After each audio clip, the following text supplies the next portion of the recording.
All right, let's galactus some more people to start this morning. I need 6 more death boosters to split death chip.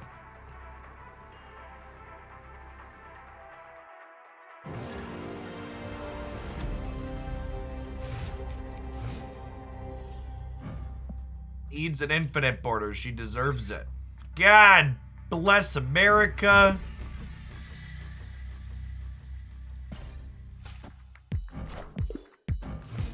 Squirrels, shit. Squirrels.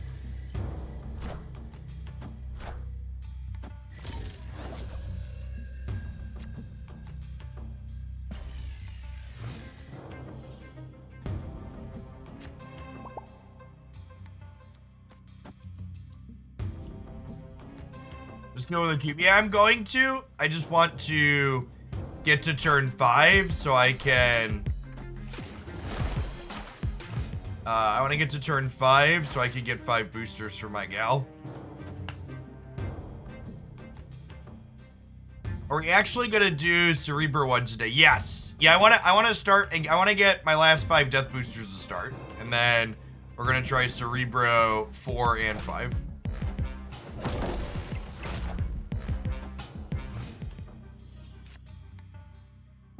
I would only recommend anybody buy a Series 5 card if they think it would bring them immense amounts of joy. Like, if playing Thanos would be everything you want and so much more when it comes to Marvel Snap, you should buy Thanos. If it's not exactly that, I would skip it. Thanos is everything I want and so much more, chat. I just want to draw cards, okay?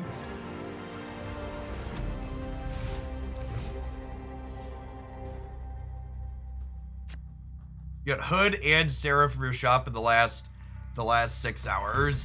16 hours, eating good. All right, so we can skip the TVA thanks to Galactus here. Jeff only wants one thing and it's disgusting. Truth.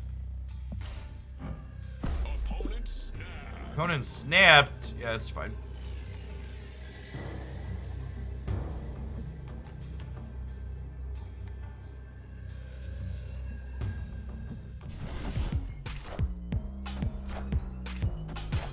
Hey, Agatha could be problematic for the health of the game. Nah, I don't think so. It's whatever. I'll snap them back now that we saw sewers as soon as it messed us up.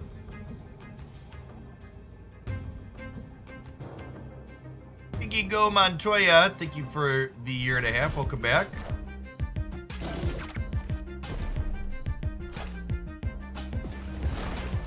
Well, the good news is you won't have to see M'Baku again for a little while. Okay? It's gonna be a second.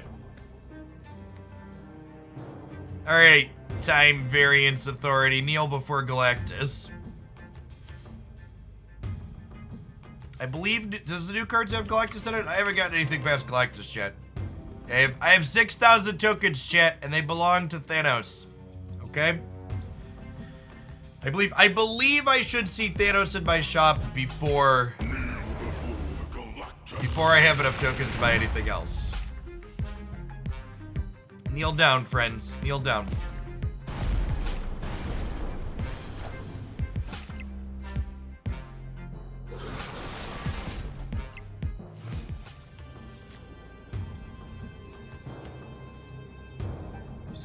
Gamora into Magneto angle, right? We could get got by a death here. Or probably a death deck.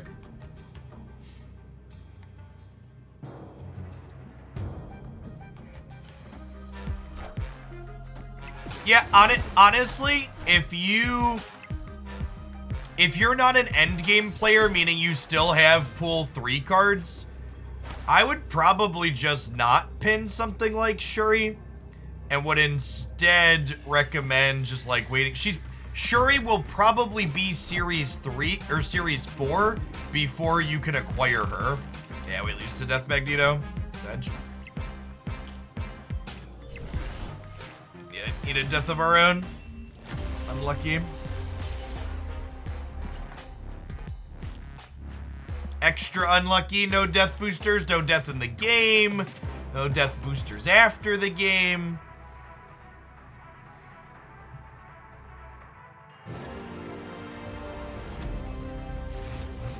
Yes, we're gonna play Cereberus after I get my death boosters yet.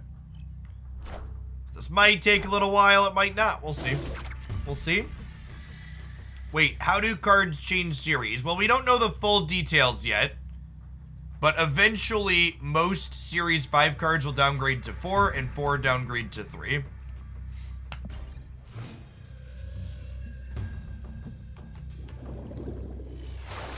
Remember, if you are not Series 3 complete, you get approximately 1,000 collector tokens a month. And I assume Series 5 cards are going to downgrade way before 3 months. If Series 5 cards don't downgrade in less than 3 months, the system has a serious problem and needs addressing. Ben Brode said that it'll be close to 1 in, 1 out for card downgrading series. That's my hope, BKU. That's my hope. Non-endgame players get 1,000 collector's tokens a month for free if you're doing all your free-to-play stuff. Endgame players get 6,000 per month. This is a carnage, isn't it? Sure.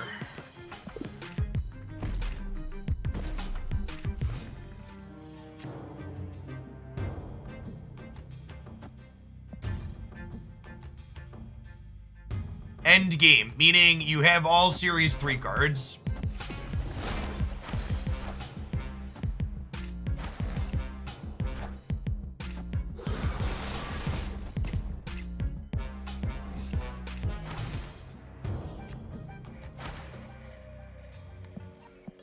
Yeah, I assumed it was mostly going to be 1 in, 1 out.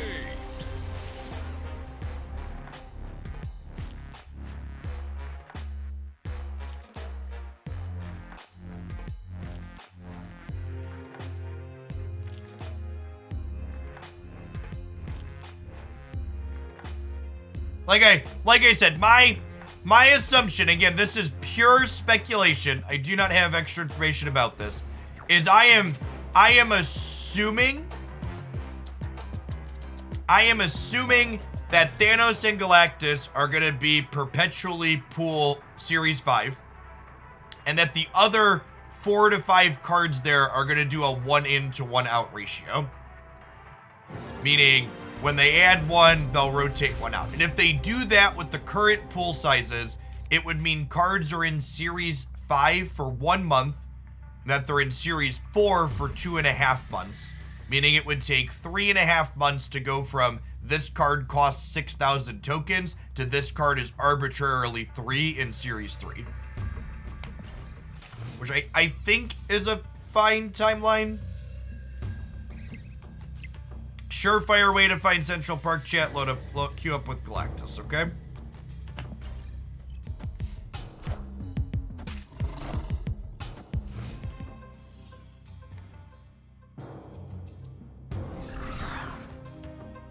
Come with me and you'll see a world of pure snap speculation.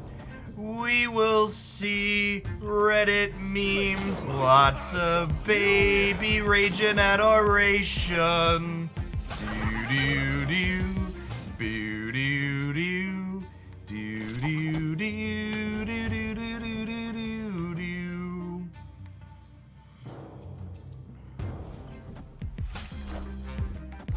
Friendly neighborhood Spider-Man here.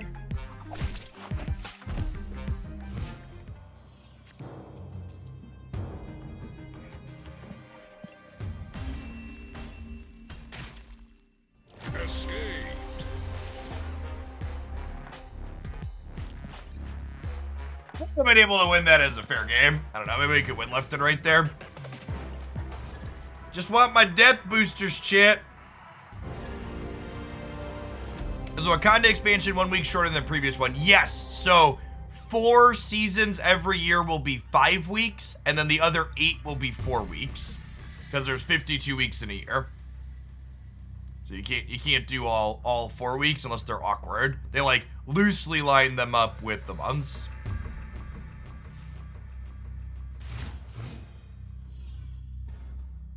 Hey, nice, Grubbo.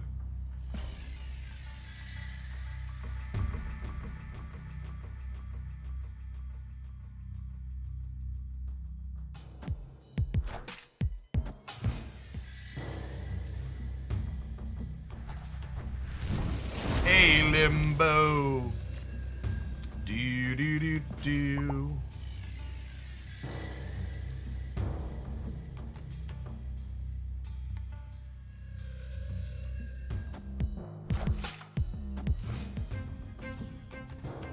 I think of the ones you listed there, Colin, Electro's the most important. I think you could largely get by without a lot of the other ones you listed.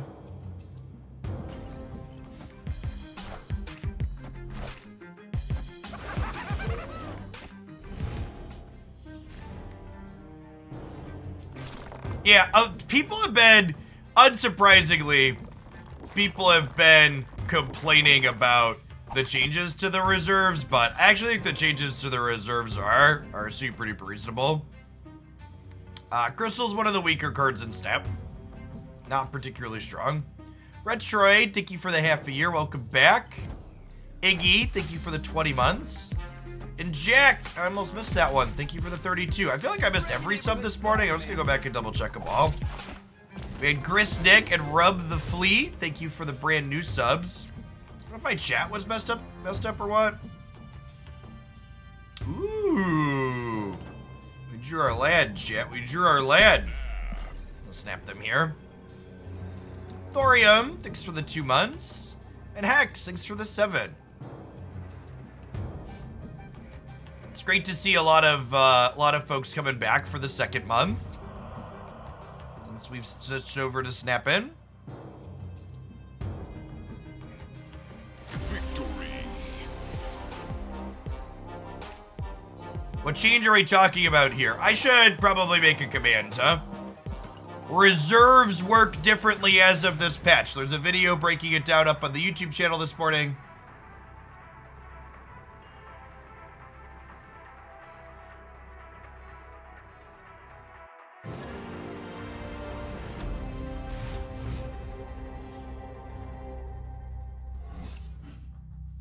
Damn it.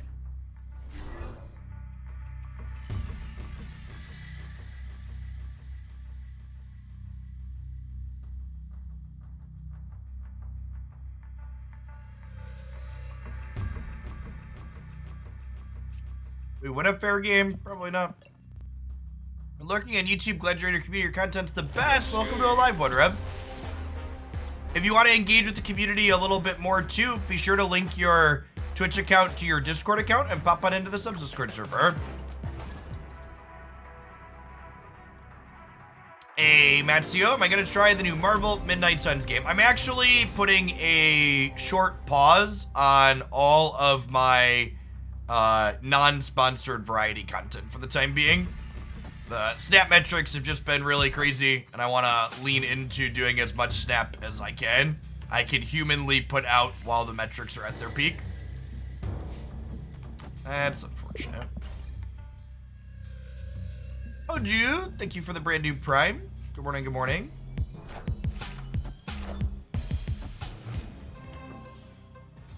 Yeah, like, I expect / hope to play Snap for a good long while, but like, metrics always ebb and flow and are probably at a bit of a high point around release. We'll see though. It's hard to know. There are rank resets. Yeah, at the end of each season, your ranks drop 30 points to a minimum of 10 and a peak of 70. Yeah, Hobgoblin with Shuri is great. Yes, Monday night is the next rank / season reset. Don't you dare. All right. Oh, this is funny. With Electro and this, if we draw Galactus, we can play it. That's sick. That's sick. That's expected. There is a 2.5% chance of getting a super rare variant in the shop. It's disappointing, but it's on purpose. I think Atuma is probably really good. That's actually the one that's in my shop this morning, but I'm saving my tokens for Thanos. Attumas seems good with both armor and Professor X.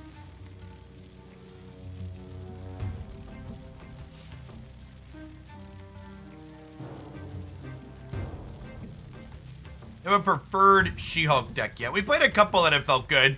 The Dirty 30 deck we posted a highlight with yesterday was great.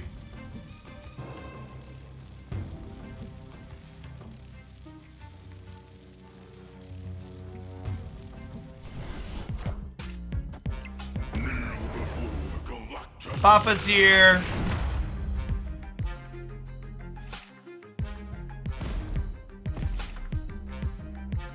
Enough said, bub. So when your complexion complete, you'll get rare variants every rotation. Yeah, in theory, but it's gonna take a lot to get fully complete Beetle. And with them adding a new card every week, even then, you're only gonna get to do so much. What are the odds they fill this turn? Non-zero, I guess. This might be wrong. Maybe I'm just supposed to go 12-12 here. Yeah. Friendly neighborhood Spider-Man here. That is a good snap from them. They have 3 cards in their hand. Are they all good? They might all be good, I guess. They only need what? 2? Yeah, it's on me. Against their deck, I shouldn't have. I knew they had a demon too from the hood. Because I knew they had demon, I shouldn't have played Spider-Man. Should have just played Death, and there's my boosties, chat. All right. We don't have enough credits to split her yet. We gotta do submissions.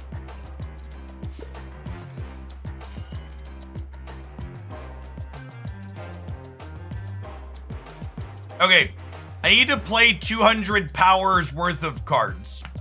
Let's play Cerebro 4 to start. And then we'll brew Cerebro 1 once we've played 200 power worth of cards.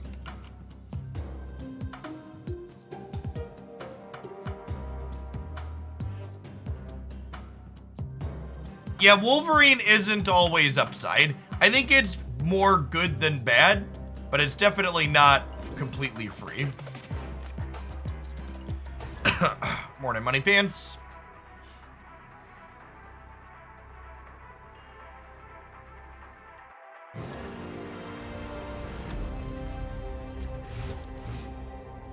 If you buy a variant you don't have the base card for, you will get to play that card with the variant, but you will still have to open the base card in a reserve eventually.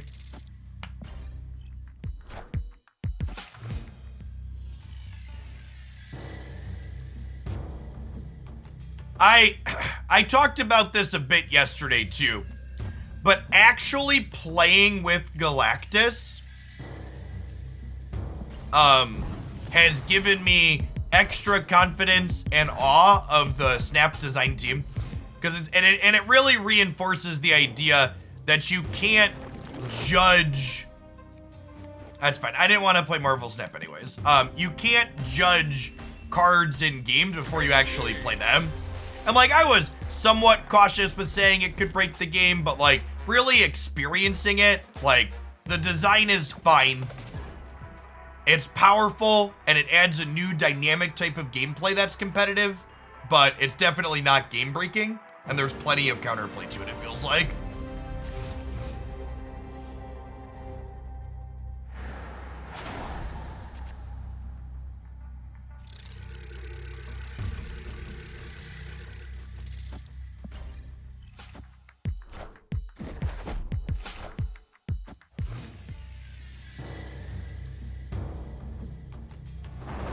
Never lucky. Have our 1/1 drop in the opener.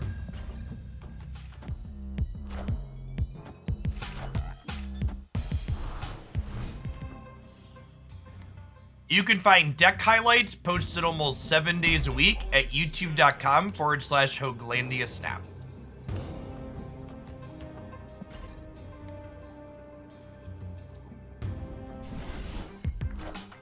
I think Galactus is better than Thanos. I don't know.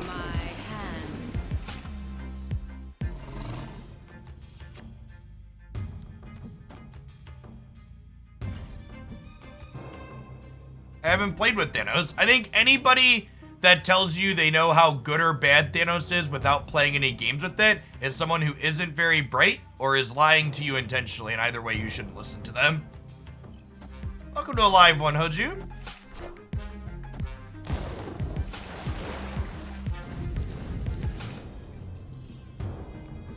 Do you believe in magic and to turn 7?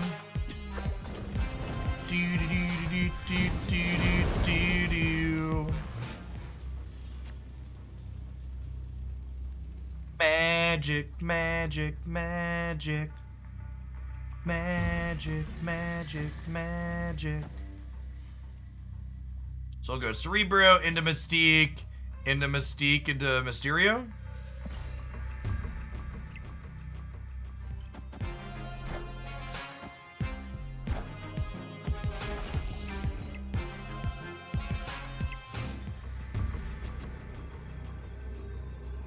This might actually just be a Mysterio Sarah angle, right?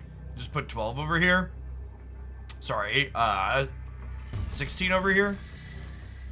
Because getting an extra 2 over here doesn't do anything for us. Yeah, I think 16 might win there. We'll see what we do. Ooh, that's a lot of cards on the right here.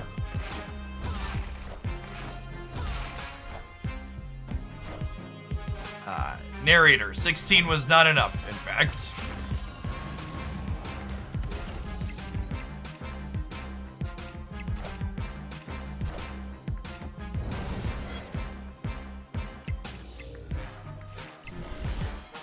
She-Hulk is very good. In fact, and again, it's too early to say anything with certainty, but I think if there is a card that's potentially problematic from the newest card releases, it's definitely this one, which makes sense if you follow the logic of the things that are most consistently messed up in card games are things that have cost reduction. Sweet Monkey Creek, thanks for the brand new Prime. Mr. Something, thanks for the 2 months in a row. Appreciate the 5 months overall.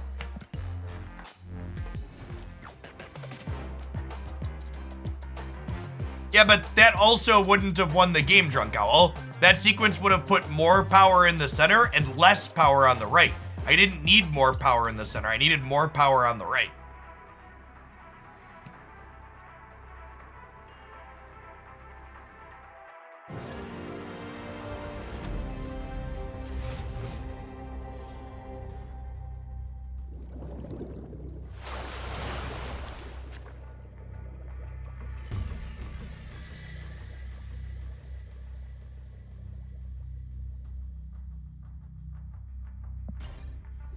Robot's Revenge, good morning, good morning. And Grunch, thanks for the support, folks. Happy Friday, almost the weekend. We're gonna do a nice long stream today, planning to be here for at least 8 hours, maybe a little bit more than that. We'll see where we end up at and how we're feeling later. I am planning to take all weekend off moving forward again though, chat. We're gonna do lots of Monday through Friday. Saturday and Sunday you'll find YouTube stuff, but I will not be live on Twitch. Monka X Mansion chat. Cerebro's worst nightmare, the X Mansion. Oh. Tartovisk, thanks for the brand new Prime. Good morning.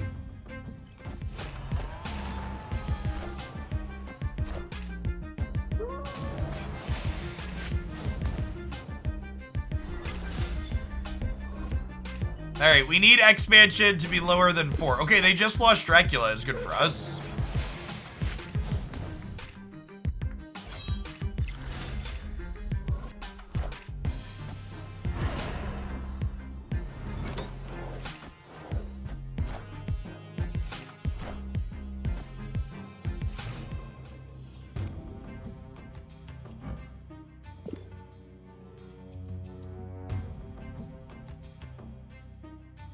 Well, I mean, the good news is I can do this at least, right? The question is gonna be, can I win the rest of this game despite that? See, I guess. Let's do this and this, actually. And then we'll do this here. We might be able to get a W based on like Claw, Mystique, Claw here. They do have a 16 power Apocalypse we have to care about. I guess strong. That probably means we lose. I needed to play this turn for curve purposes, but I thought they would put this on the opposite side of the expansion. Yeah.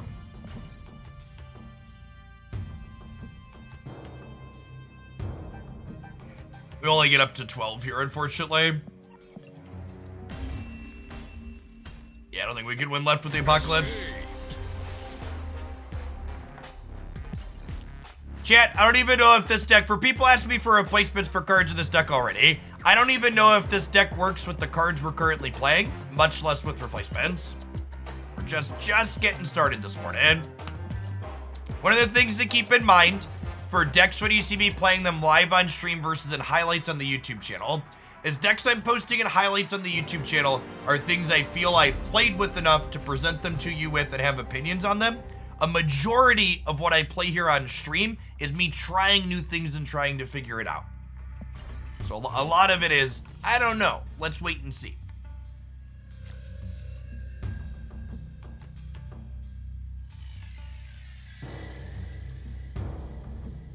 Yeah, Light Carrier, if you look in the breakdown video here, I go over what it takes to keep up with every new release loosely. However, you should also keep in mind that the deal bundles, like the holiday one that they posted, do make the dollar price for that type of thing cheaper now. I'm gonna have to like loosely update the video to account for that at some point, but also it's kind of muddled because it's not a clean cut like what the bundles give every month. Once we see like maybe what the January bundles look like, I'll probably do an update video talking about the average from them and how they impact the price.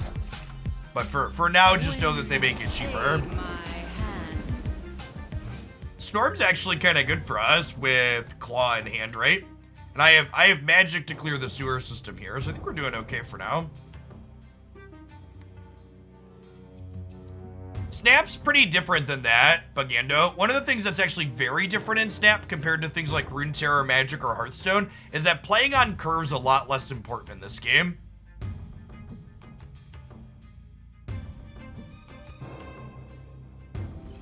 I personally am not a fan of Ultron.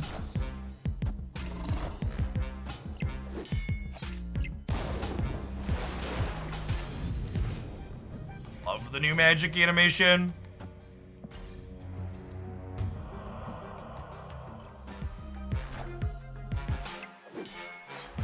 Okay, so we're gonna want to claw on the last turn before they know we're getting into here.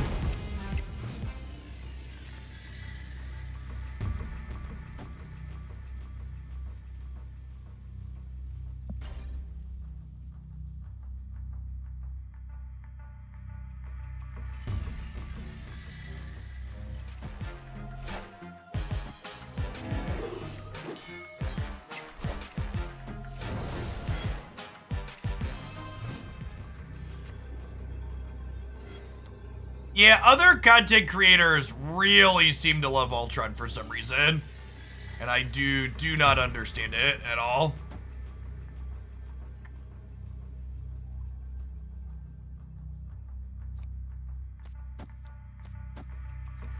I do this.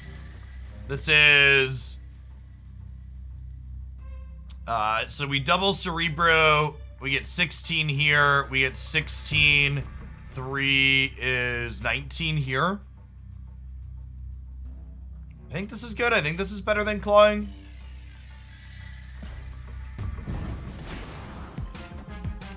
Got a big one in the middle.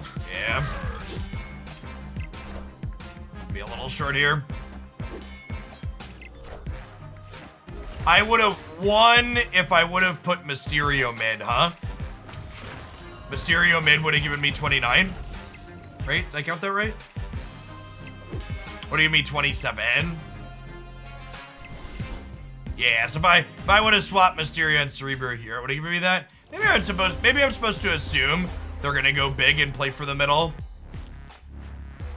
I could have also clawed the right instead of doing this and split that, but I kind of thought Vision was going to go here to secure this. Maybe I'm supposed to assume they're not going to play here. Mysterio mid would make Angela 6 power. That's a good call. I could have played Claw though, right? I could have set this up so we would have played for left and right. Yeah, I think my mistake here was I shouldn't have played so hard for the big house. I should have assumed there was going to be less power here and played a little bit for here and then harder for flooded or harder for here. Nah, I don't think assuming they're getting rid of Nova is reasonable.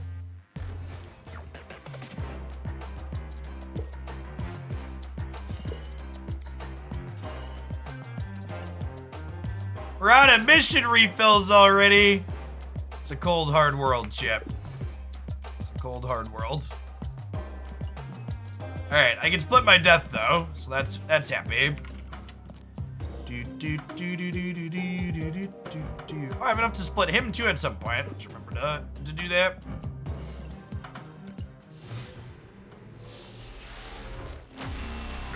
That's true. Ultron is a beloved Marvel character, so by telling people that he's good, you're likely to generate a lot of clicks. That is accurate.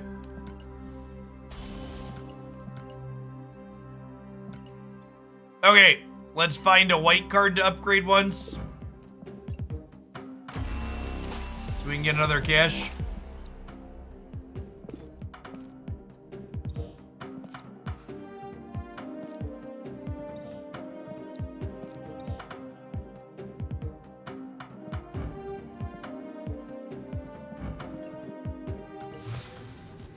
I think Absorbing Man can work in Cerebro 3. Nah, I don't think there's really on reveals you want to copy in there.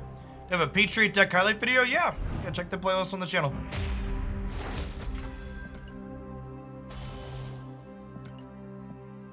Oh, we gotta be getting close, right? 1, 2, 3, 4, 5, 6, 7, 8, 10, 11, 12, 13, 14, 15, 16, 17, 18, 19, 20, 21, 22, 23, 26, 27, 28, 29, 30, 31, 32, 30, 33 reserves since our last one.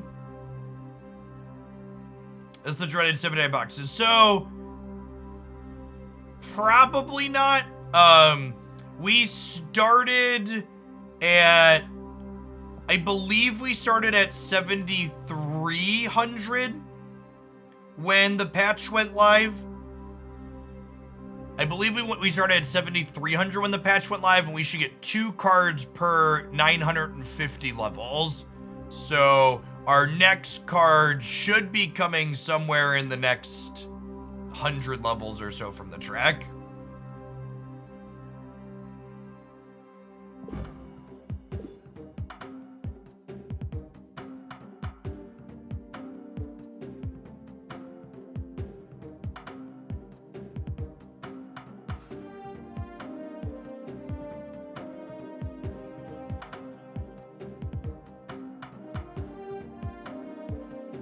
Friday, activist.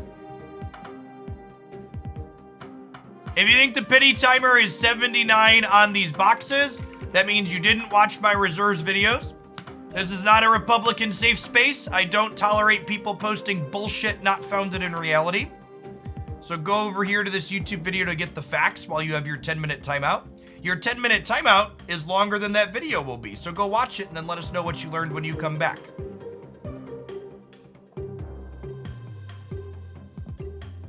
All right, let's build Cerebro 1, huh?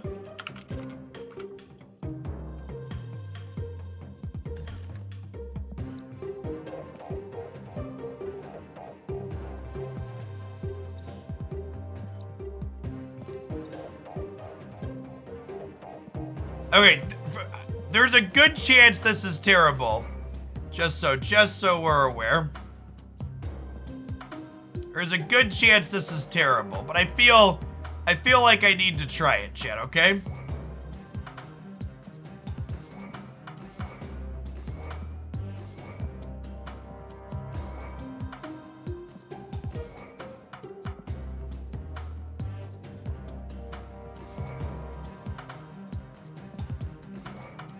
We actually kind of have a bunch of real cards here?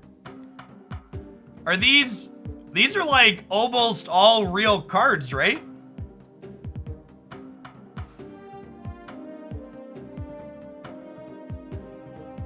Jubilee is kind of correct. No joke, Thanos would be kind of funny in here. You could play 5 of the stones. Gambit's maybe a little sus. Gambit could be sussy. What's going on, Alistair? Thanks for the 3 years. Good to see you back.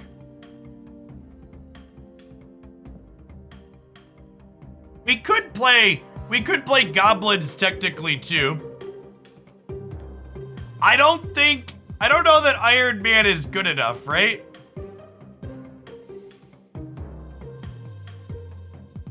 Yeah, probably Green Goblin over Gambit. As much as I would like to split Gambit and his sexy abs, it's probably not the line.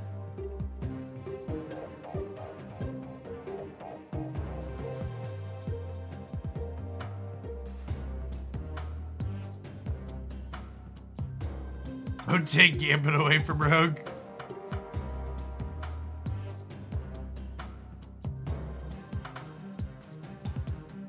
I mean, we can know what we're playing Rogue out into, right? This deck's playing mostly good cards. Like, if you look at all the cards in this deck, they basically all see play in other meta decks, right?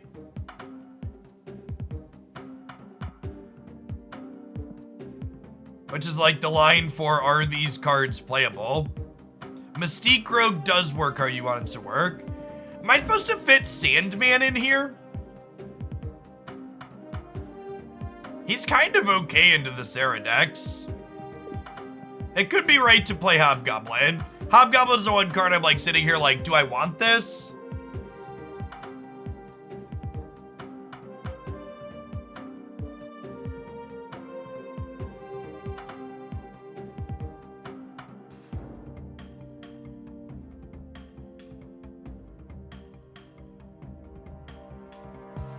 Hobgoblin makes Hazmat Cage loosely better too. Yeah, can't Cerebro Mystique on the last turn. Yes, Luke Cage retroactively fixes Hazmat.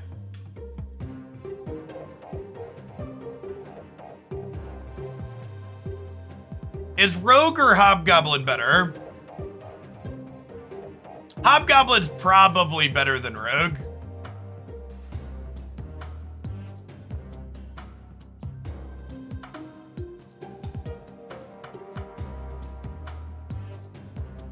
Yes, Shandy, that's correct. I am not doing deck submissions today or early next week. We'll probably get back to deck submissions at the end of next week. I just want to play with new cards. Rogue is fun. I don't know, there's a lot of ongoing effects that give Rogue extra power though.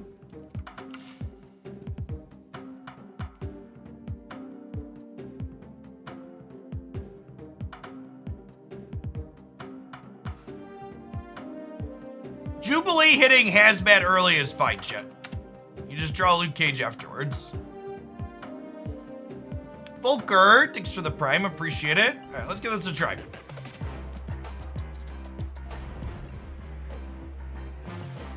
She-Hulk boosters.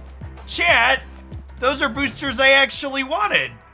I'm never supposed to get boosters I actually want. That's crazy.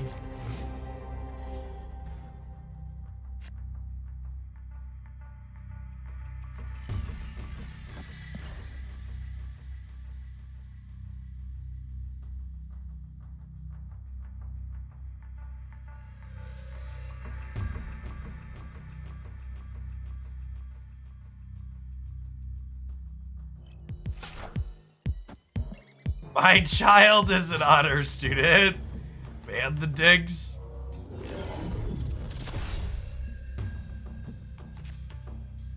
I don't know that we're a particularly good Nexus deck, chat.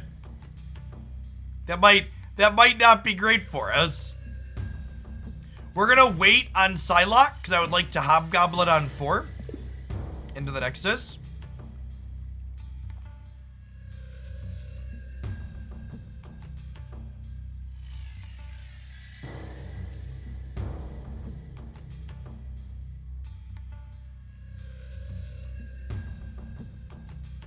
If you think Silver Surfer is gonna make Cerebro 2 OP, I would encourage you to learn how to read. You can type !! Silver Surfer in my chat right now to start practicing.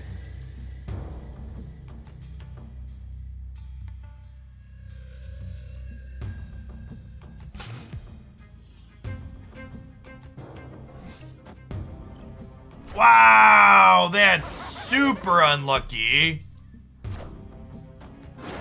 Well, I mean, I guess they're Devil Dinos, not in the middle at least, but still pretty unfortunate.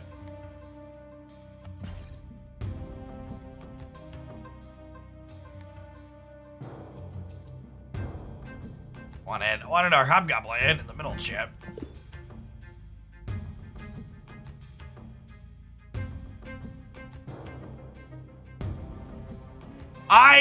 Is there anything more peak Twitch chat than me telling someone they misread a card and then someone immediately coming in and doubling down on not understanding what the card does? What a just absolutely peak Twitch chat experience. To the person that I just banned, fuck off. Dear God, please grant me the confidence of a mediocre person on the internet that doesn't know what they're talking about. Just the raw certainty with which they will post things that are just nowhere near correct.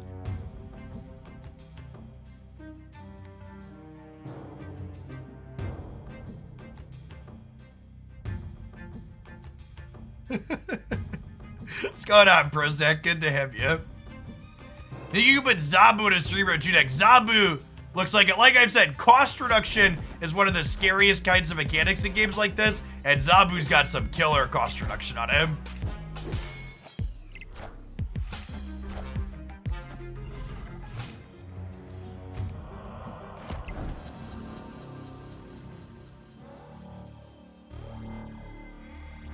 Oakthar, thanks for the brand new Prime, appreciate it. Alright, we'll play Electra this turn, and then we're hoping to draw Cerebro next turn, which is a 1 in 4. And then Cerebro next turn will give us a total of 20 in the middle. Launchpad McQuack, thank you, thank you. I'm addicted to Mr. Negative's Casino. Lockjaw's a fun card in Negative. It's not in, like, the optimal list, but it's a fun setup here. Well, so chat, if Rogue stole the Dino's ability, that would mess up our Cerebro bonus, right? Which is part of the problem with Rogue here.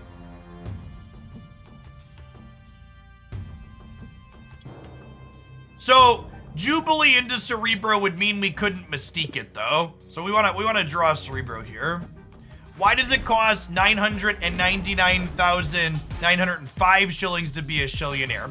Well, you see, in order to understand why it costs less shillings to be a Shillionaire, you need to understand basic down trickle shillonomics.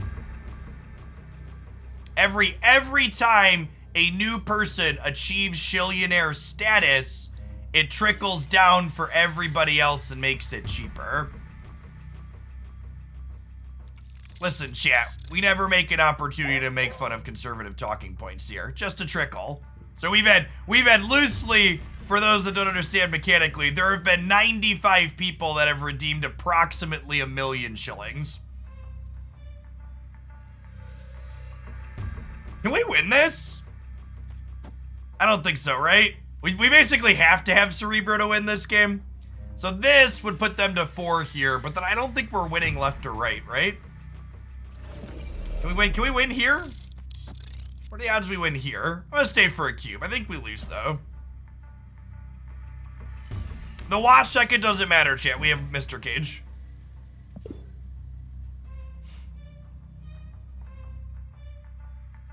You Mystique copy has been. No, this is not ongoing. It's on reveal. Yeah, I don't know which of these were more likely to win, if I'm being honest. Feels like it could cut either way. So it's Jubilee for Adam Warlock. No, Jubilee's a good card, and Adam Warlock is not.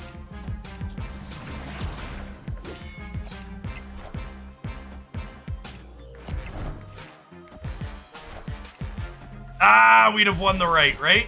Wait, we won the right anyways? No, we lost the tiebreaker by 1. No.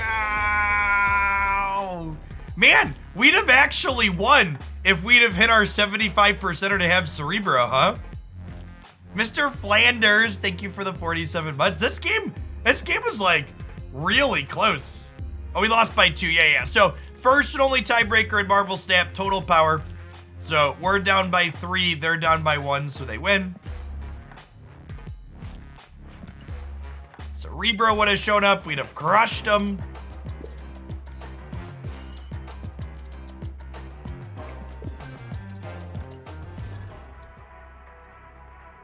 Joe Rogan is a perfect example of what an idiot thinks a smart person sounds like. Joe Rogan is a stellar example of someone who should be willing to say, you know what? I'm not sure about that. I'm not going to open my mouth and spew shit about it. The world would be a better place in general if more people were willing to say, I'm not informed on that topic and I'm not going to give you an opinion on it. I don't know enough about that to talk about it.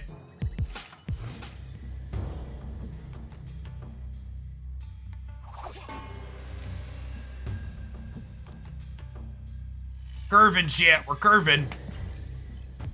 There's not more than one tiebreaker. If total power is fully tied, the game goes to a draw. Ooh, kind of punished for playing Cage to the right here, but Goblin into here is excellent.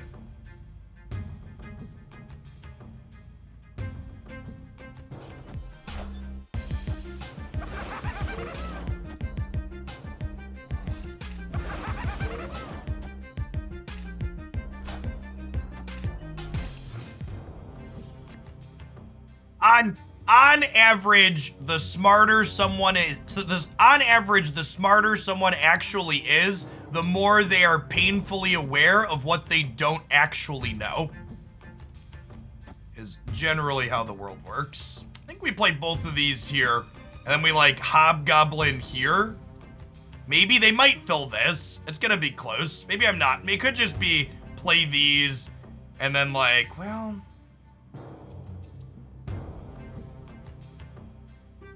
Yeah, I'd probably play these and then like double Hazmat into double Cerebro, right?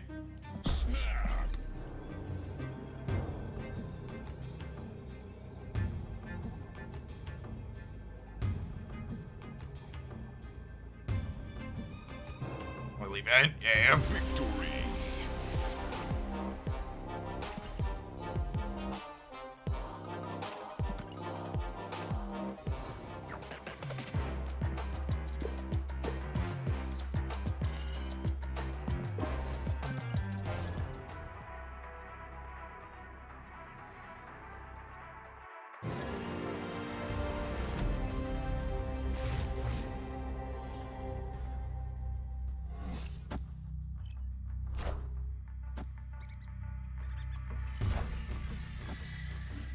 Then Cerebro into double Mystique, double Hazmat have been better numbers. I don't know. That's a day Hellcow. I missed what they discarded with Hellcow, but it must not have been good for them.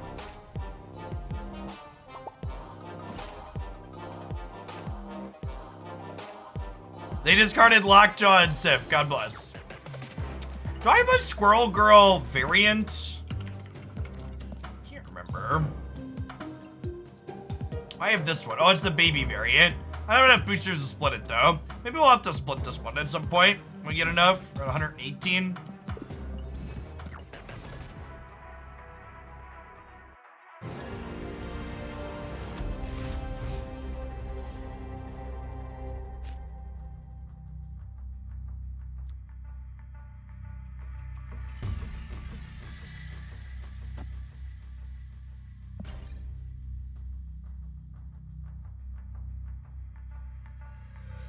Yes, game log desperately needed.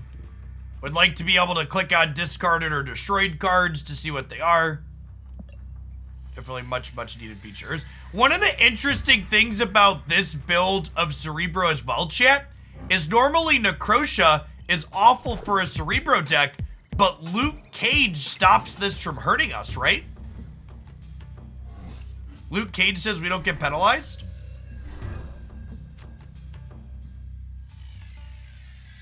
I think I'm chilling on Psylocke for now.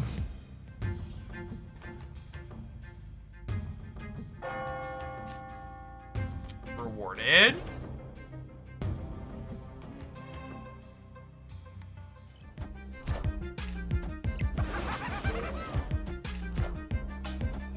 Ooh, that's scary. This gets +1 energy twice.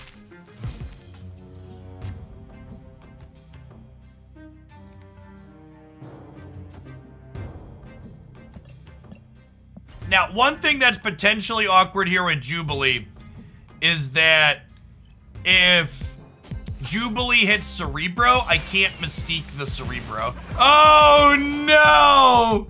Oh, I forgot about that one, too. Oh, chat. Oh, no. Oh, I made a... Well, you know, I've traded a cube for knowledge, chat. We're all better off for it. And you know what? I've traded a cube for knowledge for not only me, but for all of you at home, too. We've learned together. We've learned together. Hoisted by the goblin.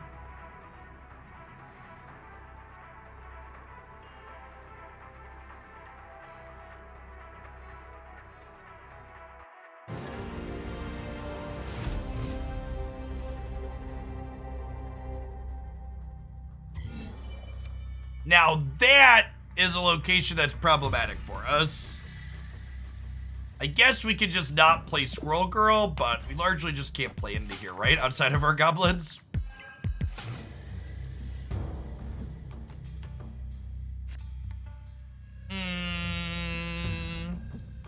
Well, shoot.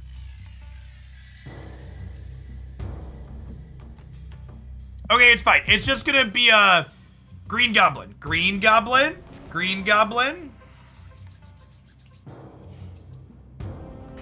This is fine, shit. I'm gonna Jubilee. We're gonna double goblin them, and we're just gonna win this. We're now a hazmat deck. Is exactly correct. We are officially a hazmat deck.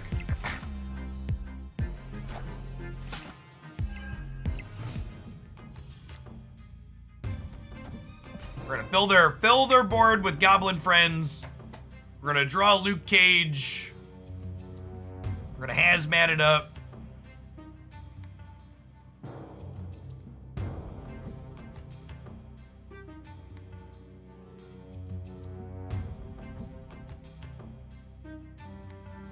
Yes, they are unfortunately a Carnage deck, is noteworthy here.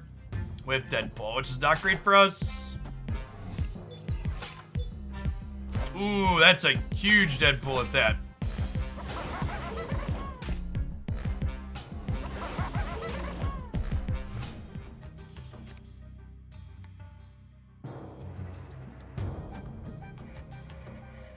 I can't really goblin them again here, right? Because they're probably carnaging this turn, I assume.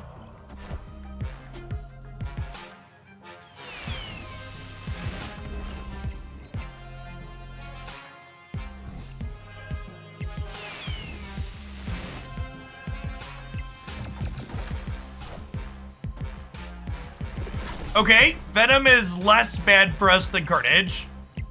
Because Hobgoblin does give Venom indigestion.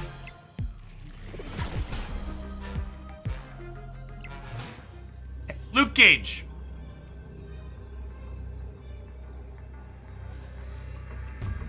Okay. Okay.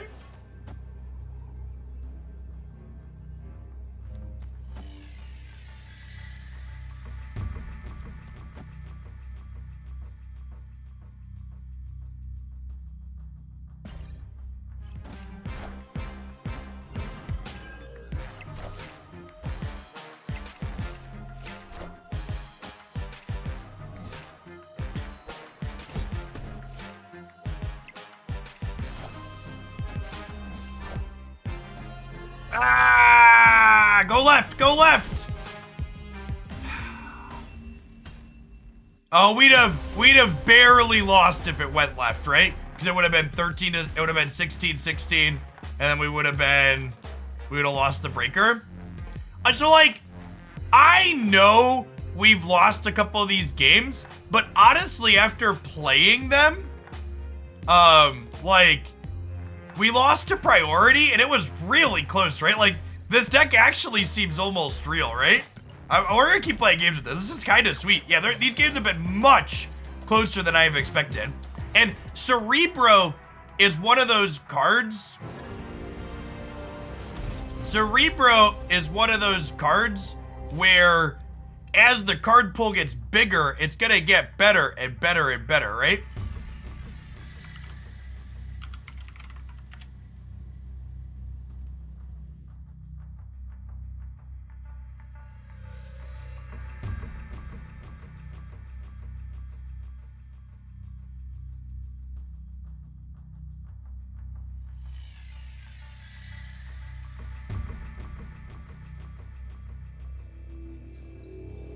I think we're chilling.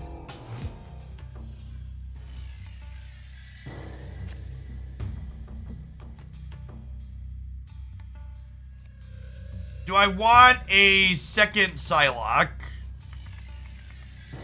Sure.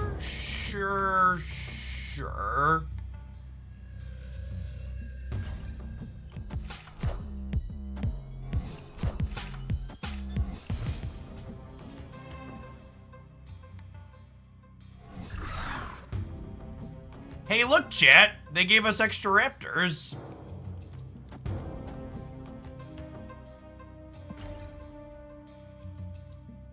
Can we stop queuing into Carnage decks? Our Hazmat deck is definitely not great into Carnage decks.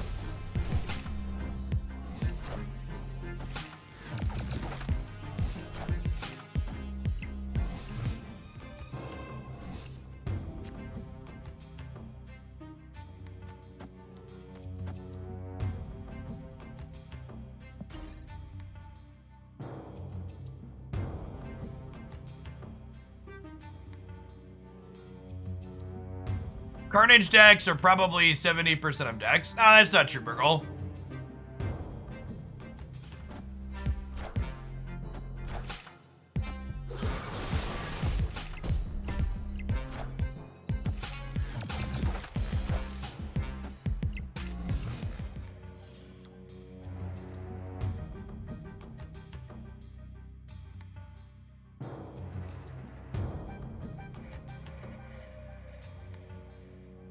Yeah, they're out of Carnages at this point. I think they fill the center here.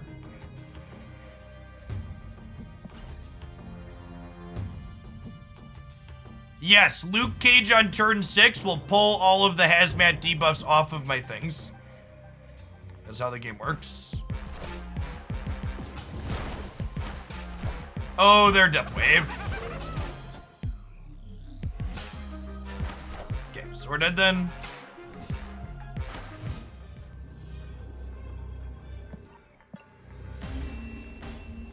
Carnage will decrease over time as more people complete pull through. I don't think that's true. Two of, I guess half card. You said 75% being a Magic player, right? Two of the top 5 decks that I have listed, the top 5 decks breakdown are Carnage decks. Both Death Wave and the Sarah deck are often Carnage decks.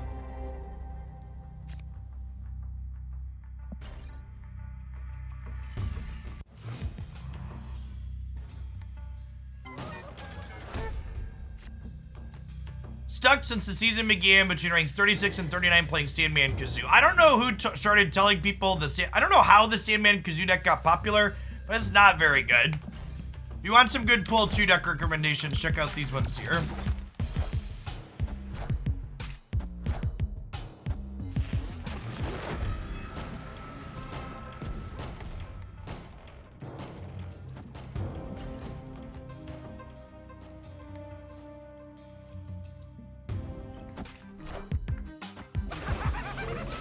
Oh my god, did we just get Carnage again? I see we just got Carnage again. Alright, if I get Carnage for another game in a row, I'm gonna play something else. I'm tired of getting Carnage. Actually, just been Carnage 6 games in a row.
I'll lecture the hood here.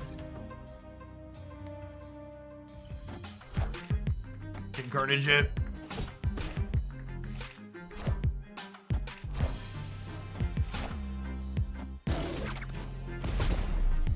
Yeah.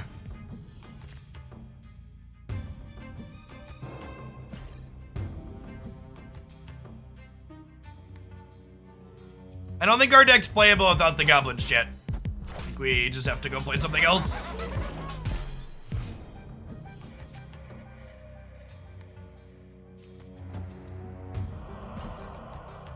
Probably the answer.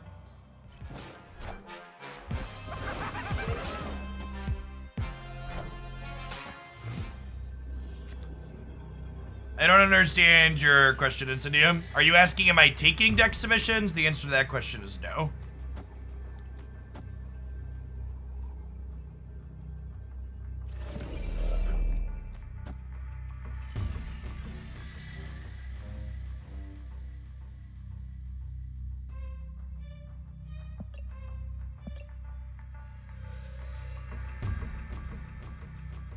If we get Cerebro here, do I win?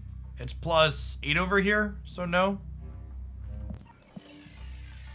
Oh, I have a new cards command here. If that's what you're asking about, my cards. Exclamation point, new cards.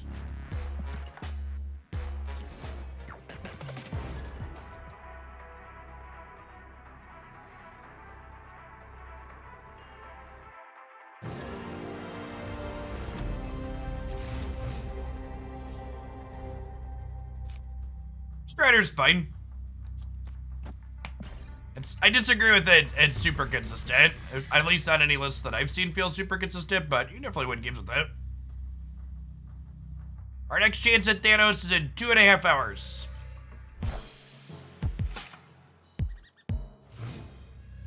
Ghost Rider is definitely better than Hela. Hela is pure slot machine energy.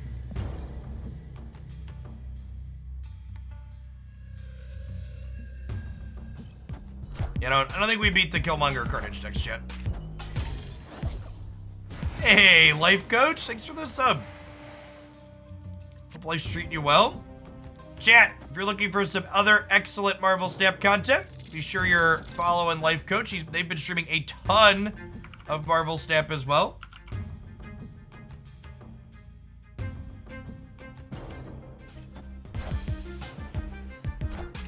We're playing out the Wasp here early because our hand's about to shuffle into the deck with Adelan here.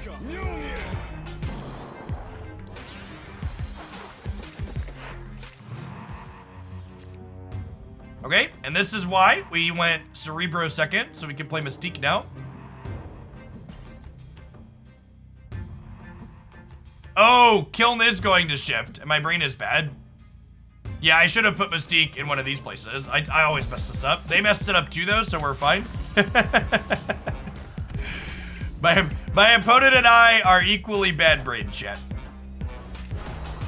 Equally bad brains.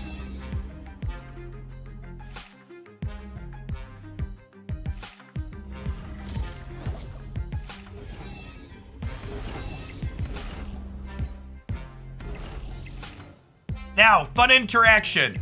Hazmat, or Luke Cage, preemptively, or retroactively pulls the penalties back off of these things, which is great. I'll drop a goblin here in the center, that being said.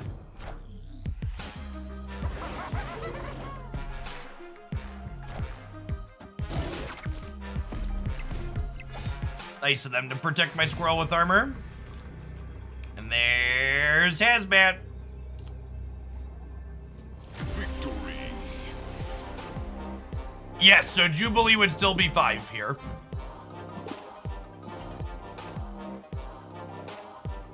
My favorite Absorbing Man deck so far actually went up in a highlight on the YouTube channel 40 minutes ago, I believe. Let me double check and make sure I didn't mess it up. Yep, yeah, published about an hour ago.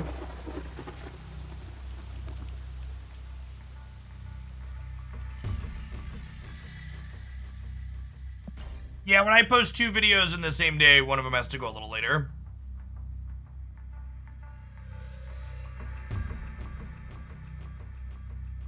We're getting the streamer gauntlet this morning, chat. What am I into Dara?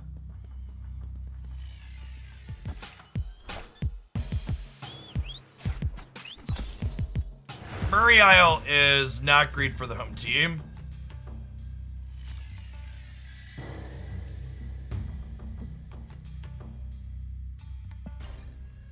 My favorite Cerebro deck, probably Cerebro 2. But we're just getting started with this one. So it's been amusing. Oh, they're also a Carnage deck. Okay, that's fine. Location's bad for us. Matchup's bad for us. Let's just go to the next. Escape. There's a good chance that this version is not playable into a world full of Carnages. We titled it Cerebro Meme for a reason. Is there any mathematical downside to a player using fast upgrades in the shop? Yeah, a big one. Check out my snap guide here for progression breakdown and why those are bad.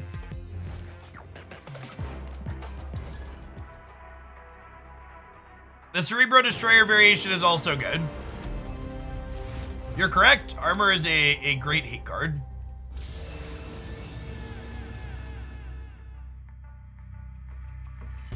I think Cerebro is a sweet card to pick up with tokens. Provides a very unique gameplay experience. Thanos could help this list, potentially. Thanos gives you 2 unplayable cards, but it also kind of gives you an alternative game plan. This is where I would put my Thanos if I had one, chat. Right here.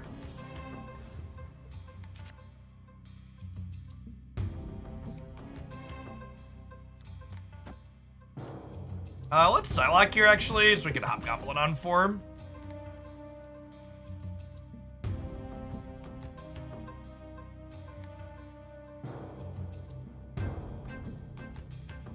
I think they should remove the fast upgrades part of the shop. No, I think there are a subset of players that have more credits than they do have time to play, and they use fast upgrades in a meaningful way. Feels bad, man. Feels bad, man.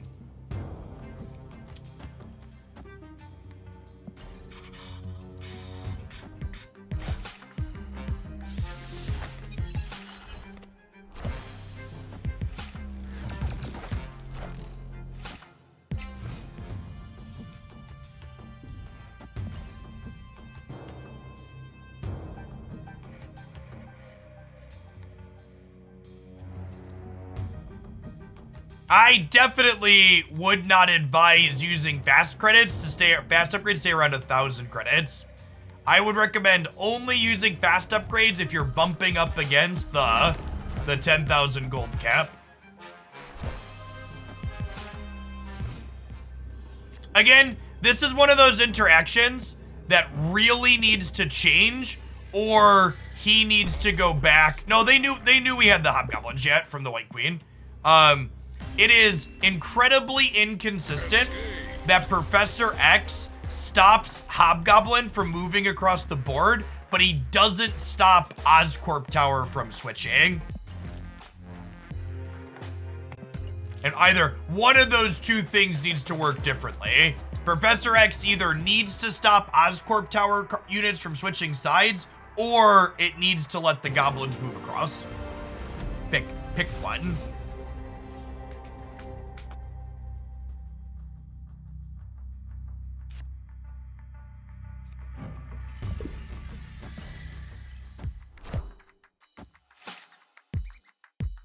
Yes, Colossus also moves on the tower, which feels unintuitive and bad.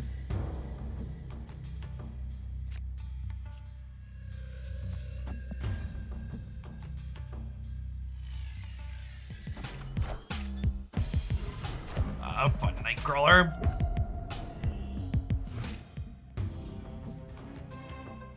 Psylocke is our best draw here.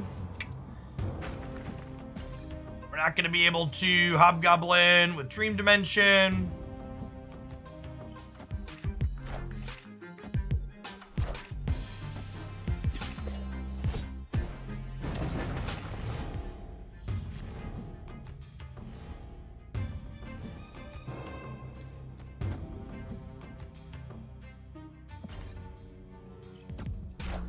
Hazmat's not great here, but I have much else to do.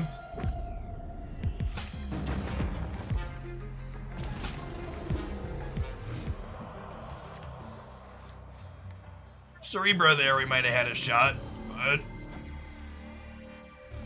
least they can't Professor X this turn because of the Dream Dimension. Glass half full. If we draw Cerebro next turn, we have like 2 20 power lanes, right?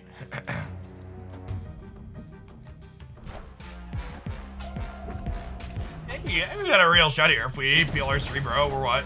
Oh, I played on the Vibranium. I would say we're 1 in 4, but we're actually 1 in 7. Sedge.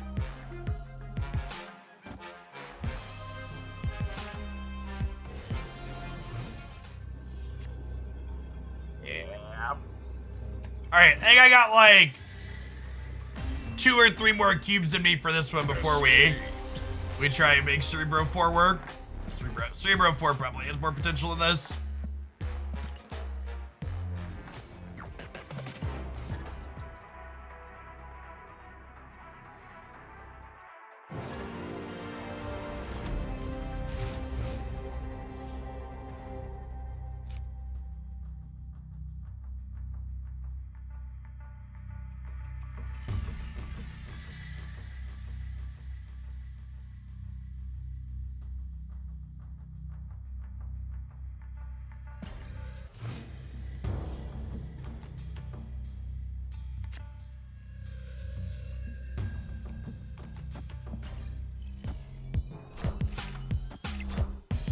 It's also worth noting, in addition, and this is one of the things that you really have to be able to step back from your sample sizes.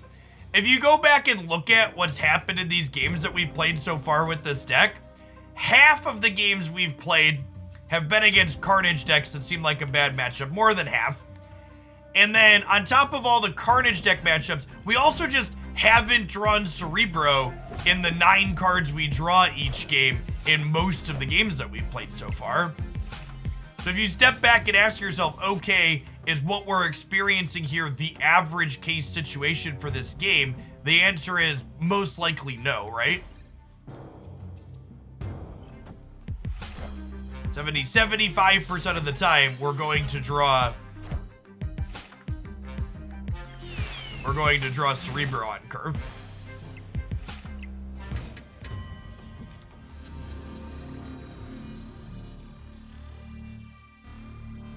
Anywhere I try and Hobgoblin, they get to Professor X fame.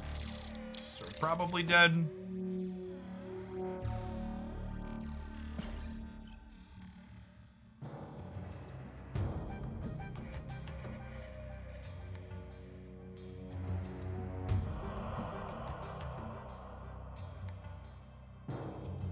This game feels like it's way harder than most card games at a high level. Yeah, there's a lot to it. And one of the things that Snap does better than most other card games is Snap rewards you for knowing the metagame better than other games, right?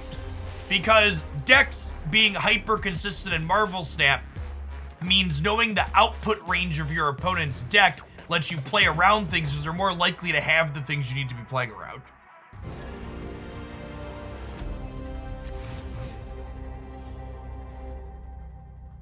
I really hope they address this. Not my opponent emoting, but just the fact that we've queued into this person 3 times in a row. It's such a bad player experience. Because it's not even like we sat in the queue for a while, right? Like, we literally were in the queue for like a couple of seconds and it immediately repaired us into the same person we've been playing against. That just shouldn't be an option.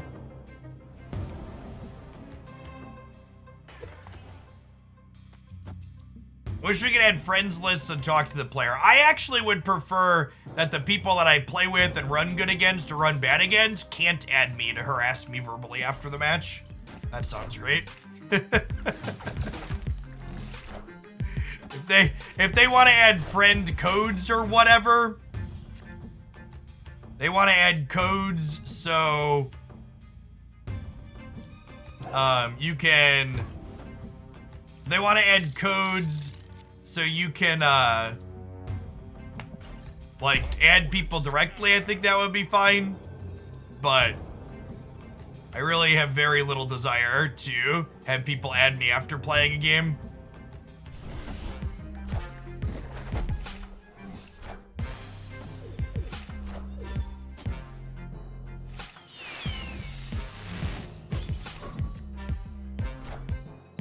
All right, Cerebro, please. This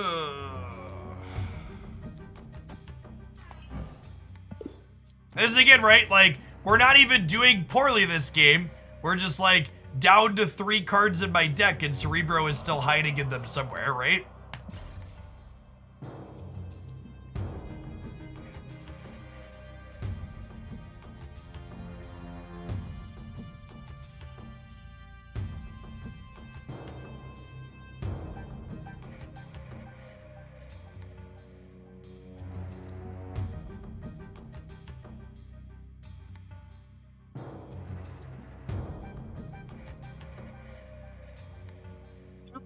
Jubilee actually helped with the consistency here. Which is nice. Okay, I mean, we beat them here if we draw Cerebro. Can Cerebro not be one of our last 2 cards? And again, it's like, okay, you're like, oh, the deck is bad. It's like, well, we hit our, like, you know, our 80, 90, our 10% are here, right? Whatever it is. Like, it's in the last 2 cards of our deck.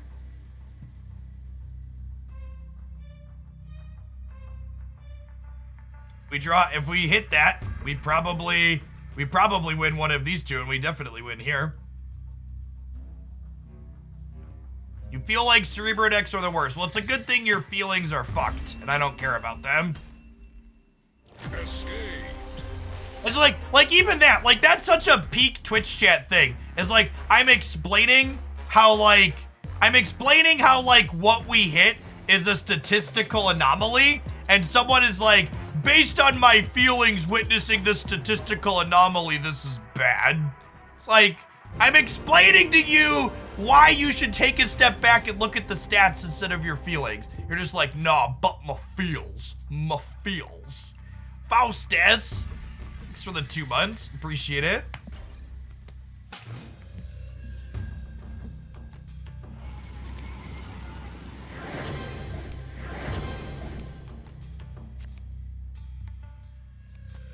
Okay, we have both our goblins into Sinister London is typically good.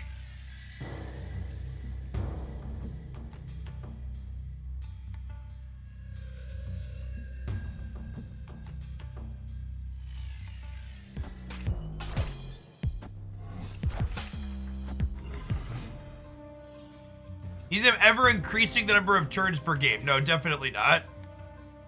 Oh, shit. All right, well, that's The Central Park into the hazmat draws a snap for sure.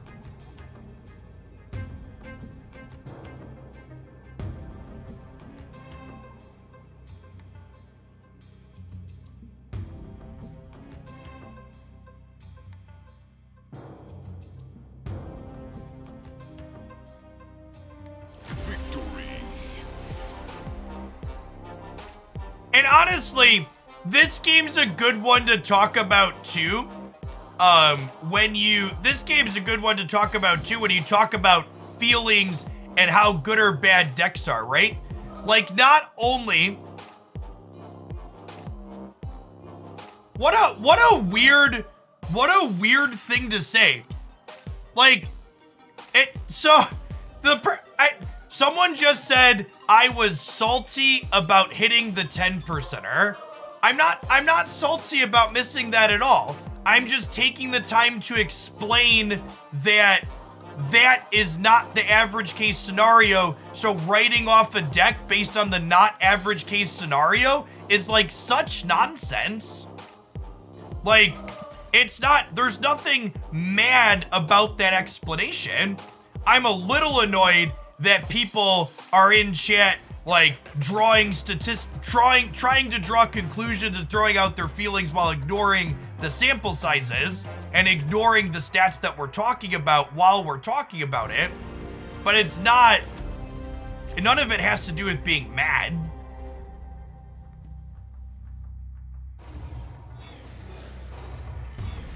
I'm not mad at you, chat, for using your feelings instead of listening to the numbers. I'm very disappointed in you because you could and should do better.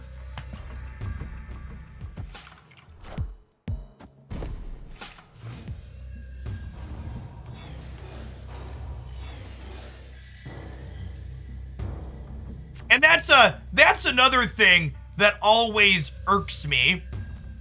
When I'm explaining a concept, people are like, you think you're the only one that's correct, Jeff. It's like, no, I don't think I'm the only one that's correct. But if you think I'm wrong, don't just say, Jeff, you're wrong. Take a second and explain it to me. Chat, listen, I'm wrong all of the time. Just ask my wife how wrong I frequently am, okay? It happens frequently.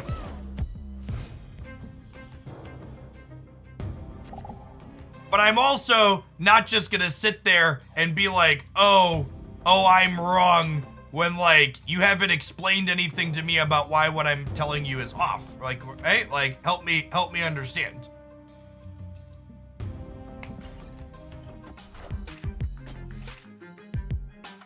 If you want to show me I'm wrong, teach me.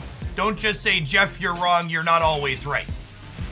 There's a big difference between those two things.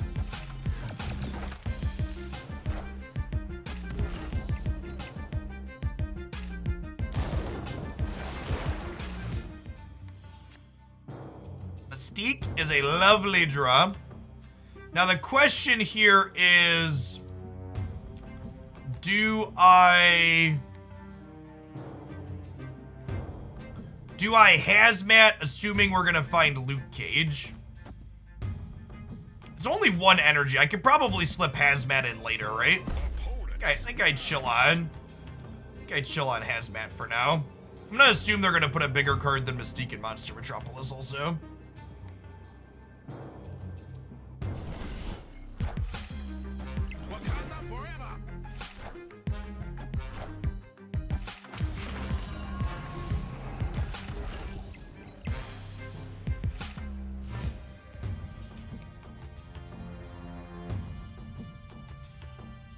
Ooh, that's a great hit here for the last turn.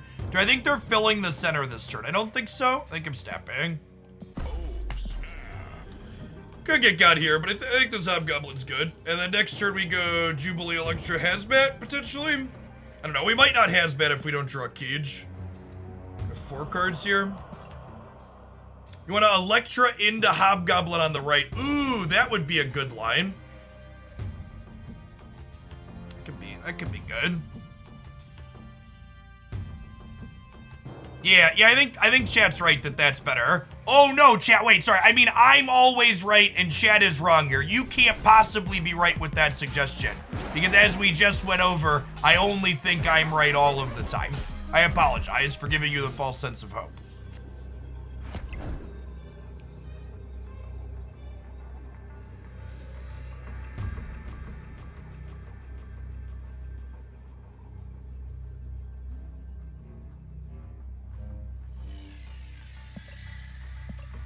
Do I...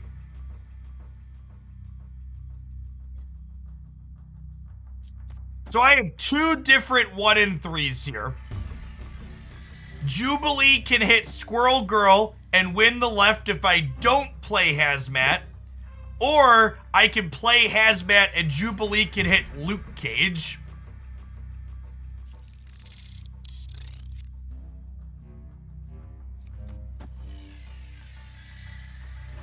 Wait, I could also Hazmat first, right? What if I Hazmat first? Does that do it?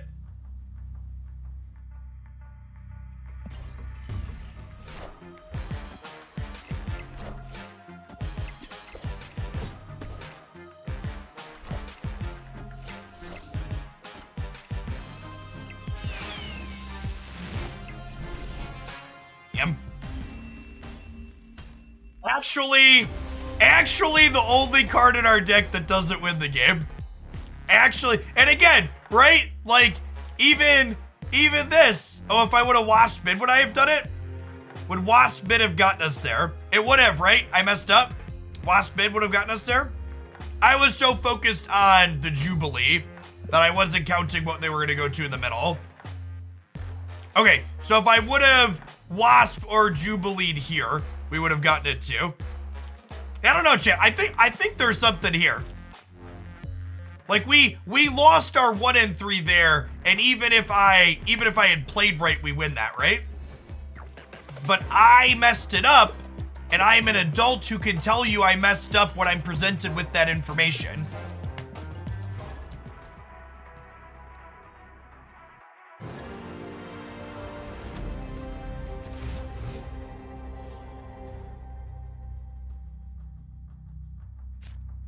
I think Cerebro is a great pickup from the shop. Cerebro is one of the cards I talk about in my Series 3 recommendation videos here.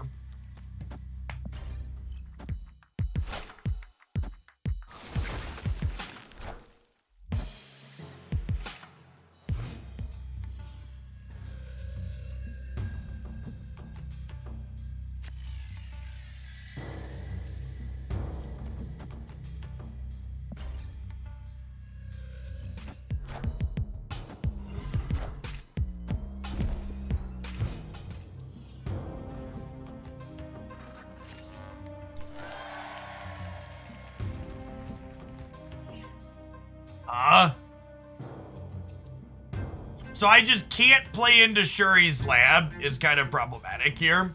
I can play Cerebros into here, but then I'm not getting the Onslaught bonus. Hey, Ice Leaf, thank you for the quarter of a year. Welcome back. Well, that's sad. I wanted to Electra that Dorko.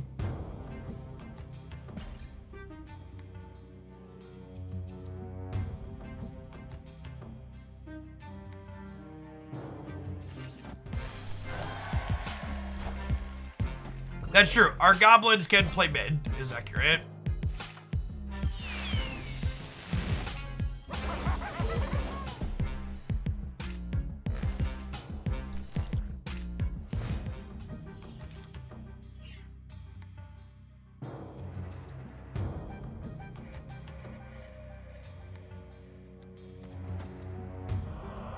Am I chilling on this for now, or are we playing it out? Next turn, I'd like to play Cerebro if we draw it. And I can't play this alongside Cerebro anyway, so I can chill on Hazmat. There's really no reason to play this out, right?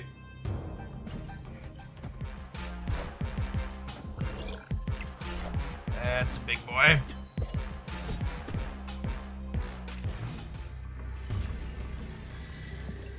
It's actually just incredible how many times Cerebro has been in our last 2 cards today. Because we're even seeing an extra card or 2 every game with Jubilee. It's just like, just incredible. What's the actual Hyper Geo on that? Escape. what's the actual probability of it being in our last 2 cards?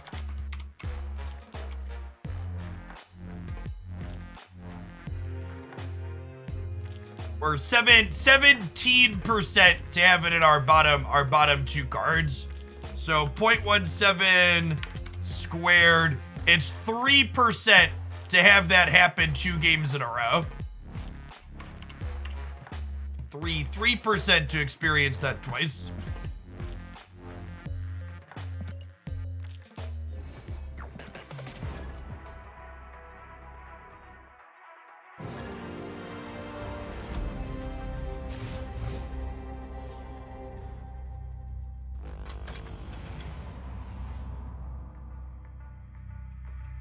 Hey, glad you're having fun with it, Lutheran.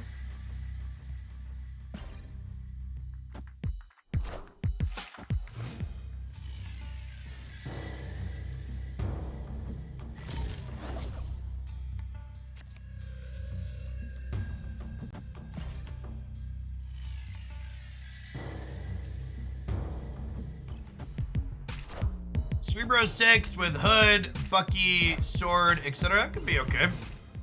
It was better when we had... That deck was alright when Onslaught will cost 6. Oh my god, my deck contains the card Cerebro, chat. Holy crap.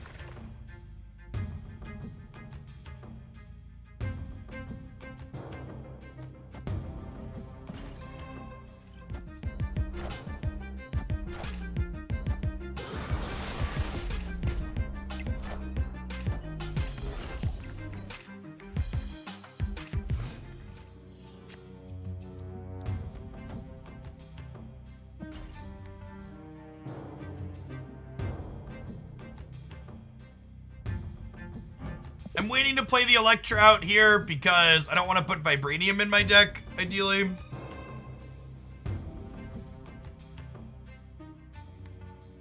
I'm kind of hoping to draw Squirrel Girl ourselves, right?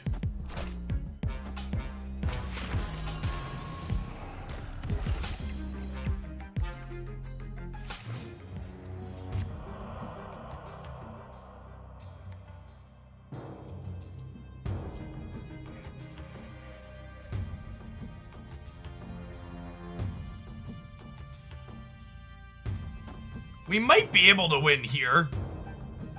Do I want to contest this path? I kind of feel like I don't want to contest this path. I have 6 energy worth of plays next turn, so I can probably safely play this over here, right?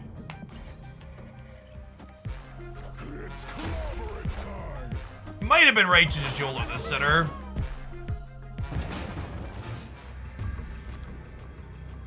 So we go Electra into Goblins. This is guaranteed to have space. And then we go Hazmat Wasp.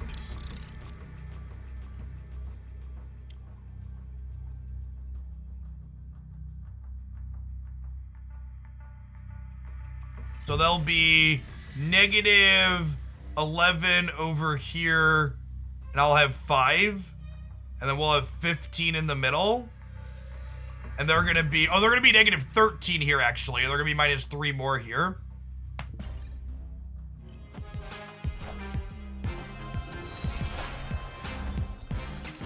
Yeah, we're good by a lot. They're a Patriot deck, chat.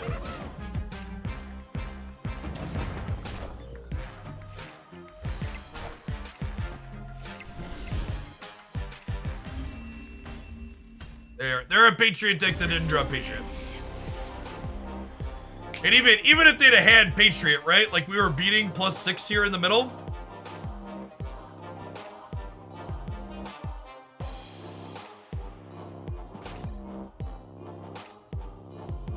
I don't know if our deck is good, chat, but I also don't know if it's bad.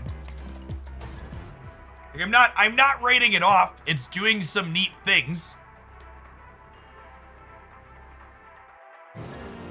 No snap there. If you think I'm supposed to snap on the last turn there, I'd encourage you to watch my !when to snap video.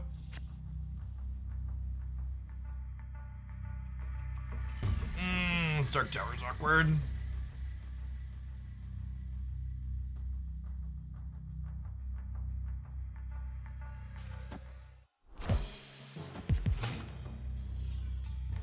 Thanos. Come on, Thanos, chat.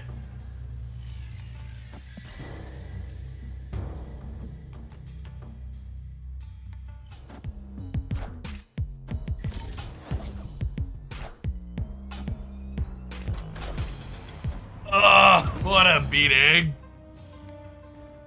The worst part about this reality stone chat is I don't even get to say damn it, Wanda, when that happens.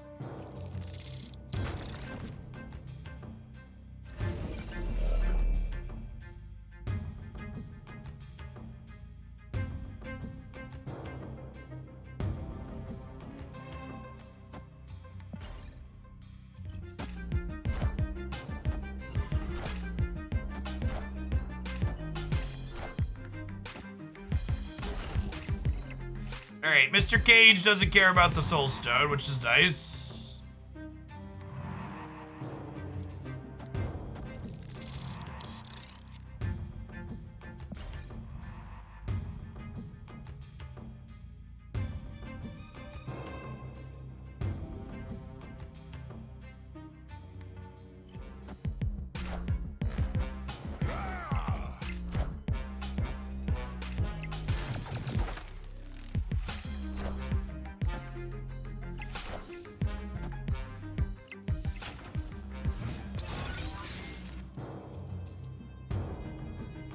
I think we're unfortunately torch share between Stark Tower and the Vibranium mine flipping up.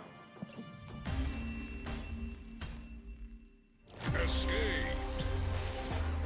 Yeah, Cage has been interesting. I really want to build, at some point we'll get Valkyrie, and I would really like to build Luke Cage plus Valkyrie. Sounds sweet.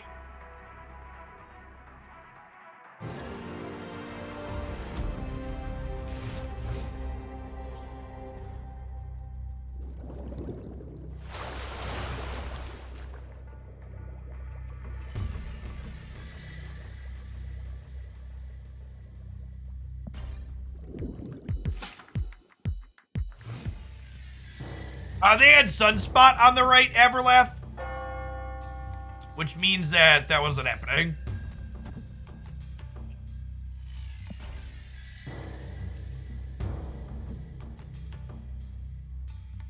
I would never spend 6k tokens on Valkyrie. I'd spend 3k tokens on her, and I'd build with her if I got her instantly. But she is definitely not a card worth 6k tokens, in my opinion. Insert Spider-Man meme here.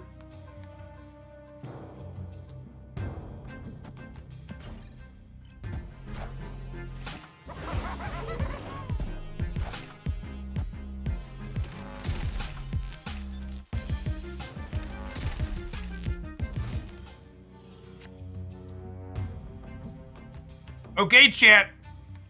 It's very important that we play this here, and we'll be 20% to not get Galactus, because there's a green goblin in our deck that Jubilee can hit here. Chase Clark, thank you for the 3 years. Welcome back. Appreciate it. All right, they didn't have the Galactus. That's good. Green goblin? Damn.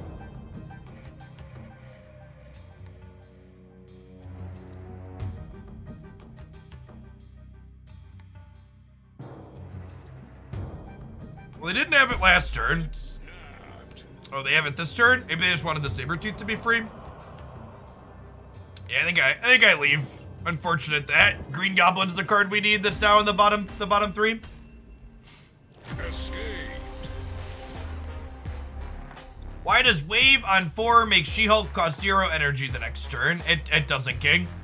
There's something else must be going on with your game that you're missing.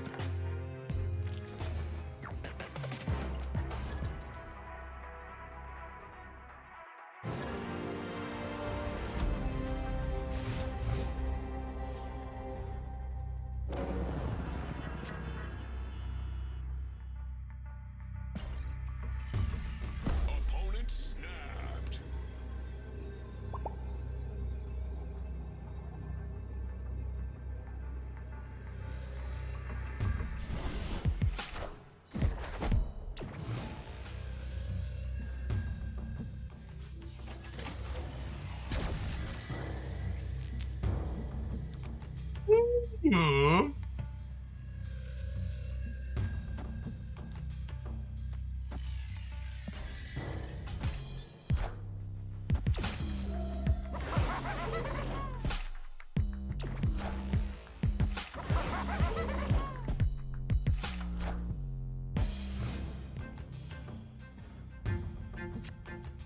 I would say I'm shocked that a leader player snapped us on one, but I'm not shocked that a leader player snapped us on one, chat.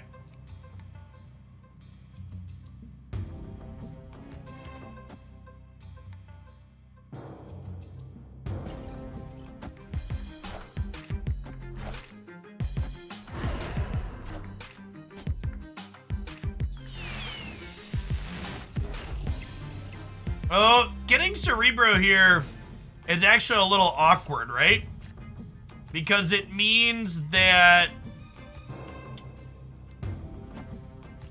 I can't Mystique, because this doesn't count as playing here. I'm gonna gamble Green Goblin into the left here. Yeah, this doesn't count as played by me, so I can't Mystique it now. Unfortunate.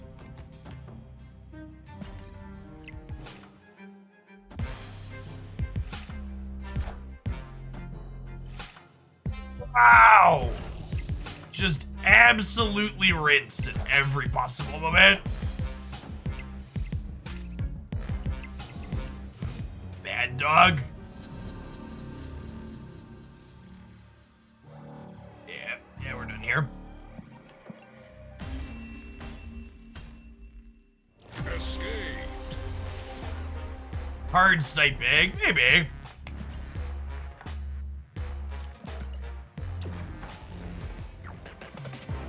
Cosmo needs a nerf. I think you can make an argument that Cosmo should be 4 mana, like the other disruptive cards.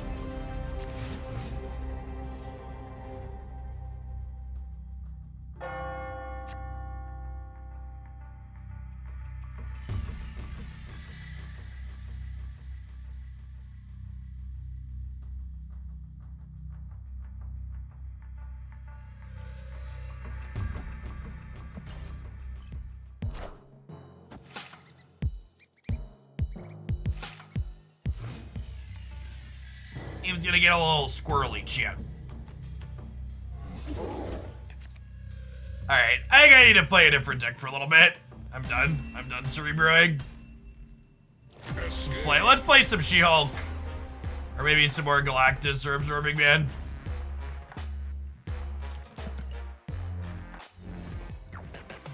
Been location varianced. Been location variance hard enough for the the morning.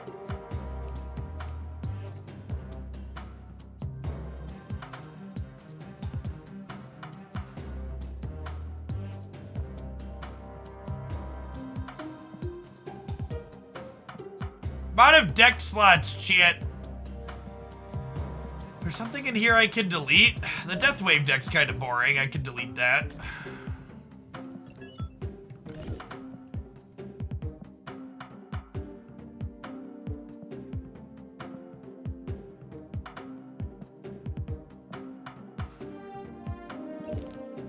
Dear Mr. Brood, more deck slots, please.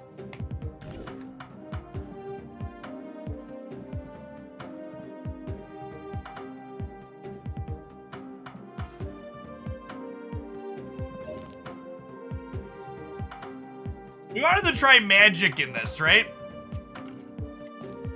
Let's try magic in this. I haven't hit my limit for spewing cubes yet today, chat. Chat thought we were done spewing cubes.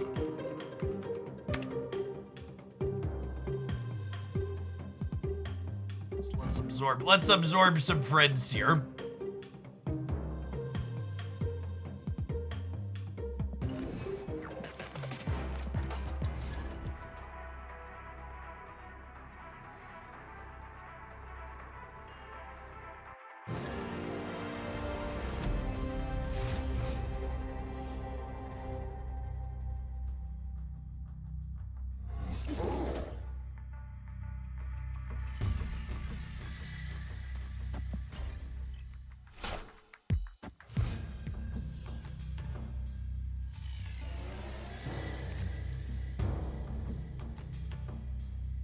It's awkward.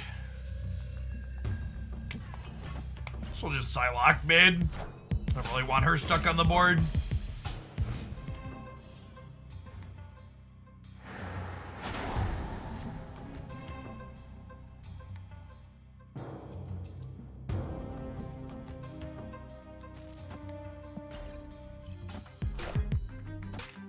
Hey, Aloof.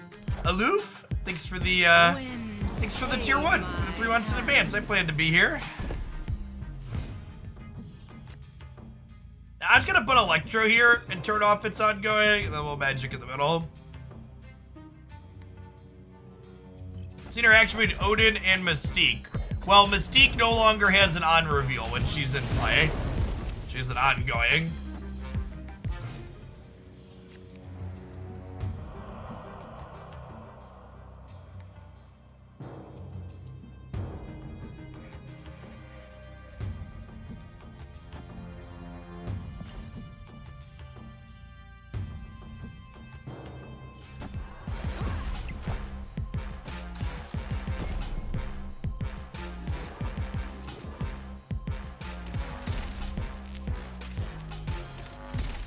Alright, I'm charging my laser here, chat. What a bad dog. Bad dog. Well, I was going to Absorbing Man Zola and send Zola around the world here. But Cosmo is just the enemy of fun. So I guess we're dead. I guess we're dead. Magic was sweet until Cosmo flipped up. Escaped. Need to do stuff and things there. Cosmo tolerates neither stuff nor things. Hey, Nicole, thanks for the brand new Prime. Good morning, good morning.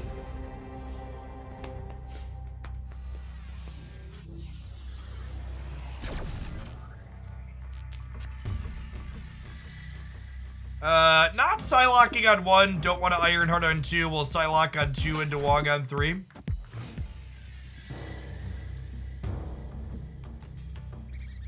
Squirrels! Our deck doesn't love squirrels, Chip. Would ideally like to have a full path to play Wongers out into. Ooh, hopefully they're gonna Killmonger. That'd be great.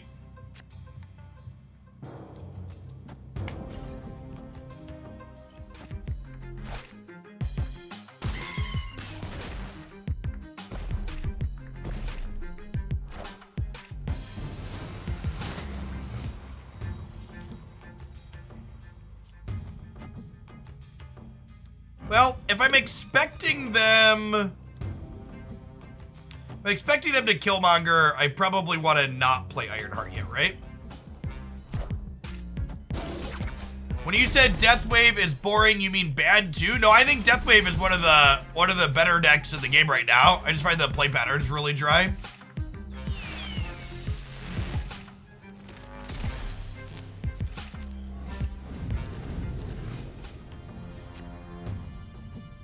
Did you see there's a Reddit post calling you a second dinner apologist for not hating the token system? That's fine. You should see the things I typically say about Reddit. I'm not their biggest fans either. Opponent snapped.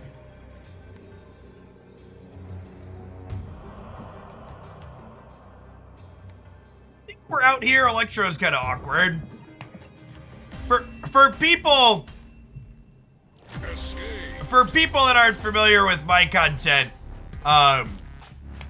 before I played Marvel Snap, I played a lot of Magic the Gathering, and I'm actually blacklisted with the company that makes Magic the Gathering, Wizards of the Coast, for being critical of Wizards of the Coast while I played their game. So like, when Second Dinner does something that I'm not a fan of and I don't like the Nexus events, for example, during the closed beta, you'll get my honest feedback on that. Look back on my YouTube channel for the original Nexus events video from like 5 or 6 months ago during the closed beta. For an example. Damn it, Iceman. There were 2 cards we didn't want him to hit there. Well, I guess he couldn't hit this. We're pretty likely for him to hit something we cared. Blacklisted. Yeah, I never got any official support for anything Magic related because of the criticisms that I leveraged of Magic as a game.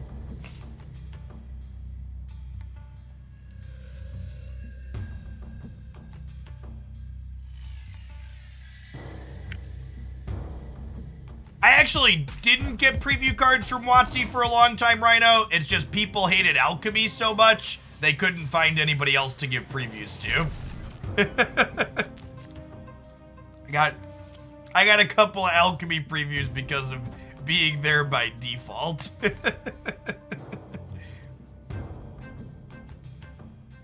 What's going on, Trippin? Thanks for the prime. Welcome back.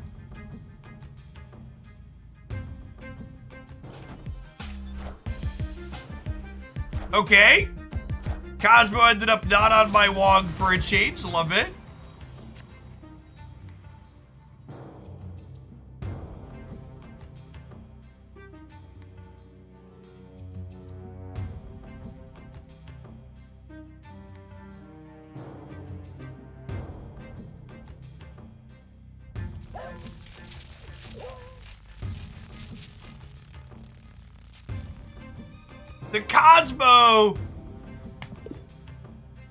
The Cosmo still makes all of our art Ibzolas bad though, right? I thought we were gonna lose Q to this for a little while, but it's just like so bad to Cosmo, right? And that's a pretty peak matchmaking experience, right? We queue up with a deck that can't ever beat Carnage. We queue into Carnage 7 out of 10 games. We switch to a deck that can't beat Cosmo. We queue into Cosmo 2 out of 3 games. It's like, well, shoot.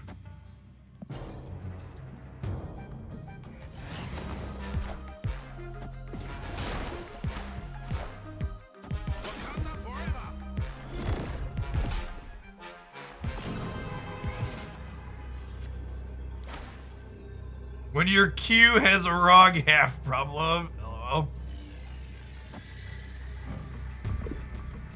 I'm gonna bet a cube on this being good enough. 16 could win left.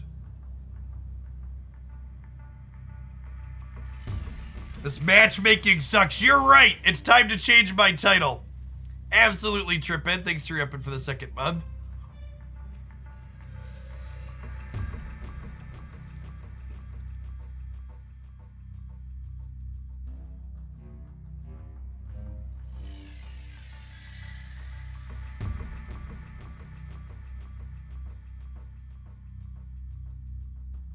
Oh yeah, we will end up with 18 left, right?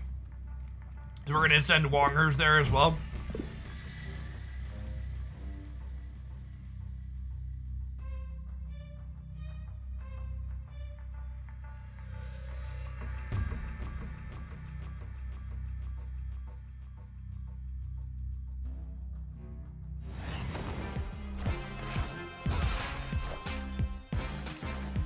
Are we good? I think we're good, Chip. Did we beat the bad dog? I think we did it, chat. I think we beat the bad dog.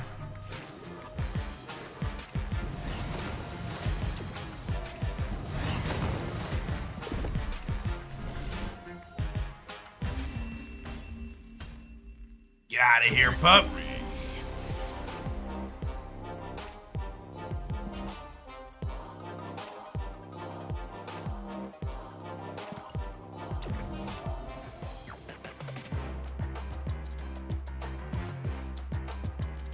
What's going on, Andy? All right, let's fix our title here real quick after our matchmaking experience this morning. So make sure everybody knows.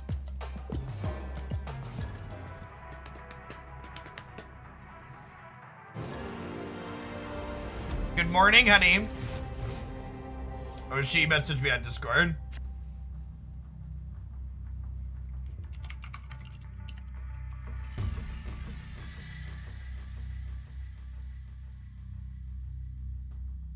Would you recommend She-Hulk? I think She-Hulk's a sweet card. The question you want to ask yourself for should you buy She-Hulk is, will you have as much fun with She-Hulk as you will have as much fun with She-Hulk as you will with a number of other a number of other cards. Remember, your She-Hulk is going to cost you... She-Hulk's going to cost you the same as if you were buying... if you're buying 3 other cards.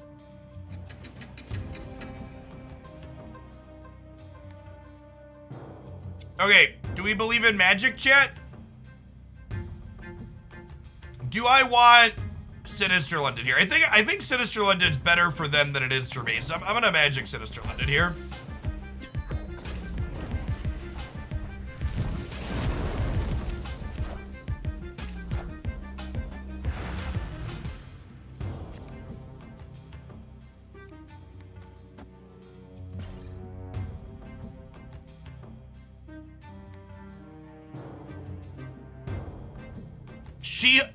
In my experience playing with the new cards so far, She-Hulk feels like the most powerful Series 4-5 card. But I haven't played with all of them yet, so. Yeah, Panther on London is good, but like, Panther into Wong is like also great, right?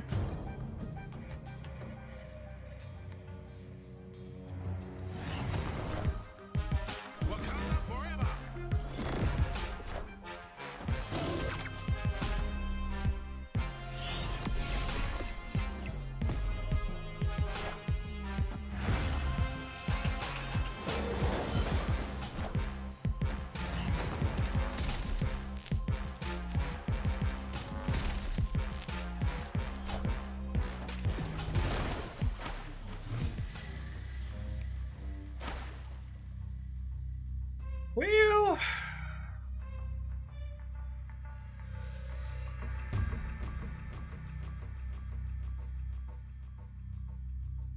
what do you do when you start to feel tilt? I take a break, or I change decks, or I change what my goal / reason for playing is.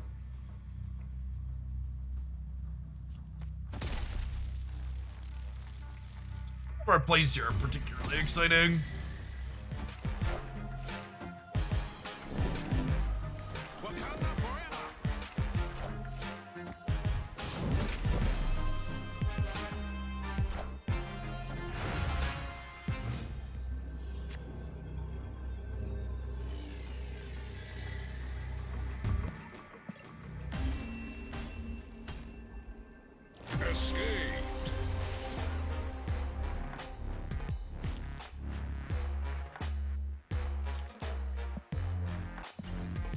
It was really nice of them to Shang-Chi me on the second to last turn as opposed to the last turn to let me know I could leave. We appreciate the solid heads up. Dear Shang-Chi, thank you for not stealing more of my cubes.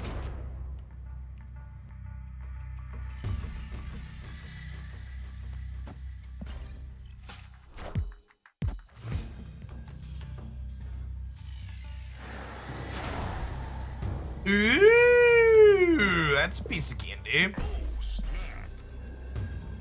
I'll snap Electro into the Isle of Silence.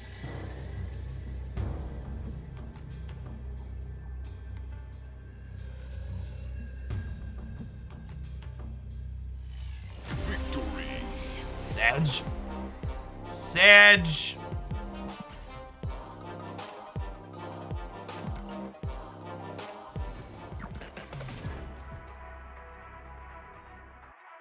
I saw on Reddit that the best thing for tilt is doubling down on your ego and into a downward spiral. LOL.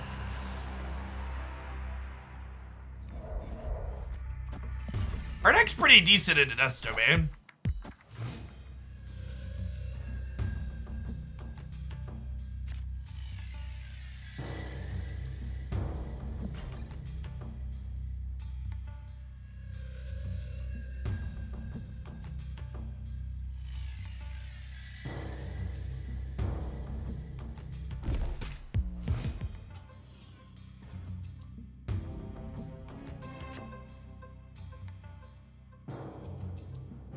Ew, that's sad.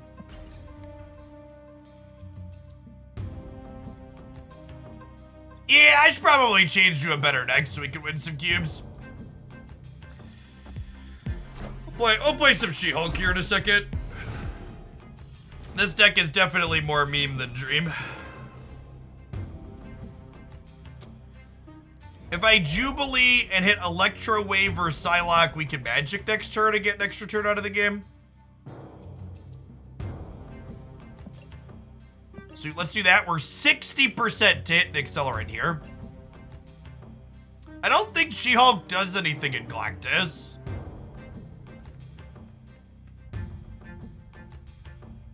I think I'm mostly chilling on Devil Dino decks until I get Coulson and Maria.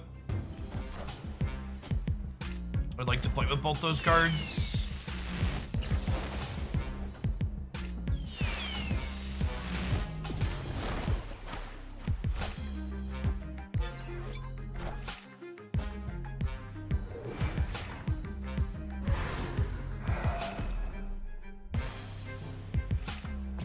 I don't find the Death Wave deck fun, so I don't really intend to play Death Wave on stream.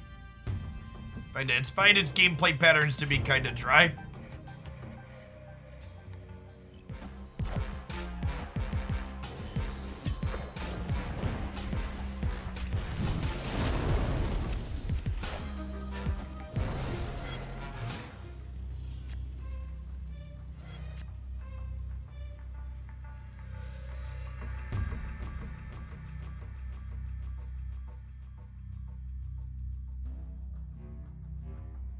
We're giving everyone that opened empty caches a refund of caches on their collection level live now. Good stuff. Yeah, I do, Navier. That highlight posted this morning.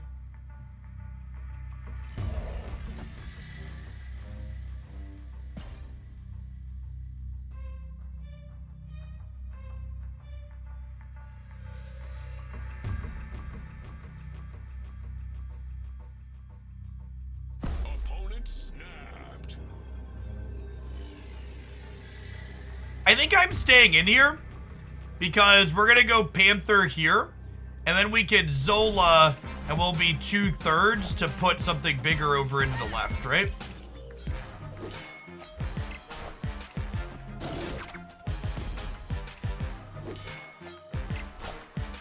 Sorry, did I say 2/3? I meant 50%. And 50% chip. Coin flipping.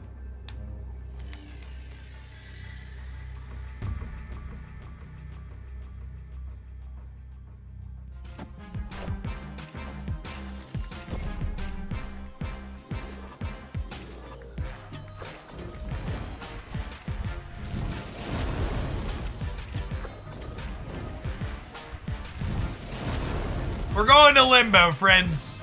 We're going to limbo. Okay, we were dead either way. We're Shang-Chi. All right, let's play a good deck for a little bit. I would like to win a game or two this morning. Let's play some She-Hulk.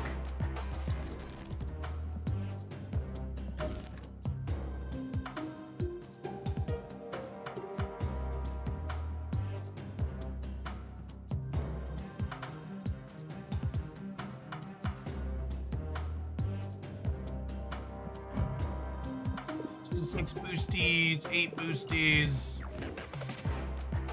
Yeah, it doesn't look like I have any reserves to collect that were refunded. I'm pretty sure I got something out of every one of mine because we ran pretty hot.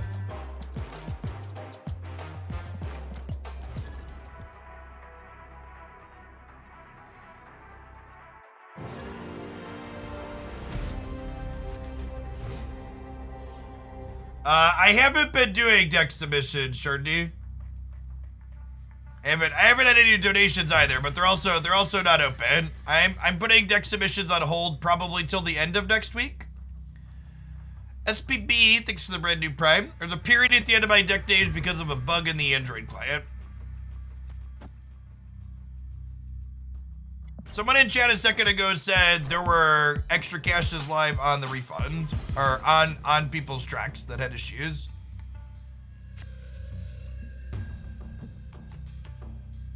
I didn't have issues with any, so I can't confirm that.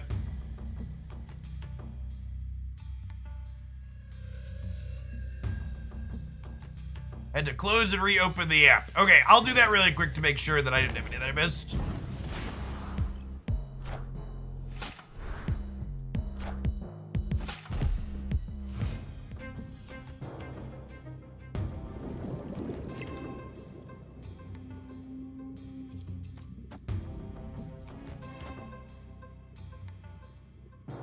Also a Sunspot Dex. Probably don't need to worry about getting Killmongered. Famous last words.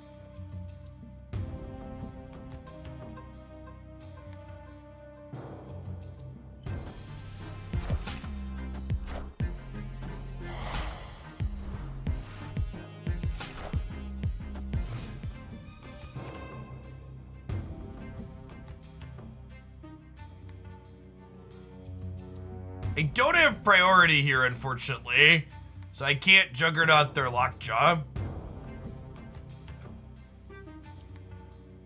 Guess we'll just armor.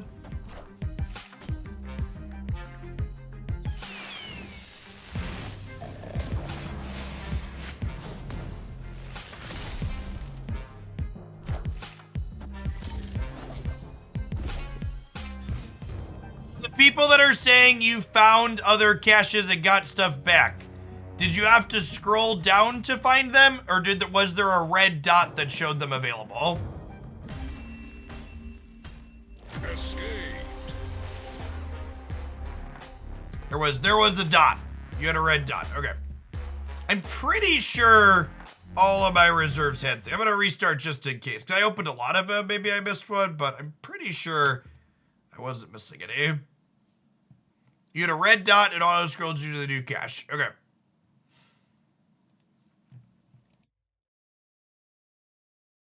Good. That's ideal.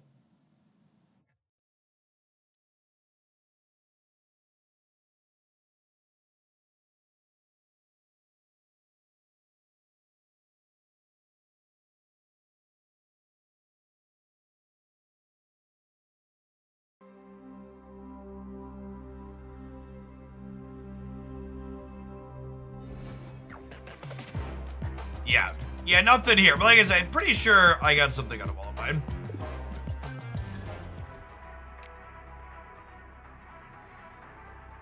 I wonder, I don't think anything's been tweeted yet. I wonder if they're rolling it out in waves. So let me check Broad's Twitter. Yeah, no update on Broad or the Snap's Twitter, so probably give it a second shot.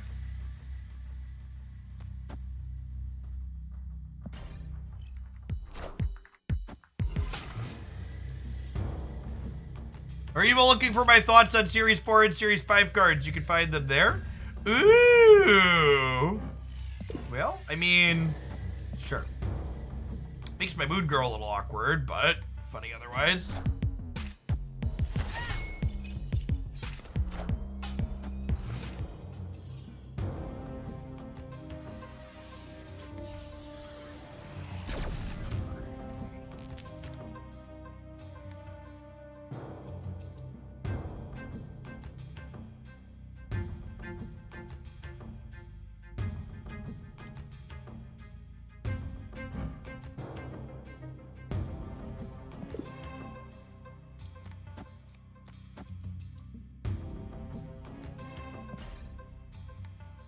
I want to do this so I can Moon Girl next turn to copy She-Hulk to have double She-Hulk on the final turn.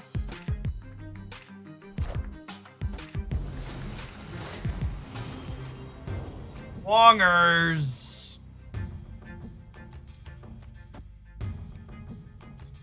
So if I do this, our hand copies left to right, and we have a hard cap at 7, so we'll get second She-Hulk, second Agent Coulson.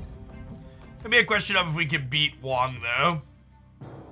There's a good chance Wong out-linears us putting a bunch of She-Hulks into play here.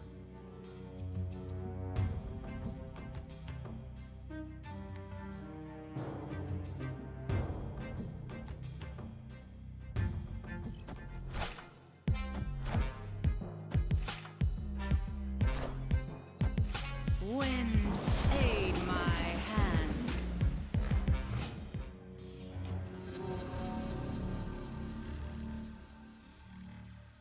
If I play Sunspot and soak 4 energy, this will cost 2 and this will cost 1.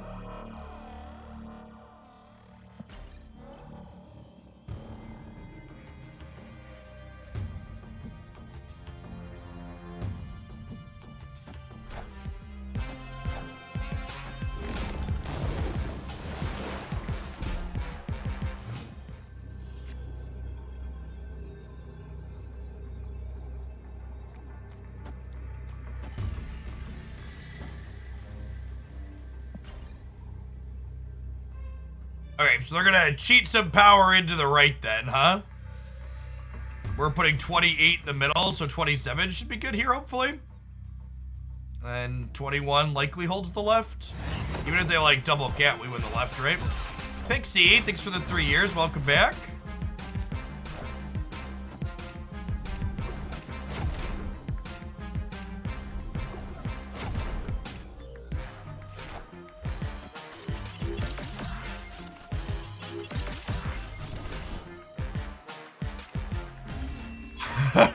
I was gonna lose my fucking mind if we lost to the Gambit Professor X deck. This is not a combo for reference, chat. Gambit can target these cards and not actually blow them up. So this is some nonsense, okay? Just big Gambit there. The way our morning had been going, I was expecting to lose this game. It's been a variance morning. Adversary and Fridays, thanks for the primes. Welcome, welcome. Ironheart could hit Professor X there. If it would have hit Professor X, we would have tiebreakered, right? They would have needed to hit Professor X and hit something on the left one more time. It was a big Gambit energy. Rolling in. Thanks for the over a year. Appreciate the 14 months. You just got your caches that were missed after them not initially being there. Yeah. So it looks like they're rolling them out a little bit at a time. That makes sense. I assume we'll get some kind of update once they're all there. So if you're hanging out and you didn't see your missed reserves get filled in yet, you can keep checking, but I'll shout something out here in a hot second.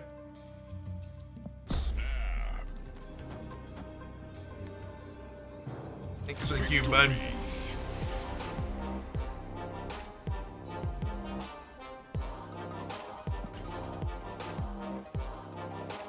There was a bug on release day that some people had empty reserves.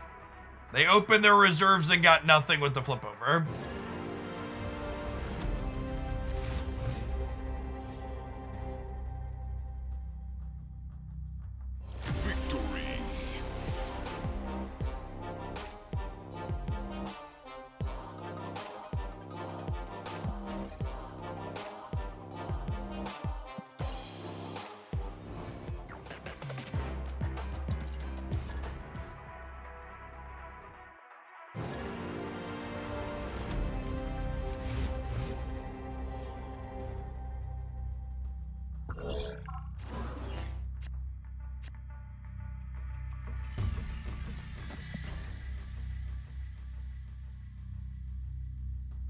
That's literally what we're talking about now, Method. They're rolling out the fix for that as we speak.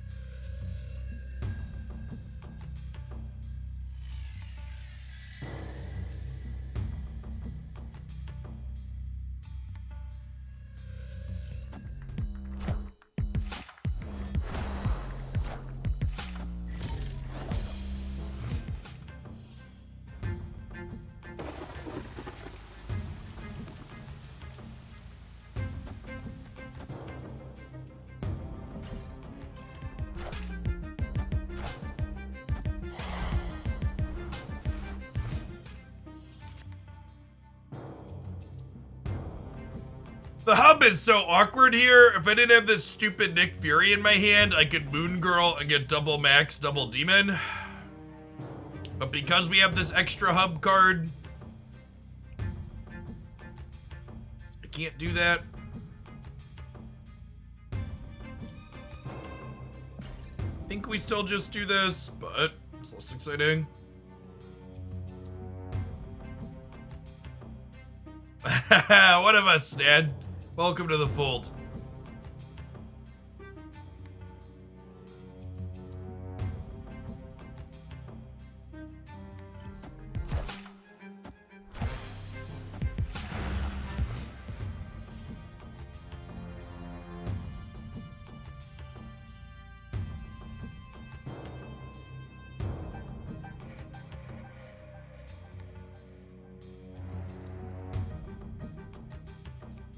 Also Moon Girled.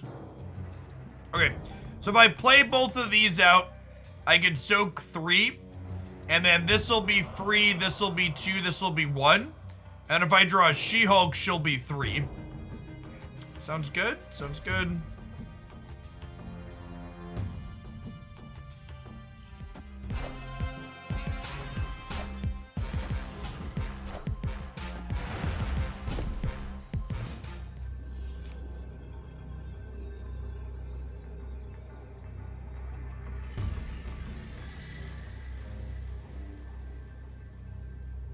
Hey, sorry about that, Brano.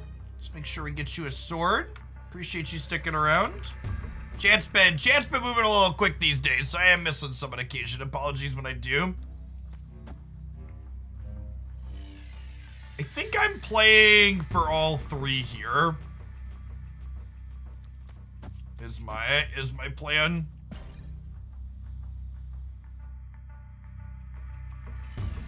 Scorpion taking away some of our burst here at the end, but we're still putting out, what, 12, 18, 22 power on this last turn? John of Mars, thank you for the prime. A blue sky drake. I think I missed yours a few minutes ago, speaking of. Howdy, howdy.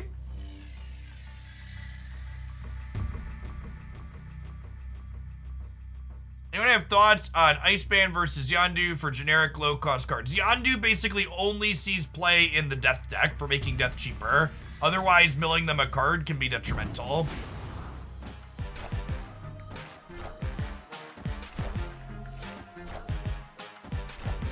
See here if 8 is enough to win mid. Ooh, don't think so.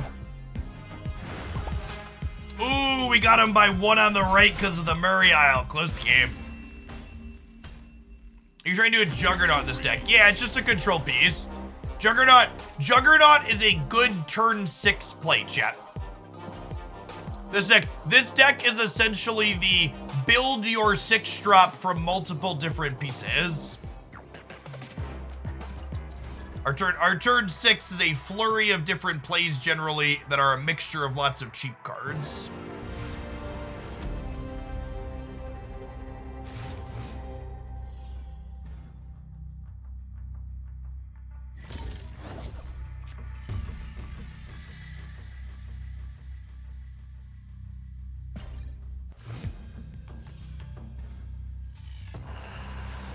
Any more new cards since last night? No, I only have 60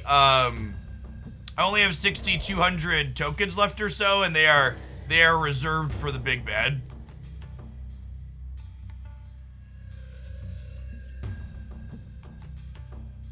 I'm gonna Mysterio actually, and then we'll Hood plus whatever else we do next turn.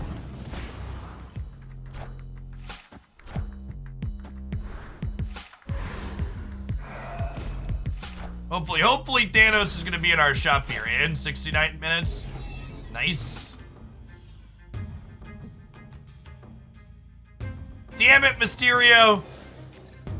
You are the reason we can't have nice things, Mysterio. Do I have all the pull 3 cards? Yes, I am collection level over 8,000.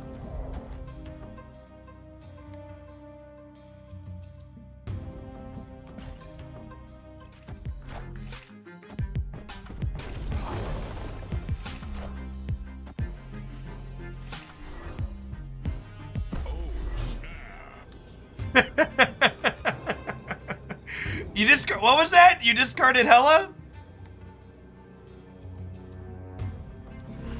Like, I would like to press the button, please. Yeah, it cuts him off the Superflow too.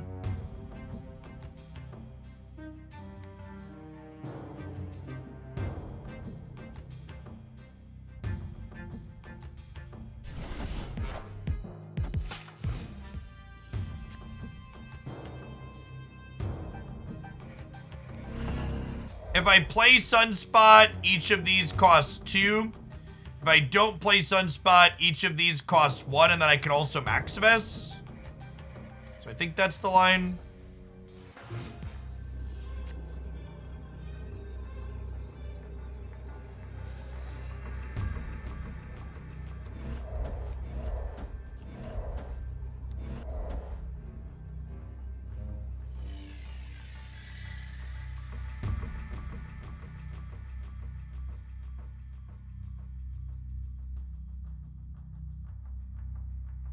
I play more heavily for here. 7, 14, 15 on the left, 24 on the right.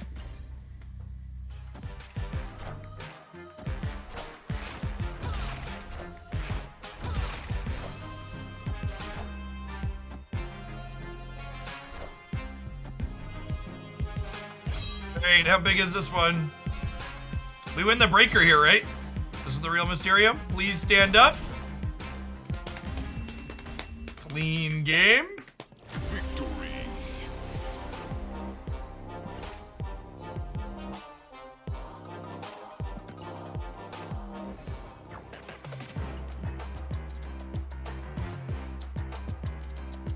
Chat saying there is something in the inbox. Hey, can someone do me a favor and screenshot me the apology thing? Because I don't, like I said, my account wasn't affected by it, so I don't think I'm going to get it.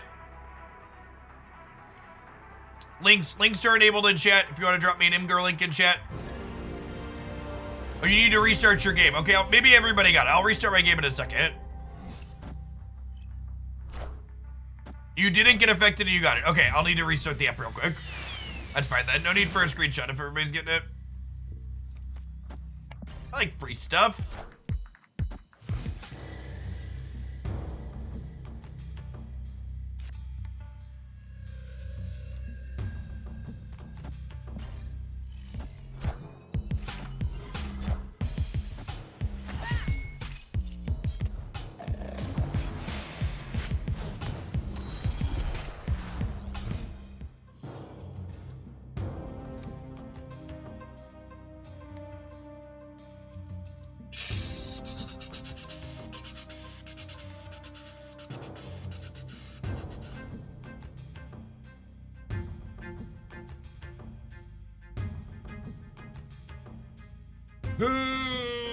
Baby Pants, 6 for the Prime, appreciate it.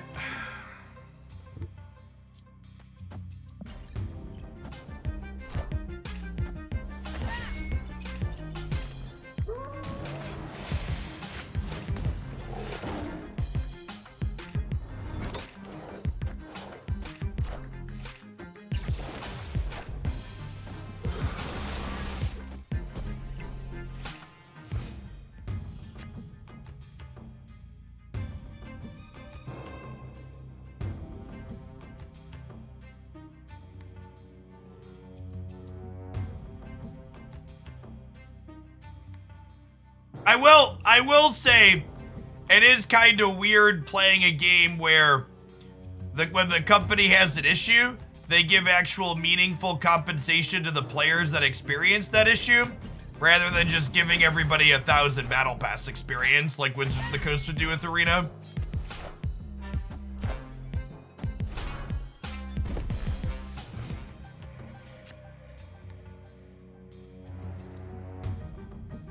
Then we just soak 5 energy here to get a 1-mana She-Hulk for next turn. And then we can play Hulk plus Max plus whatever we draw.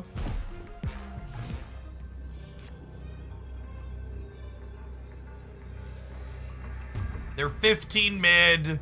I get to put 17 out here.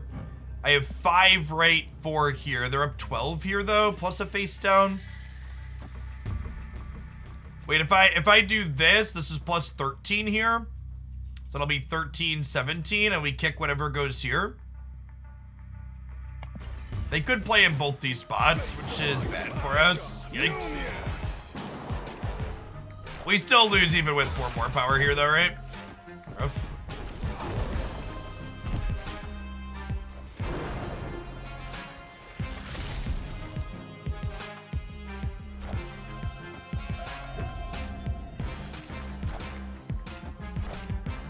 Fortunately, none of our permutations there worked out for us. Good game, Hawkboy.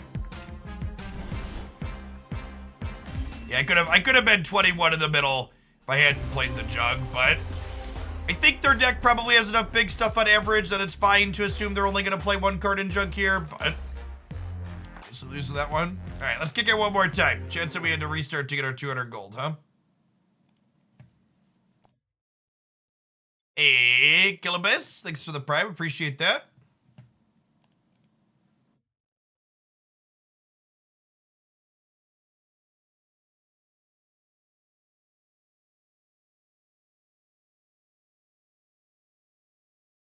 Caches work differently than reserves. Victor, thanks for the Shinalvi. Victor Shinalvi, thanks for the prime. Words and stuff. My breakdown video this morning is specifically talking about the reserves, which are what you get for a majority. The collector's caches only occur for levels 500 to 1,000. You get past those relatively quickly. Huh, I don't see anything in my inbox yet.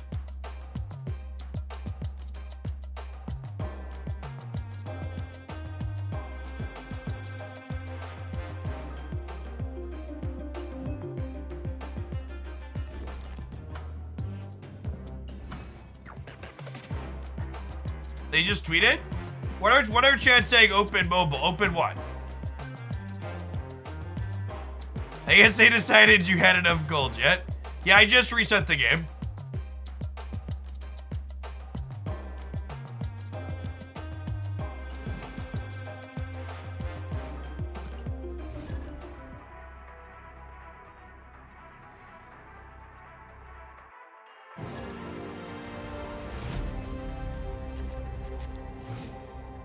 I am on the mobile client, chat. I am on the mobile client, chat. For people telling me I need to open on mobile, I'm on the mobile client. The person in chat who has asked for a 3rd time now, how long does it take to get a pull 3 collection? For the 3rd time, here is me typing a command, linking you a YouTube video that breaks that down. If you ask again and ignore me, I will time you out this next time.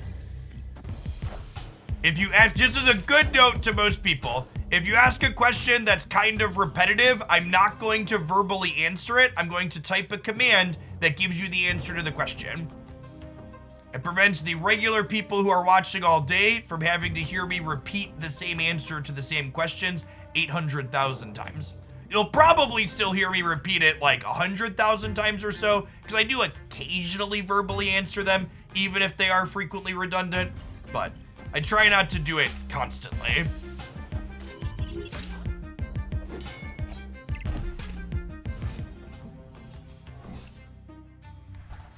Hey, Limbo. Do do do do do do do do do do.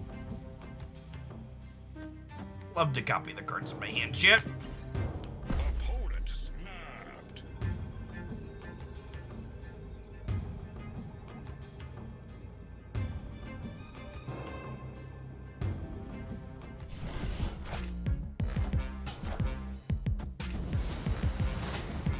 Wongers!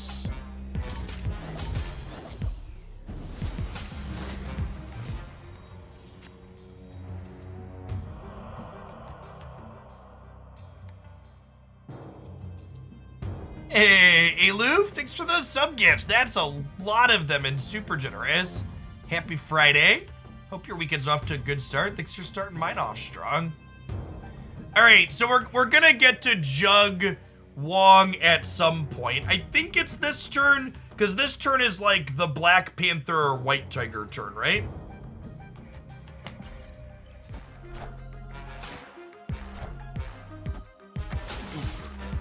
Oof.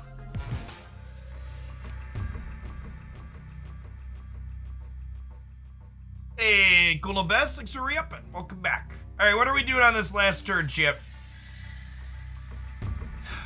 If I bank all 6 energy, I have 2 free She-Hulks, a Polaris, a Maximus, and a Titania.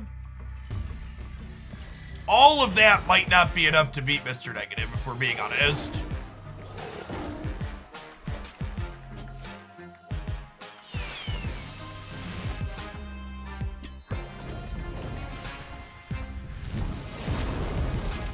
I already believed in Magic Opponent. You didn't have to tell me twice. Okay, so their Iron Heart is taken care of.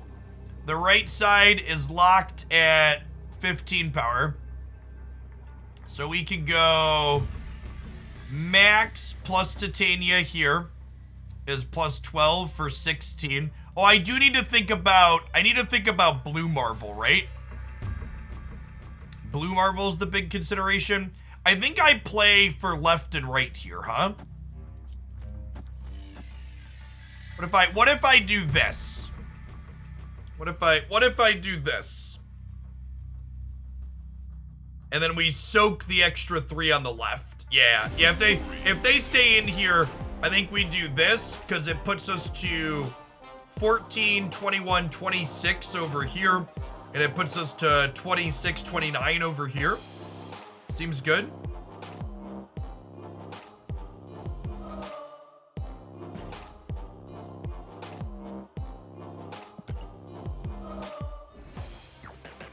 I can't decide if this is my favorite She-Hulk deck or if the other one's my favorite.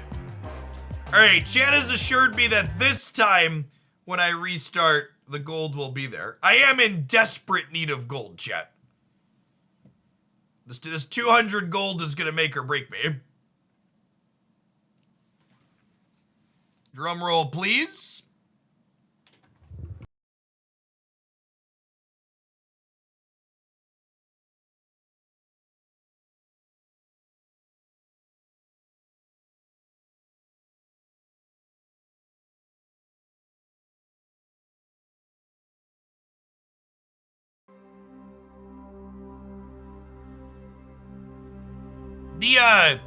The YouTube algorithm really didn't like my breakdown video. Maybe I need to retitle it and re-thumbnail it. For people asking, this question's been asked a few times today.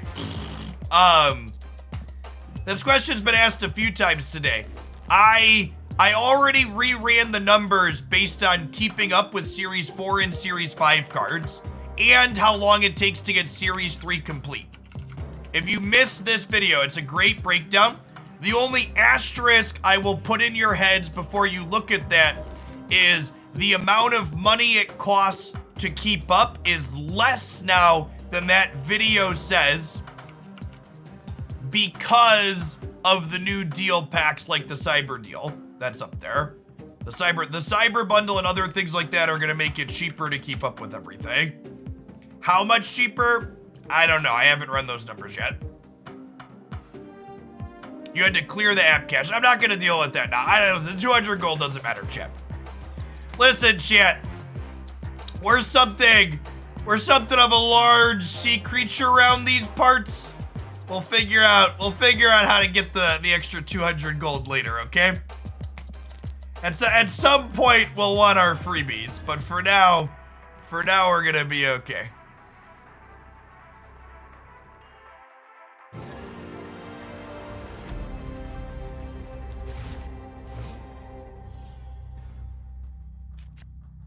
And if anybody's wondering, but Jeff, how did you acquire that much gold? With the most powerful card in mobile gaming, chat, the credit card, you too can acquire however much gold you feel is necessary.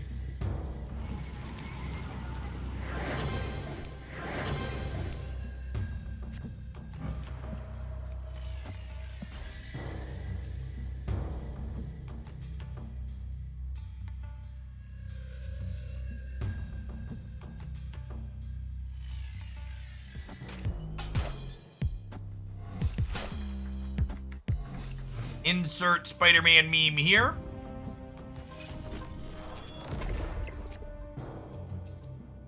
Okay, so I'm pretty sure I believe in magic.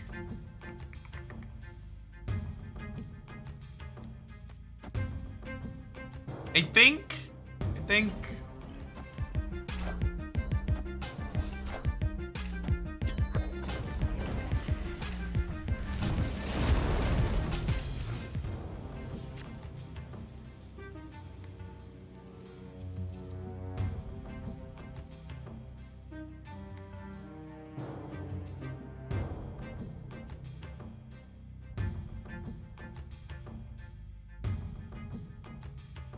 Might just be passing. I think I want to leave space on London for lots of big things here, and we'll drop double She-Hulk next turn.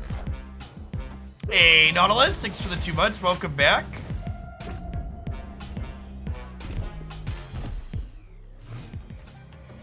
You gotta get through them at some point, Uncle. Gotta get through them at some point. Wait, okay, so do I vision this turn and then pass next turn hoping to spike Infinite? That's probably the line, right? We probably vision and then pass on 6. That gives us 2 draws at Infinite, 1 and 4, 1 and 3.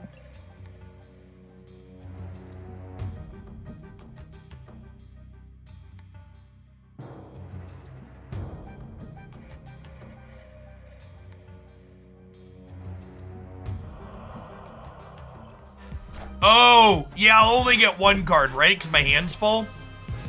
That's a good shout. That's a good shout. That's fine. I'll Sunspot, and then we'll just like She-Hulk plus Arrow next turn, right? Opponent snapped me. Alright, I'm a fish. Take my cubes.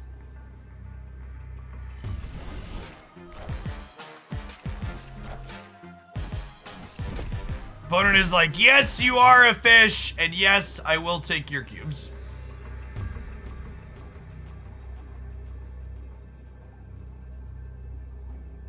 Ooh, that's a piece of candy.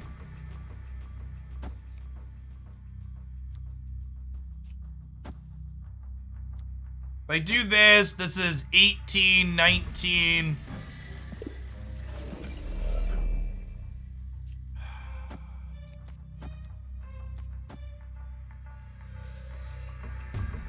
This is 24, 30, 31 here.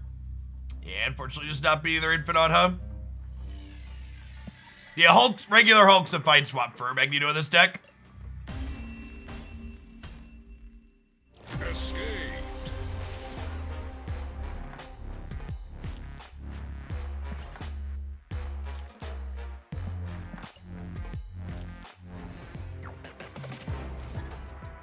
We'll definitely play some more Hazmat at some point today.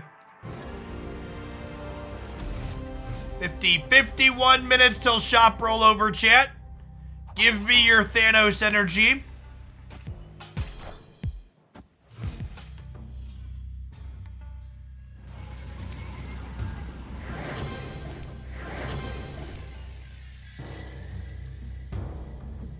Hood and Electro. Do I sense a Galactus gamer here from our opponent, chat?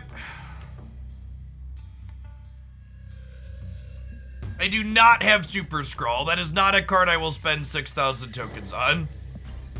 Neat tech card, not a very powerful build-around card.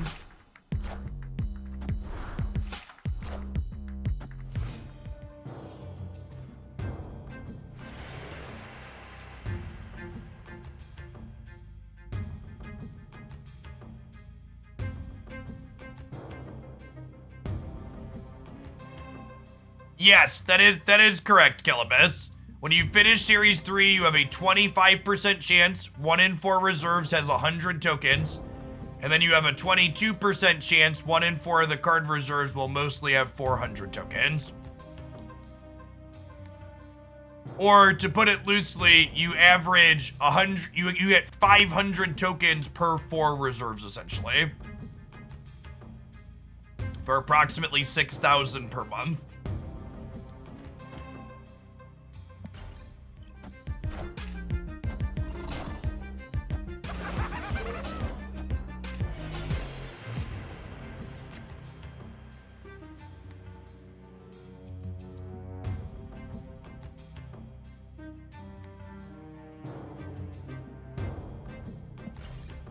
chilling for now.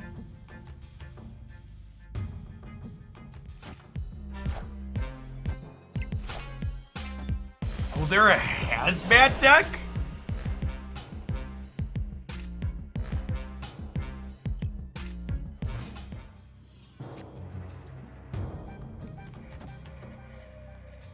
I'm gonna arrow here, and they're gonna galactus here, and we'll die. Is that what about to happen? The Bifrost was really good for them. They could be not galactus, we'll see. I think we might be dead either way. If they snap, we're out.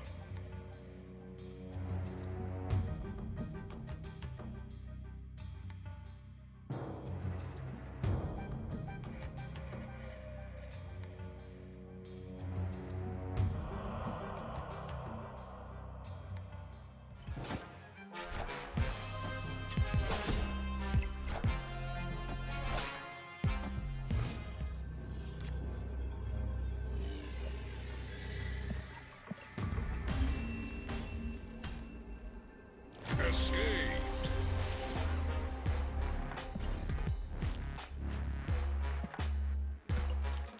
Bum, bum, bum.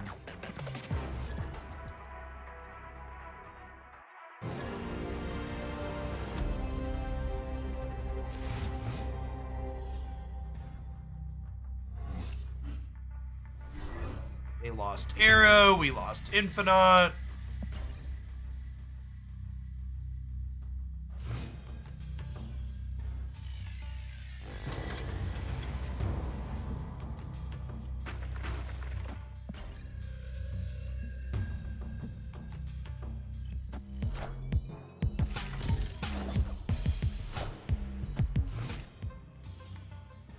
It's a good exchange for us, I think.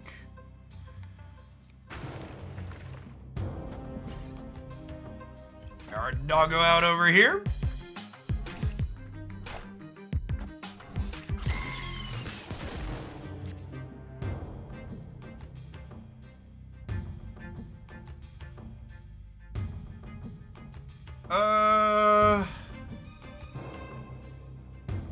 Do I want a lizard? I don't know that I do. That's probably fine. I don't want to play it into the vibranium mines, that's for sure. I think this is a magic left angle here.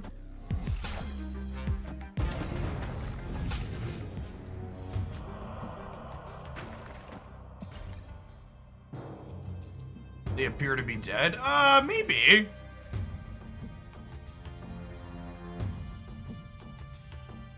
Yeah, we're probably in a good spot. All right. Victory. See, chat, when Cosmo's on our side, he's a very good boy.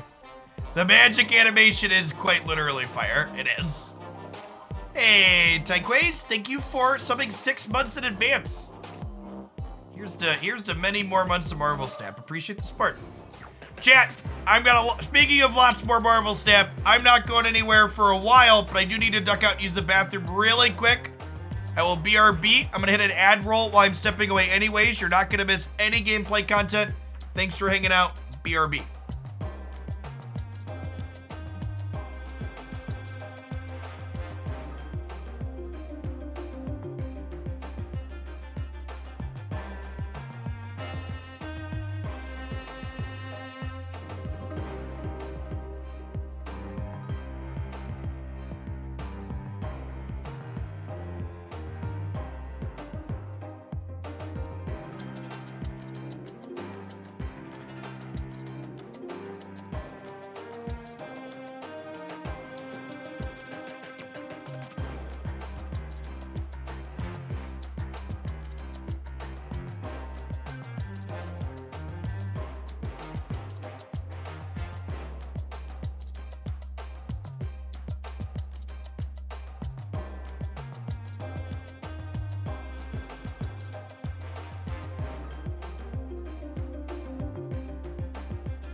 So, in a manner that's very similar to making chat commands, whenever I have lots of people post the same comment on a YouTube video, I go and start preemptively answering that comment in a pinned thing at the top.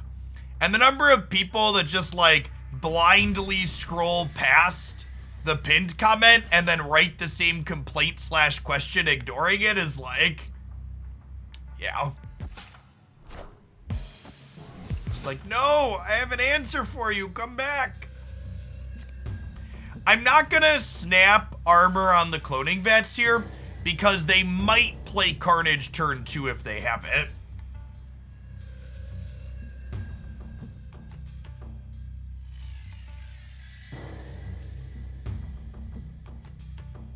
I think Valkyrie probably goes in a lot of different decks. It's just a good utility top-end card. She's kind of like a good flexible answer, similar to like Shang-Chi and Enchantress. In terms of specific Valkyrie build-arounds, Valkyrie synergizes with Luke Cage because she'll set your opponent's things to 3 power, but Luke stops her from setting your own to 3 if they're going down. Yeah, this is why. So we'll get another armor here, but like they have another Nova and another Carnage.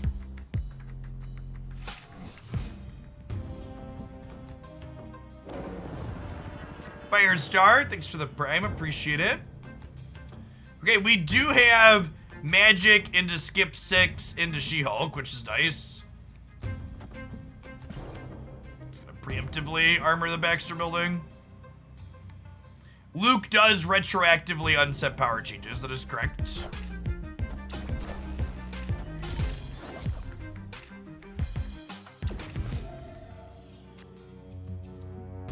Honestly, I think I just wave this turn as a disruptive play. I know I'm playing magic next turn, but I just want them to not be able to spew their hand, essentially. I think I'm snapping them too.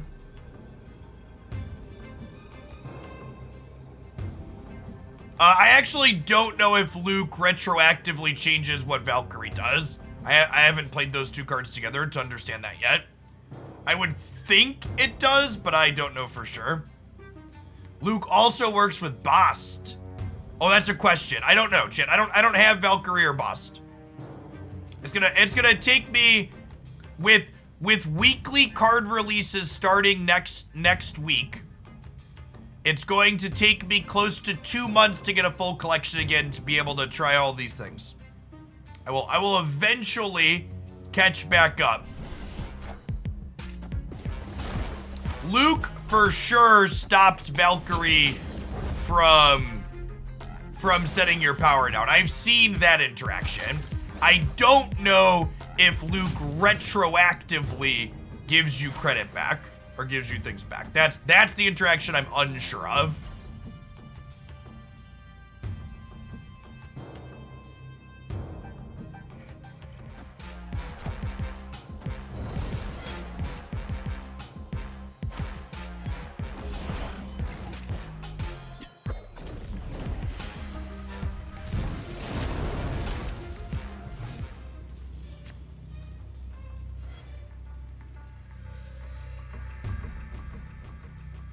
I don't know that 30 is going to be enough here on the last turn yet.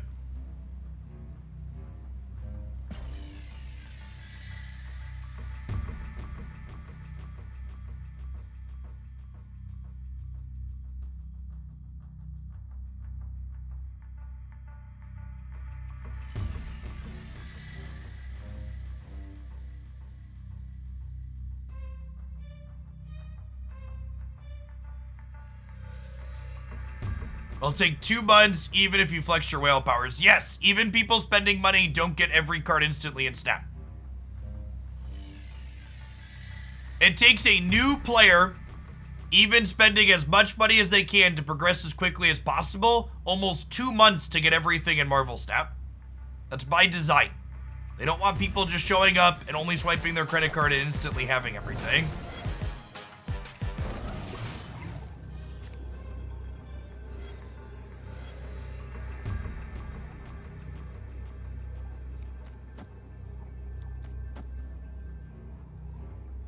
How long for free-to-play? Full metrics on breakdowns for free-to-play, small spenders, and medium spenders in this video here.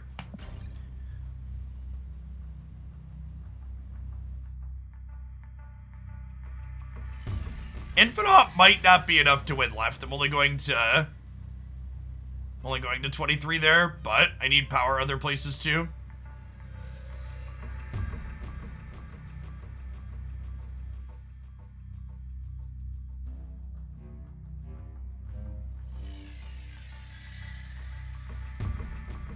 Opponent snapped.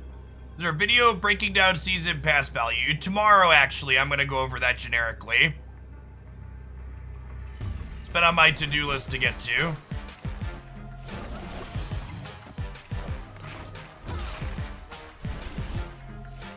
I'm honestly not sure what's more toxic here. The fact that my opponent's playing leader, or the fact that my opponent waited until the absolute last second to snap and the game doesn't unready me and give me time to retreat. It gives you like a very small amount of time to retreat, but it's so super fucking toxic waiting till the last second to do that. Just incredibly, just like wait to the last second to get people. I think I like this build less than the other She-Hulk deck.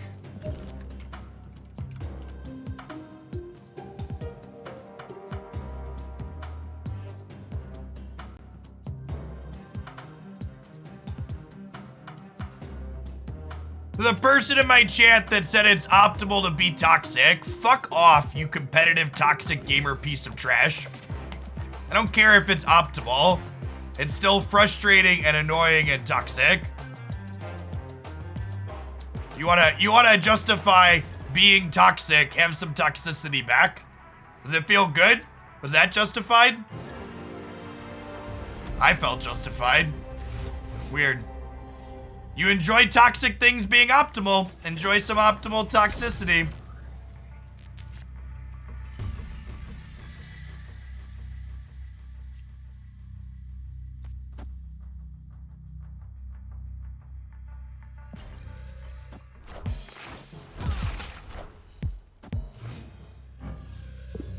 She's just a little baby next to Giganto, chat. Look at our little baby She-Hulk.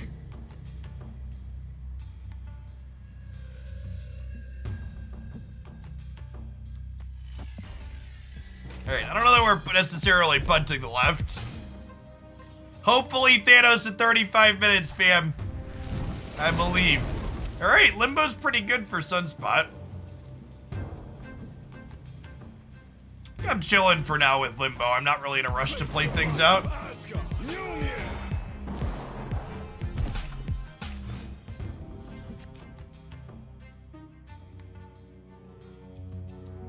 Oh, that's an interesting thought. If we sunspotted on turn 1, we'd soak 5, and then we could have played She-Hulk the following turn.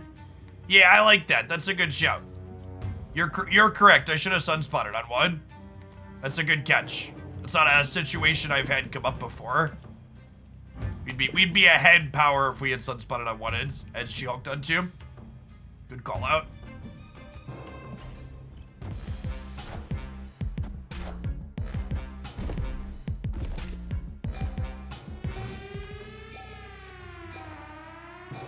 Okay, so the vault is closing here, but the vault reopens on turn 7 is worth noting here. Drawing Moon Girl, I guess, is a little punishing for not vomiting my hand out sooner. I guess I can Polaris and Mysterio, though. What if I yank their Sunspot into the vault? That sounds kind of good.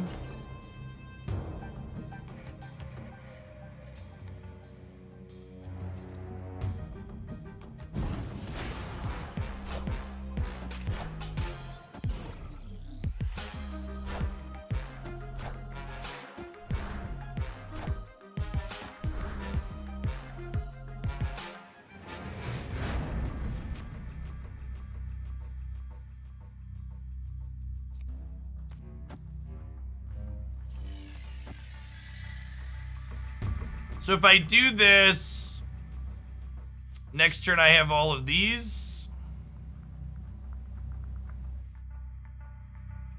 But I want to commit armor here. Do I need to draw a card next turn? I don't really, right? I think I just Moon Girl and then we chill and see what they do.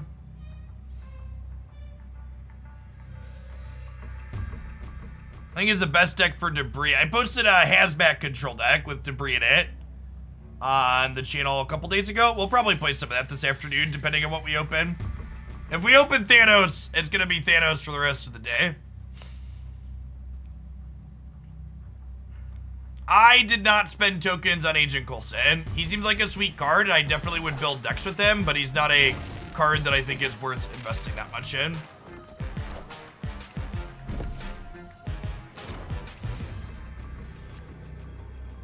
Huh. So remember, I'm +4 on the left. There's a very good chance they drew a hammer.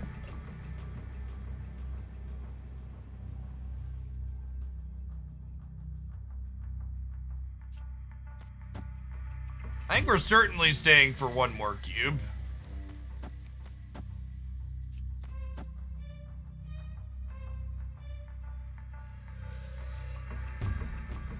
Yeah, the vault is not like Kiln. It reopens at the end. So I feel like this one could break a couple of different ways the way Vision moves around here, so... They probably just play for left and right, and then we lose. I'm definitely out if they snap, but I'll play Go Fish to see how the game plays out, I think. If they don't push on us.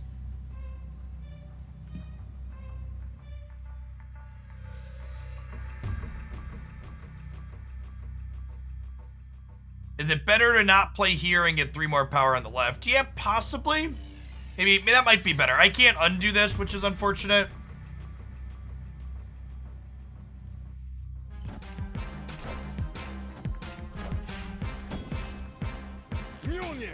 Yeah, we're dead here.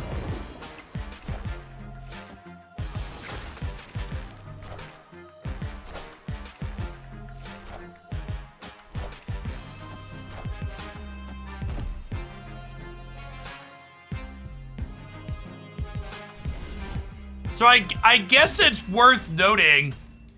I know we lost this game, but if I would have led on the Sunspot on 1, we would have been +5 here, and then I could have skipped Juggernaut to be another +3, right?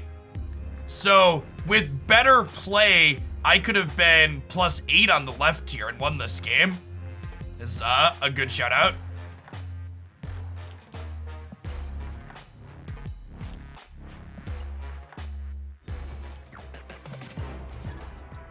Ghost Rider returns randomly from the cards you discarded.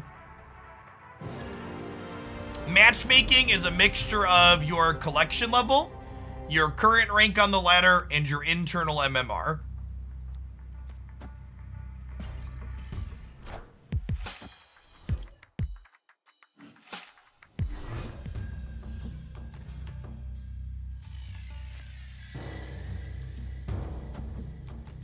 Wow, this is like, I'm snapping them here for sure. This is like our ideal hand. He says before getting killmongered. Victory. I think Cerebro 2 is playable without Brood. I think it's much worse without Brood. Aggro Craig, thank you for the 2 months, by the way. Okay, I missed that one. Welcome back.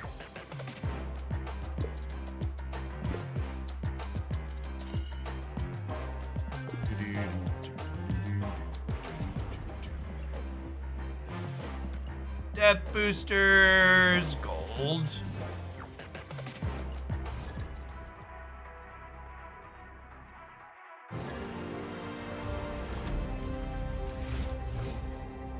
MMR stands for matchmaking rating. It is an internal hidden number that all players have that does not reset or go down between seasons.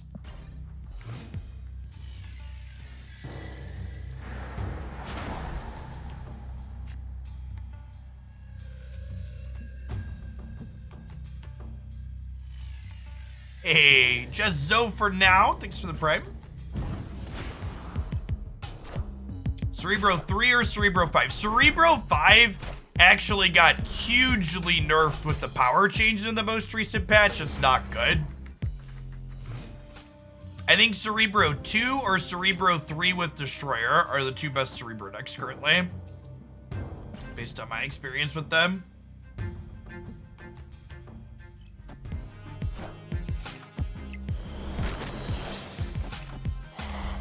Alright, so looks like we're playing against Patriot here. We get Expansion Dift. Swarm. Alright, pretty close to even.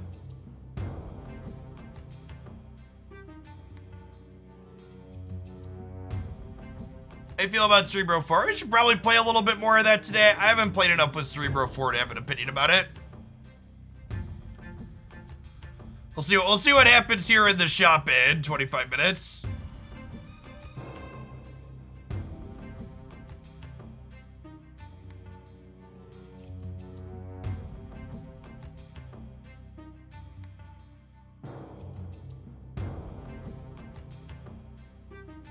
Really want to Maximus this turn. I guess we'll Polaris. Rand's a little awkward.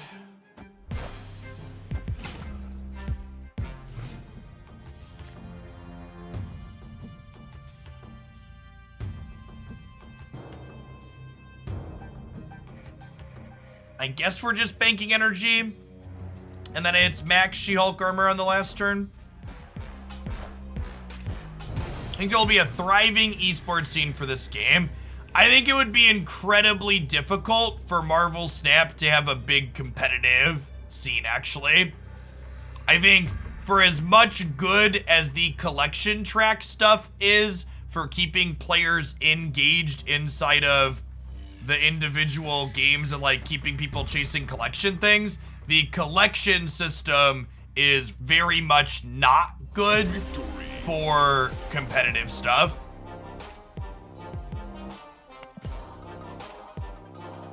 I think the way everything with the collection track is designed is very compelling to keep players playing and making it exciting to open cards, but not being able to swipe your card and just buy a deck you want makes it tough for competitive players to get involved.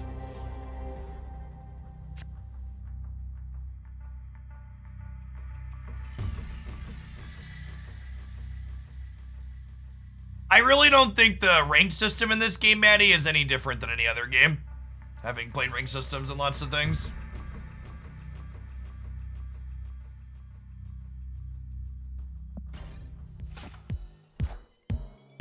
Yeah, they could give players bulk collections for tournaments, it's true. How would snapping work within a tournament? So they've announced that, actually. So we are going to get a direct challenge PvP mode. So you can play with friends or play community tournaments or whatever.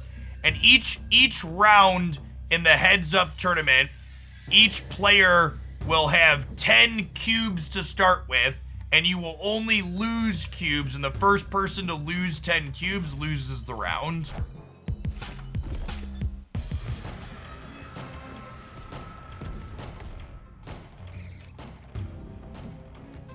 I would love to put Hood into Murder World. Honestly, I kind of want to just throw Titania away here as well, because I'm going to get a Demon, and then I want a Moon Girl copy She-Hulk Jug Demon.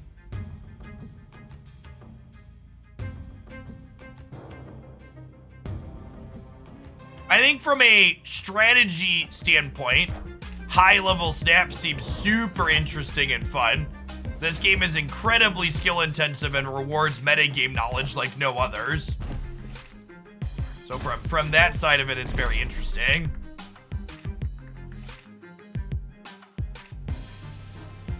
Matches could take all day with that. No, you only lose cubes, chat, in what I described. You don't win them when you beat the opponent.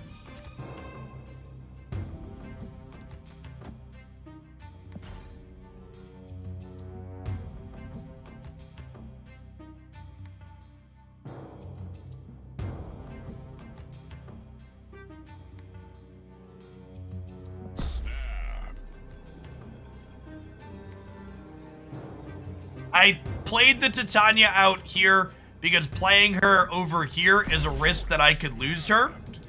And I wanted to clear hand space so I could copy the demon with Moon Girl.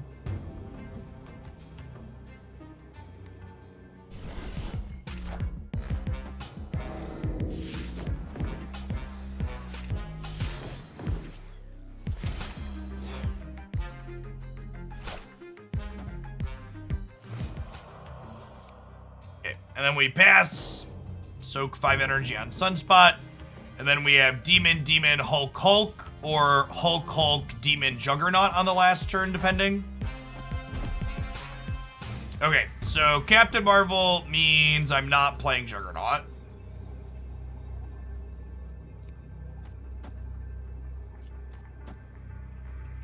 And actually, Maximus is 1 more power, right? So we go Hulk, Hulk.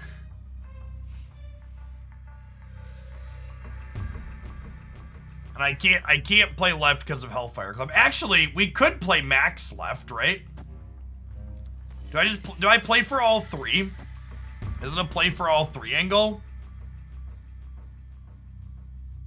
That's true. Sunspot spokes more, but I think I like playing Maximus over the demon because it lets me play for the left side.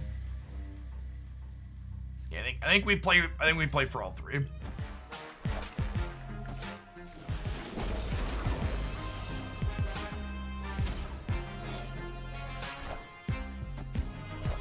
We win, right? We're 16 in the middle.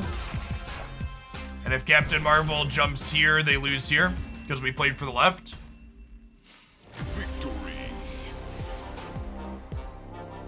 So, one of the things that would have to be decided for competitive play is, do you have a multi-deck format like games like Hearthstone and Runeterra have, but you could also have a side deck format like Magic the Gathering has. So in Magic, players have a 15-card sideboard that they swap cards between their deck in between games. I'm biased because I'm a Magic player. I think side deck formats are way more fun. If I run a community snap tournament, it will probably use side decks. Cloud Control, thank you for the brand new Prime.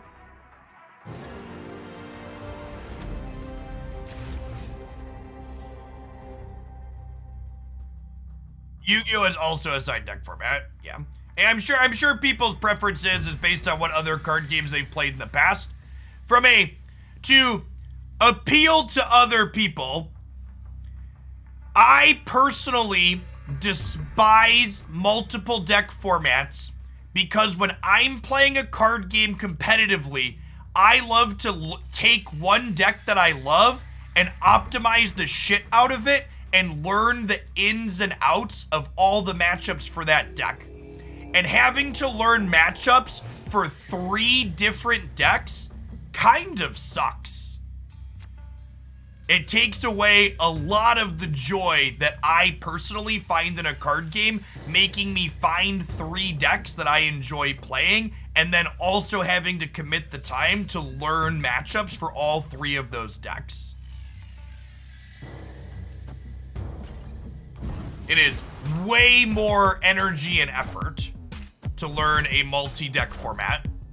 Not to mention the amount of resources it takes for players to acquire cards for a multi-deck format. Okay, so with Quinjet drawn, I'm gonna go Armor Quinjet here. And then we can Moon Girl the last turn, and we'll get a second Max, a second Polaris, plus whatever else we draw. If we're a true professional, we'll hit the 1 and 6 for She-Hulk next turn. Oh, I guess I could Quinjet left. I don't know. I wanted to protect it from Killmonger. Personally, I think due to small deck sizes and polarizing matchups, there's no way competitive to be run in a single deck format, even with the sideboard, unless the sideboard is massive. I completely disagree with that. Look at that. What professionalism, chat. This is why you watch the stream, I know.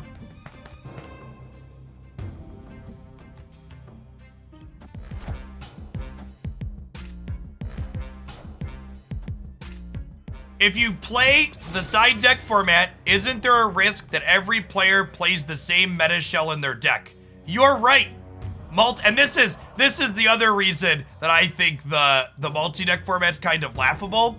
And I guess that people are used to playing card games that are poorly balanced. The multi-deck format is good at making up for the fact that lots of card games have lots of balance issues. You're right, in a single deck format, lots of card games have balance issues. But if the developers just do a good job balancing their game, that won't necessarily be the case for Marvel Snap, chat. I would like to believe we could have Marvel Snap be a well-balanced game where we don't need a multi-deck format to artificially diversify things for us. If we do this, put 20 here, we put 14 here. This is staying 2 from that. It is quite idealistic. You're not wrong. The fact that they have priority here is really good for us because it means that things we're playing out don't get hit by hazmat. Right, they're just super dead, right? How big would the sideboard and Snap be? Yeah, 3 to 4 cards tops, probably 3. Yeah, it's probably 3 card side deck. Victory.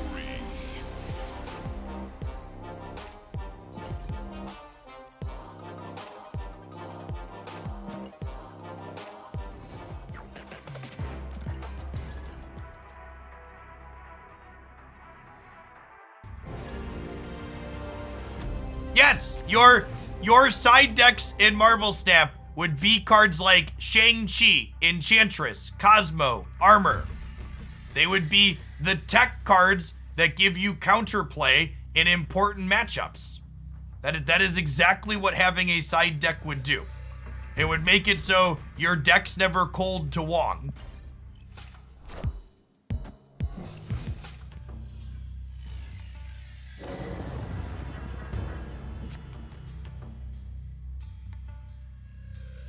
I think for the sake of not having my hand get cluttered, I'm gonna Viper here in the middle.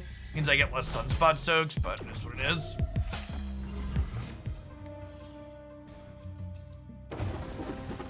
She-Hulk is definitely the strongest Series 4 card. Maybe the strongest Series 5 card.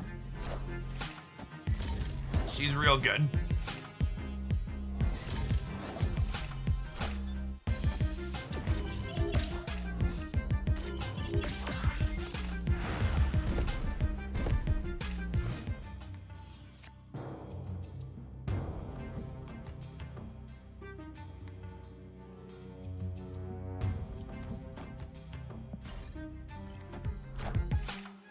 Titania's like, okay, I regret spending resources on her though.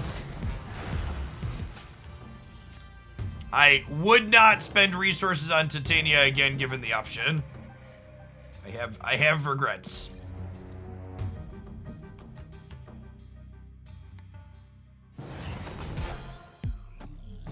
Hopefully these go right. Alright, some of them went right.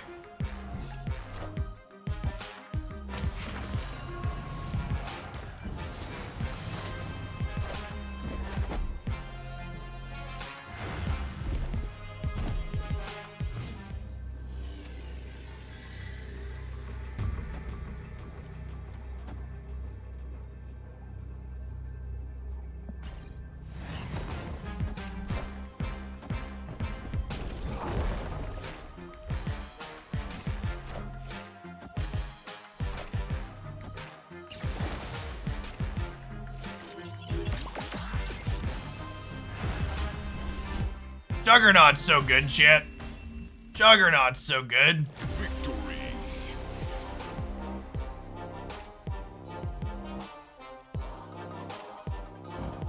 People always ask about this card in this deck, chat. It's so good.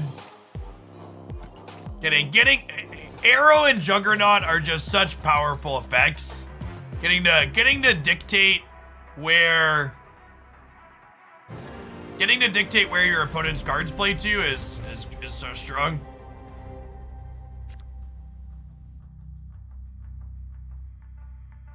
You have Wave in hand with She-Hulk, Fucking play She-Hulk turn 4. Would you play her or save her? It's super situational, VA.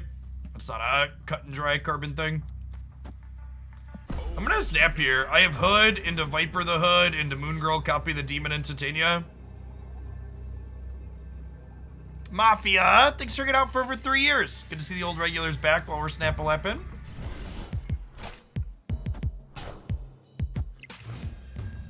Is Thanos viable? I have no idea. I've only played with Thanos on the test server in that short video that I posted from that. I don't have Thanos yet. Anybody that tells you they know Thanos is viable or not viable without playing with them, you should probably just like ignore them. Thanos is a very unique design in Marvel Snap that has a lot of moving parts and is going to take time to get optimized. There is a 0% chance that an optimal Thanos deck has been discovered already.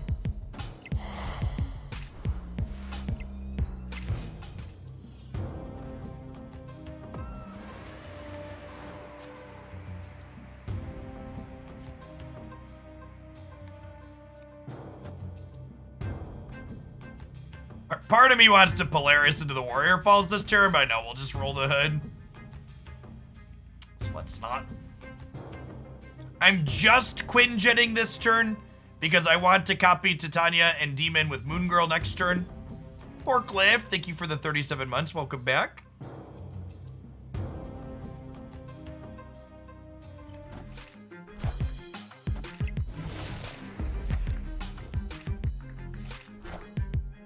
I think you could play Rocket Raccoon in this deck or Ant-Man over Titania if you don't have her. I think subbing her out is fine.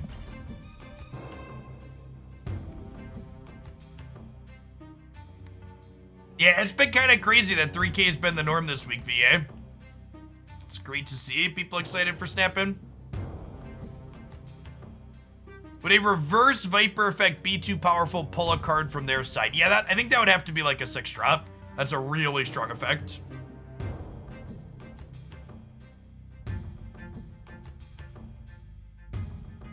Any tips if you're hard stuck near rank 60? Yeah, master when to snap and when to retreat.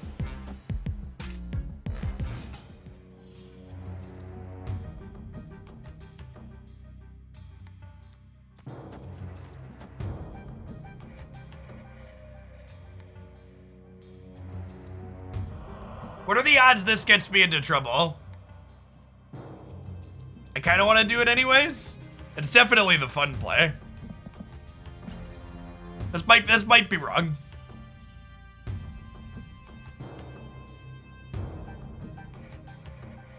These are potentially content cubes I would like the record to reflect. Maw kills him, right? Well, we're gonna pull 2 different things, right? So even if we grab Maw, they're gonna grab something else as well. Okay. Okay.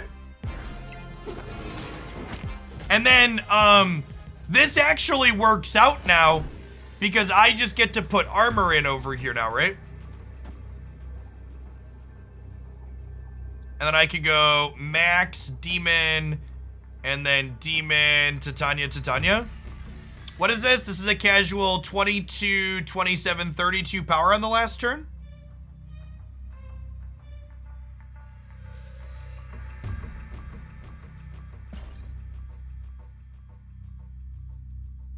So the Maw animation is still here, but it's applied appropriately to this lane. Will one Titania go to the opponent? Assuming they play nothing here, but I'm assuming they make a play here, so I'm playing her out. I already snapped chat. We snapped early because our hand looked good. This is definitely my favorite She-Hulk deck. The more I play, the more I become convinced. I also love Moon Girl though too, so I'm a little biased. Her copying powerful cheap cards is great.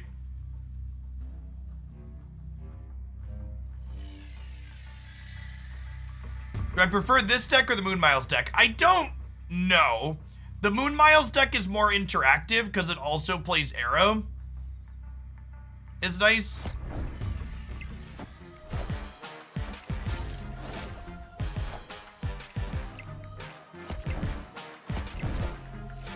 They probably have another Devil Dino. We could definitely lose this.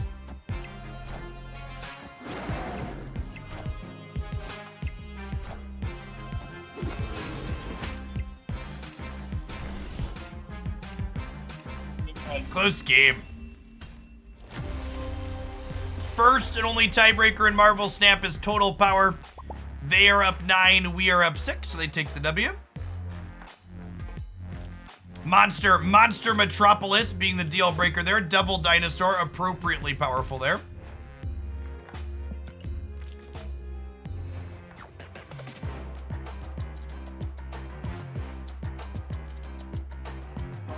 Yeah, that could have been right. Perhaps we're supposed to split the Titanias between mid and left, and then I would have been up 1 on the left, and we would have ended up winning there, huh? That's a good shout.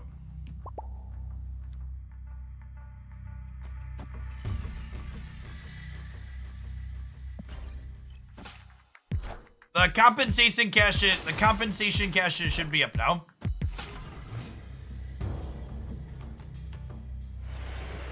I love the new Infinite Border. It's so good.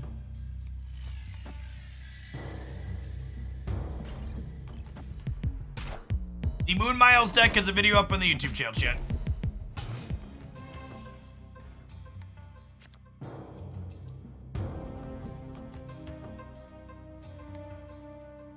Ha!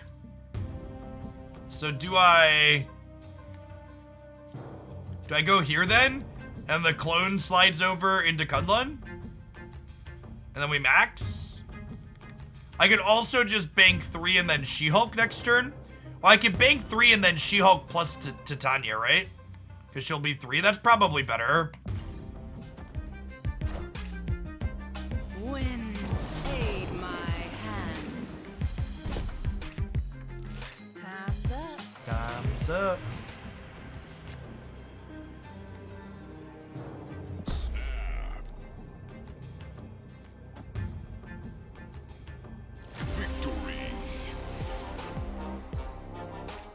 Yes, that's correct, actually. Locations that lets you get rid of Electra are very strong.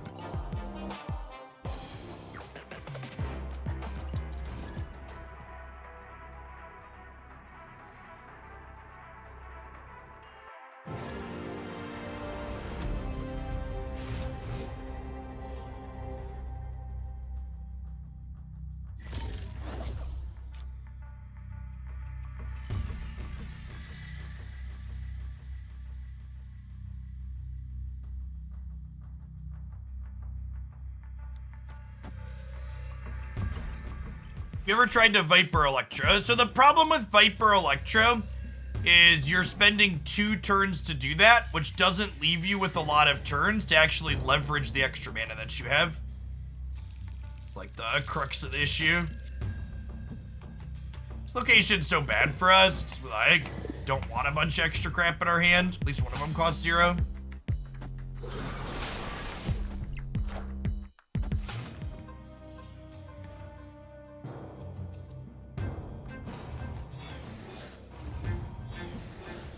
Yeah, Electro gives you double energy when you won, is correct.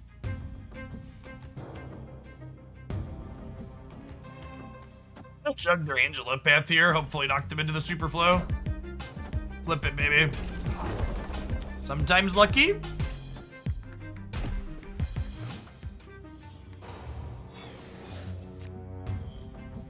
Do we just, like, continue to be completely rude to their Angela? I think we do.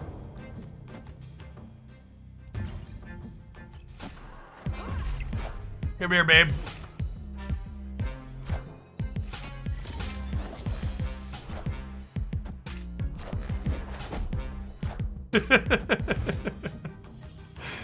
Even Polaris and Juggernaut are just like very satisfying cards to play with. Just like, and for my next trick,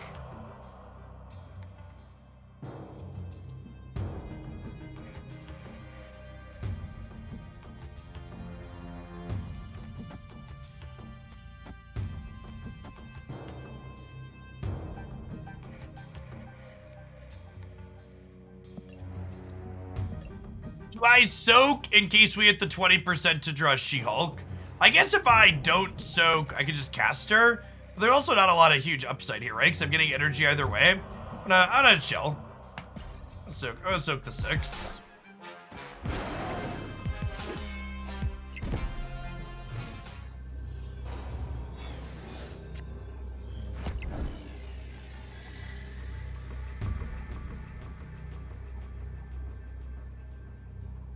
Seven energy.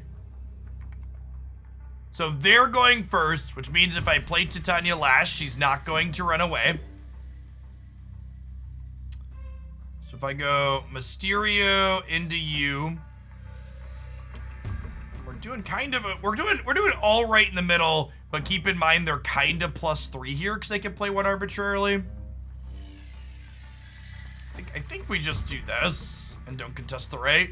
We also passed here, so they might be worried about She-Hulk.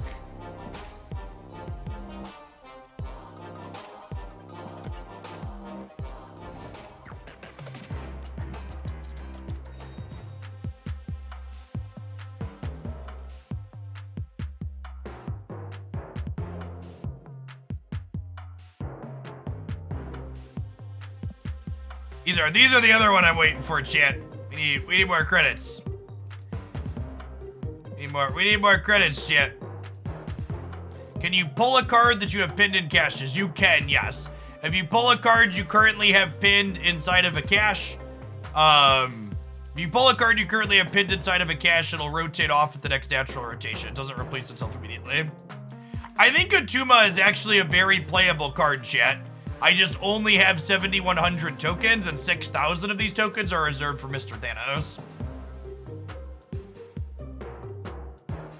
I think there's a few different sweet decks you can build with Atuma. I would build with him, but I just only have so many tokens for now.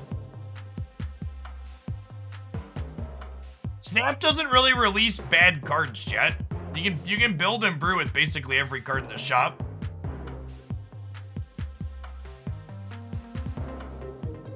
Come on, dealer. Come on, dealer.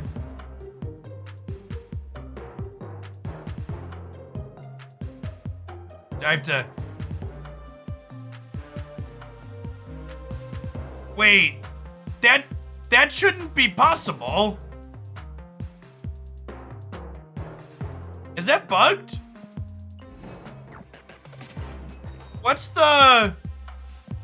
I already skipped Agent Coulson. Have I seen every Series 4 card? Yeah, but I should see every Series 4 card before I see a Series 5 card. Or before I see a repeat. Absorbing Man, Coulson, Atuma, Baku, Maria Hill. Is Orca not in the game? Orca's Series 4, right?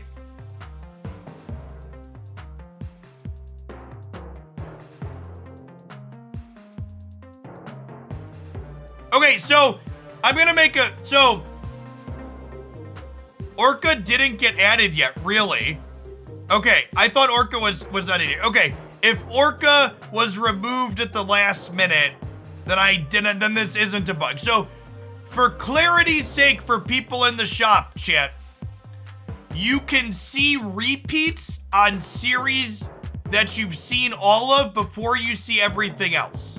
So if you see every Series 4 card, you will see repeats even if you haven't seen every Series 3 card yet, etc. I actually haven't seen most of the Series 5 cards yet, right? I think I skipped Bast. I haven't seen Skrull. I haven't seen Thanos. I haven't seen Valkyrie. I haven't seen Shuri. Yeah, Galactus and Bast are the ones that I've seen.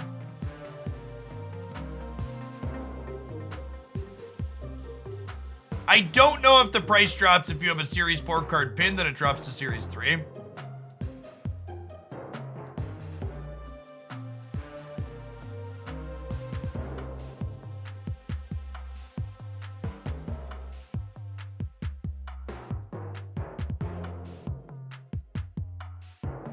Oh, one fort. All right.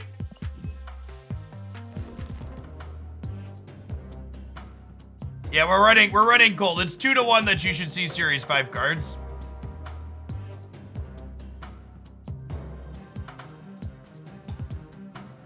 All right, let's work on Cerebro Force some more. I said I wanted to do that. No Thanos toys for us.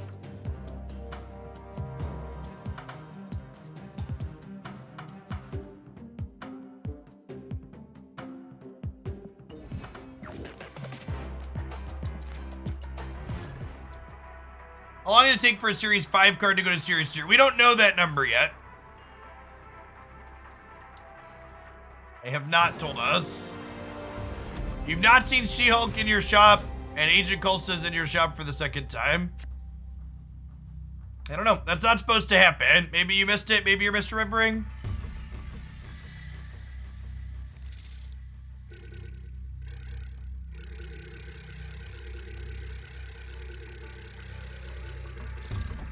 Put all the Ant-Man in the cloning match, chat.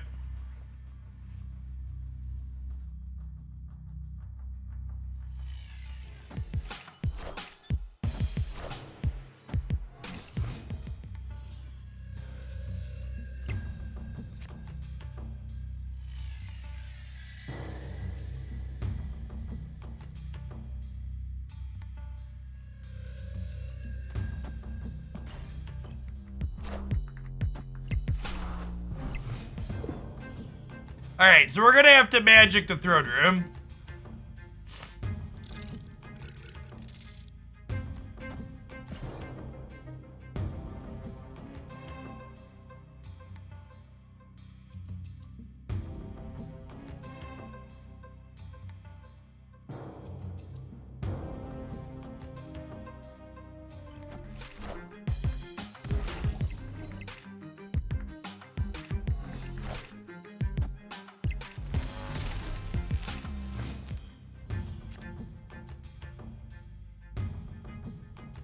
We'll go Ant-Man into Cerebro here.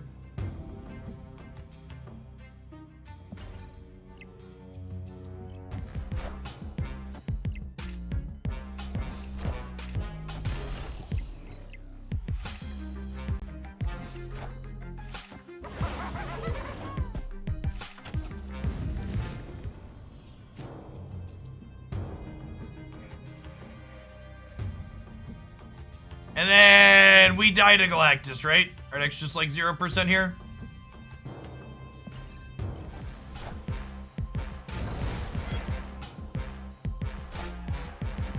Kneel before Galactus.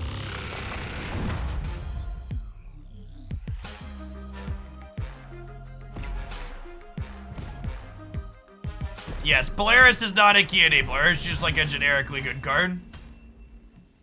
Escaped.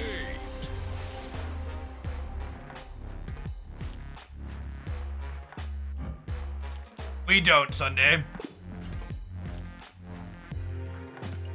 I mean, I would have left if they would have snapped, so they weren't getting another cube out of me regardless.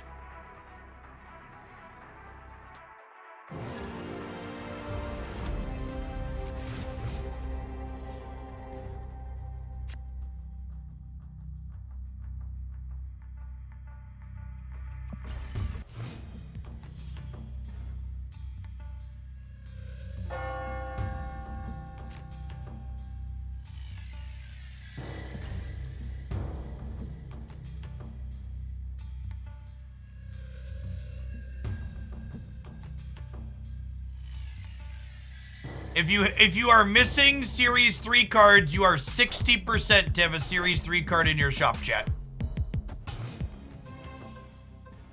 Honestly, the way the shop is working out and people are complaining, it really feels like they need to pull a Spotify shuffle consideration, and they need to make it not be truly random. I think they need to make the shop so you're guaranteed to see 3 Series 3 things, 2 Series 4, 1 5, or whatever. They need to not make it random. It needs to be a static number.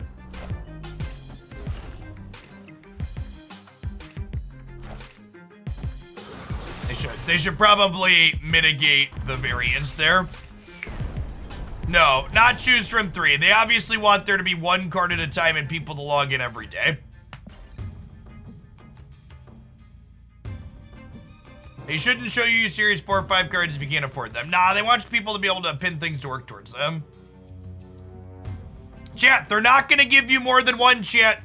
I'm just like breaking the bad news to you. I'm not suggesting they give you more than 1 because that's not happening. That isn't an option. I also think a gold refresh button would also be kind of bad. That sounds like a good way to make people make bad decisions.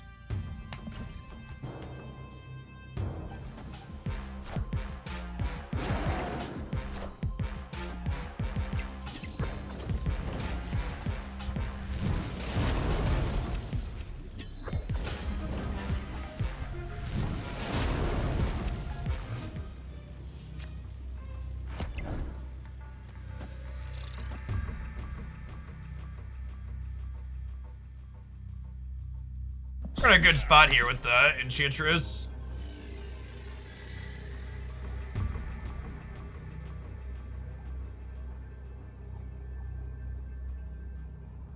Punisher, a good replacement for Mojo in the Mr. Negative deck. Nah, you probably want a different 2-drop.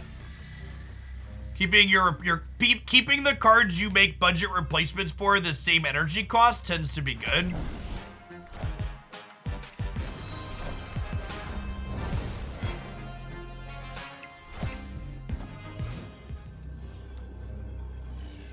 Someone asked me, do I consider Thanos to be competitive? We don't know.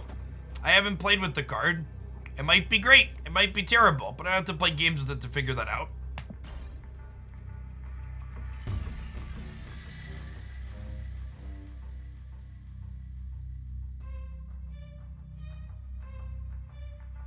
You're pool 1 and you're matched with pool 3 players. Are you artificially holding your rank down to be pool 1 and be at rank 90 plus?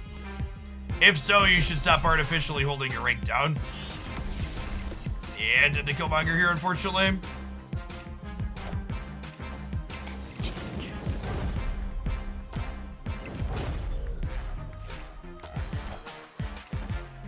Galactus is a good one.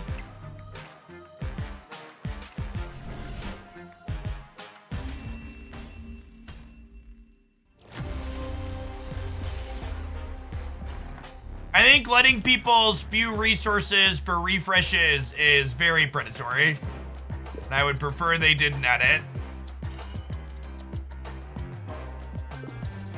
There's a consideration old Ant-Man for turn 6. I didn't know how my energy plays were gonna work out.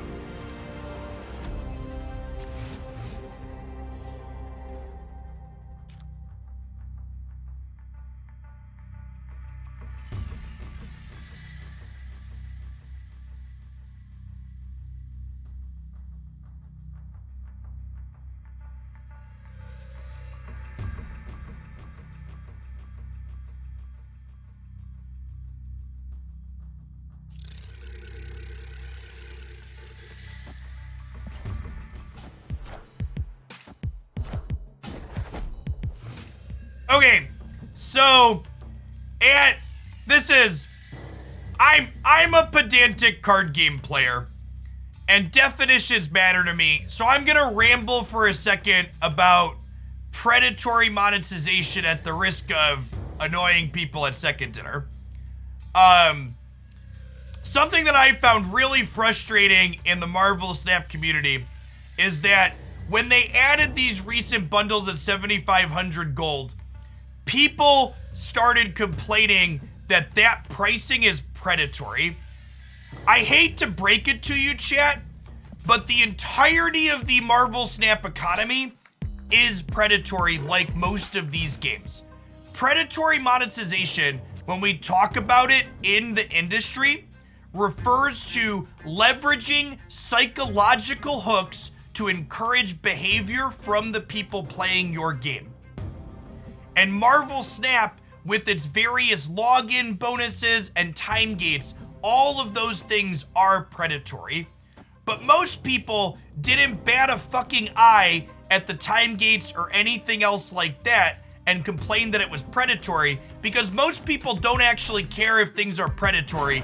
They only care if things are expensive.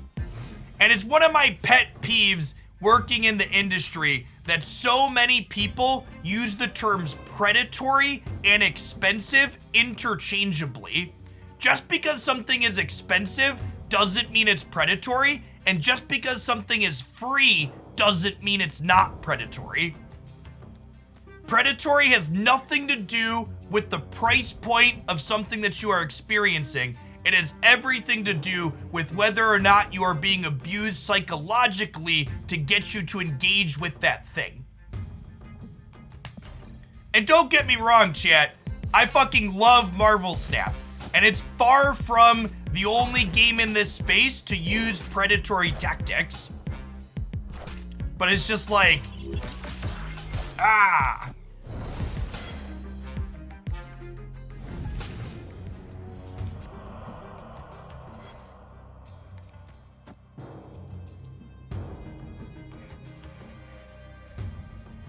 I love, and peak Twitch chat is someone piping up that it's predatory to make $100 bundle. Ah, you just like actually just ignored everything I just said. Actually just ignored everything I just said and pretended like I just didn't say anything at all. I'm gonna snap them back. I'm gonna play my cards in the middle, and I'm gonna pass the turn. I don't think I need to magic here. I don't think I need to magic here. Maybe I do. Maybe I do need to magic this turn. I'm gonna magic and not show them the claw yet.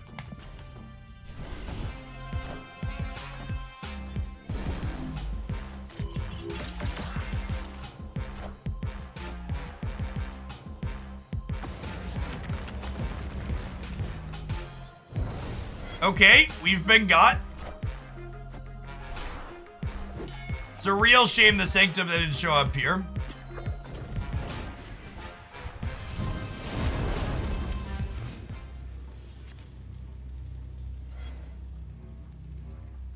Yes, low key, no joke. The predatory thing about there's two predatory things about the big bundle, and neither of them are the price point at which that bundle is being sold. The first thing we're dead here. The first thing that's predatory about the bundle is the fact that fear of missing out and time gating things is predatory. The second is currency ratios not lining up, obscuring the cost of things and leaving you with extra currency is also considered a psychological tactic. And again, neither of those two things have to do with the total price point. And don't get me wrong, chat, $100 is definitely expensive, but expensive and predatory are different. And this has been my pedantic card gamer rant about this, and I'm gonna move on. But it's just it's one of those things that I hate that it constantly gets thrown around incorrectly.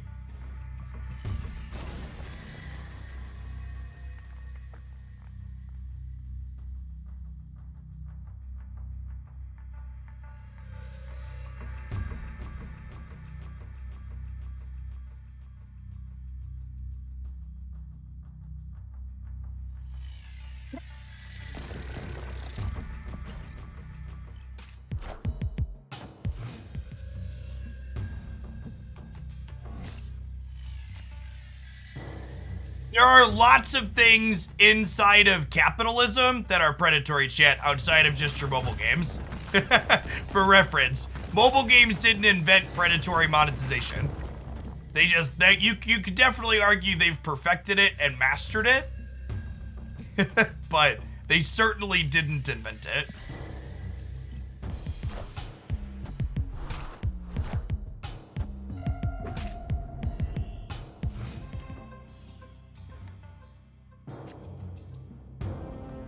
You know, if Snap had other bundles like the one that's currently up for purchase, they haven't in the past, but they will in the future. I have a video breaking down the current bundle as well as talking about future bundles that are data mined. So if you haven't seen my video on the bundle and other upcoming bundles, there's a post there about it.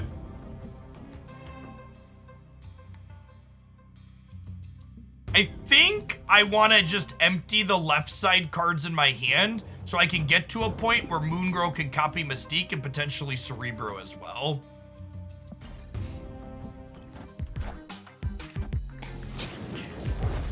Oh my god, I Enchantress my Ant-Man. Okay, you know what? We're talking and clicking. Shh, it's gonna be okay. That's fine, chat. The Ant-Man died anyways. Look at how big my brain is playing around the Killmonger. You wish your brain was half as big as my brain is right now. With this cool and calculated play.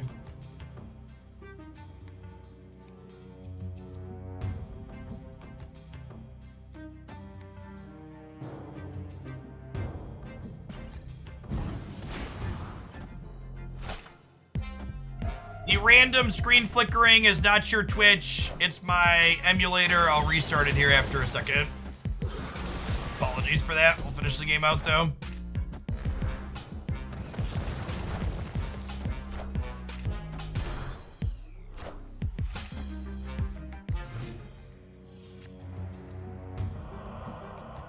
Marvel Snap Rave Party. Yep. Mood. And then next turn we go Mystique Cloak.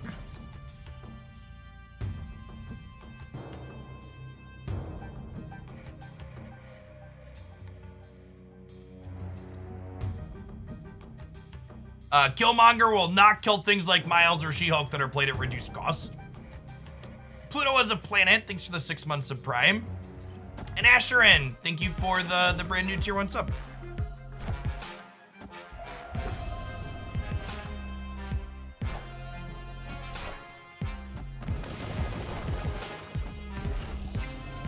Yeah, Moon Girl copying Cerebro feels genuinely powerful.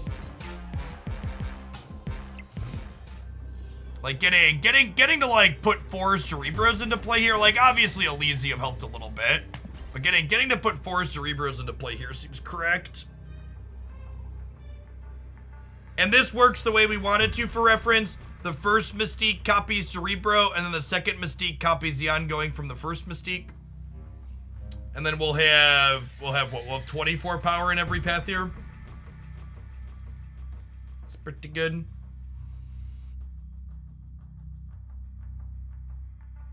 Was Mysterio mistakes to straight out of board space? Maybe, yeah, I might have played the Mysterio out too aggressively.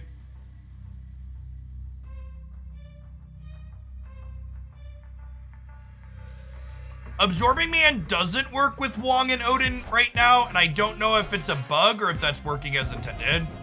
Look at this adorable death chat. Look at how cute she is. She's adorable.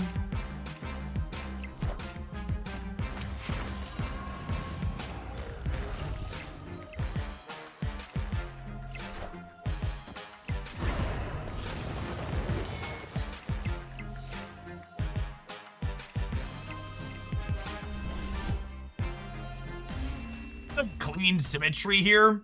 Victory. That may or may not be a highlight. We'll see. The screen flickering was a little annoying.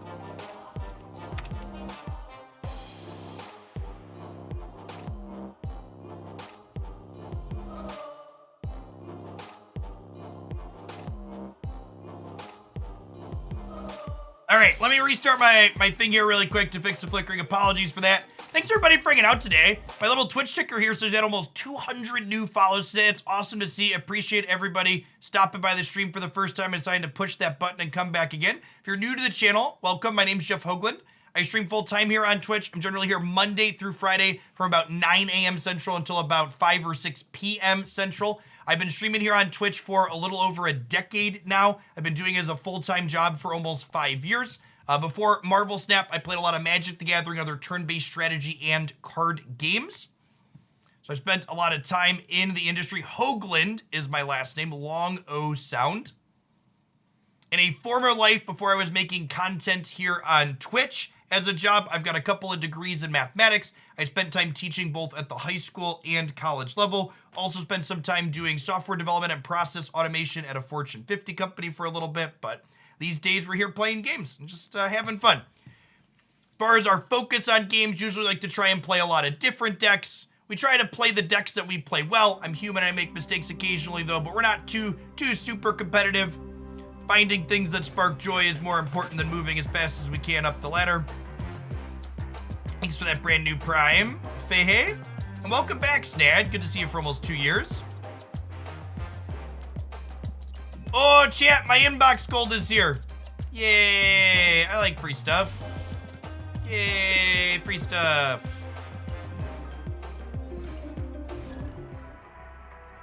Inbox gold is very pog champ.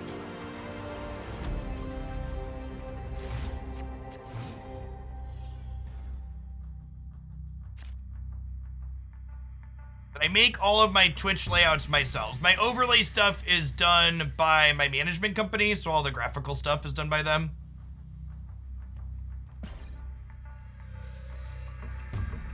All my pop-up alerts and stuff like that.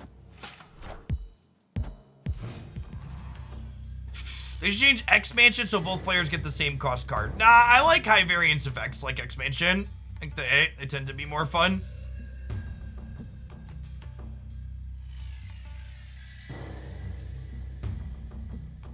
So, the way the reserves work, level 1K, you still have the chance to get 100 tokens, 1 in 4 reserves, with your Series 3 complete.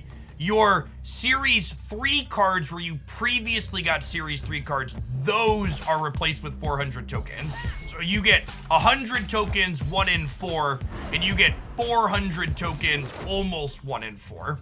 With the almost being sometimes you get Series 4 or 5 cards instead. Ash Universe, thanks for the sub gift, appreciate that.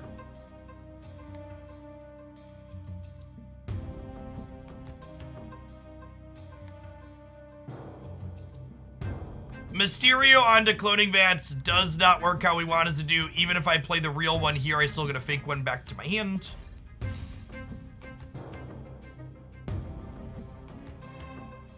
Yeah, I think Goose is a great step card.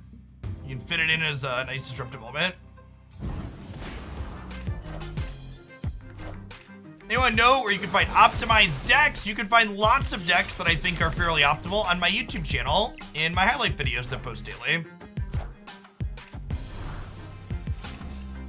Thanos just appeared in the shop. Hardest choices require the strongest wills. Ain't that the truth? This is like a Enchantress into Magic angle. Level 1000. Thanks for the Prime. This deck fair against Scorpion. Well, it shuts your bonuses off.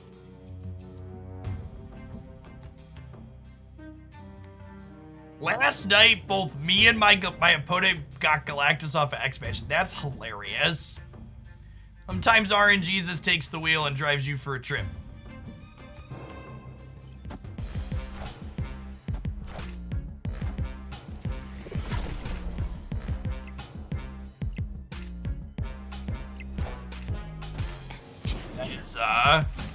That is a large land, shit.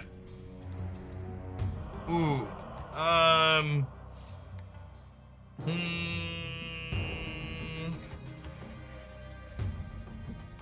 Think I'm magicking here. It's close though. I think Absorbing Man would be good in the Hazmat Cage deck. I tried it, and I liked it less than Wong. So take that for what you will. It might be good there, but I wasn't super excited by it personally. Oh my god, that's a massive Deadpool, chat.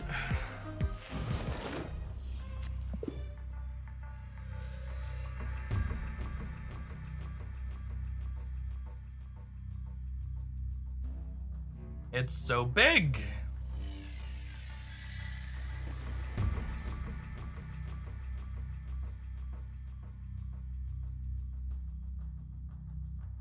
Generation must be complete, something like that.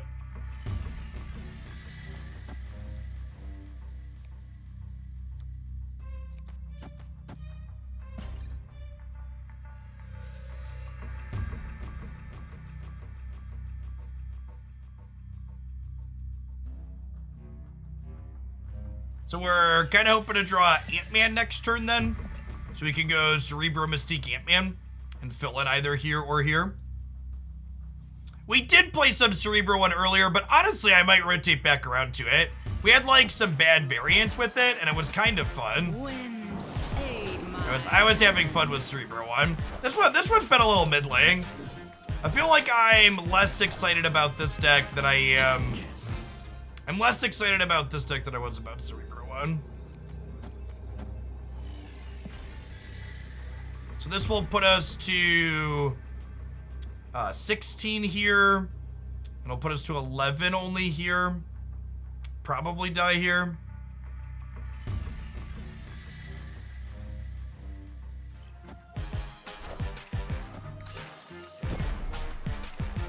Oh gosh. Oh, so close, chat. So close. My Dutch. I am very American.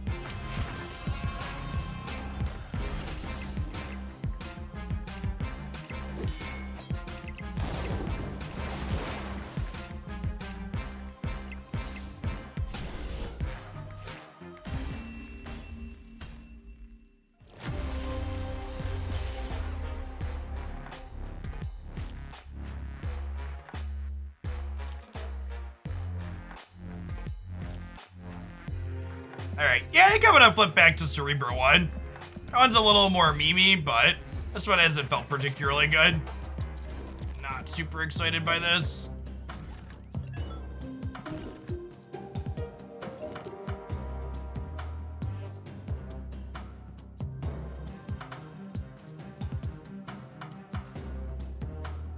I felt like my brain was being tickled when we played this one earlier, so let's give this a try. So Luke Cage stops your cards from having their power reduced, and Hazmat gives everything a penalty. So these two are cute in here. Nice extra addition. We got some goblins for some higher power things, and obviously we got the Cerebro that can power them all up.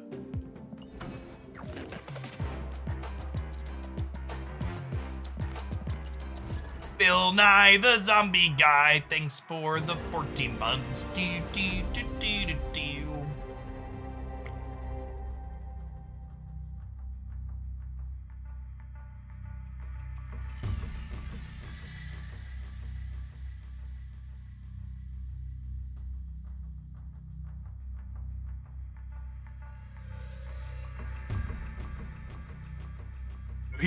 We need Yellow Jacket to get nerfed to 1 power.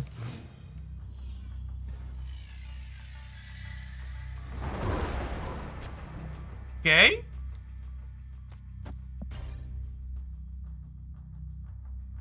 I just got Dagger from a cache after passing on her in the shop. There is a playable Dagger deck. The Little Moves deck is a ton of fun.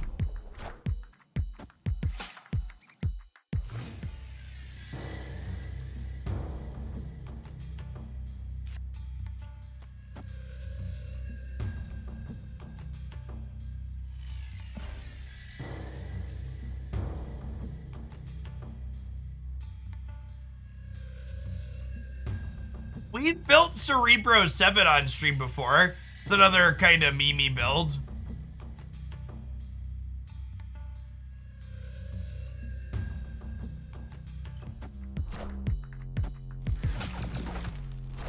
So Black Widow here gives my opponent a Widow's Bite, which denies them a draw. Damn, it's a shame that they went first there, huh?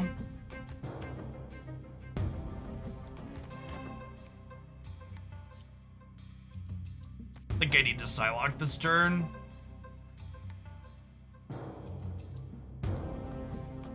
Well, I guess I could Psylocke and have a ton of energy next turn. Let's do that. If I draw Mystique next turn, we could actually Cerebro Mystique. It's kind of fun.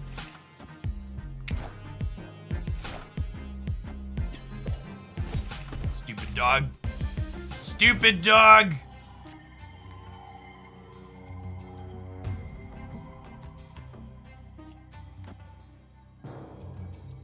Well, do I want a Jubilee? Jubilee is resource efficient, but she's currently 1 in 4 to get us Mystique, right? And Mystique would do nothing here.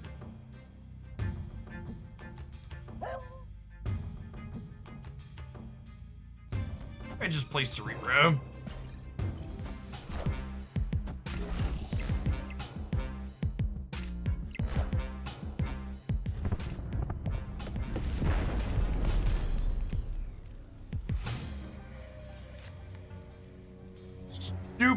Super rewarded. Okay, so let's go this here into Mr. Cage. And I want to spread out Cage and Mystique, so that way if they have Enchantress, they can't hit both of them.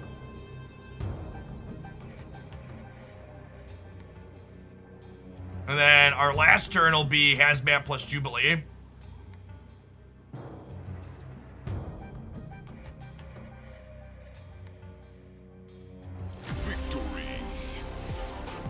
I probably should have stepped a little earlier.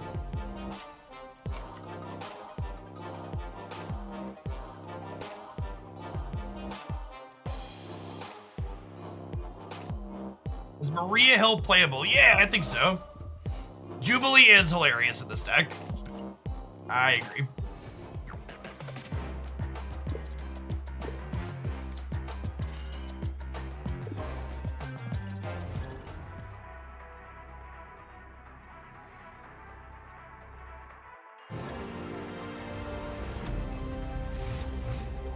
Sorry, Maria Hill is probably really good in like Devil Dinosaur Collector decks. She is a card that's like on my list of things I would like to open, but I won't spend tokens on until I have Thanos. Opponent snapped. I don't know that there's any real replacements for any of the cards in this deck, because there really aren't that many things that have 1 power. You're kind of pretty restricted on needing to have them. Squirrels.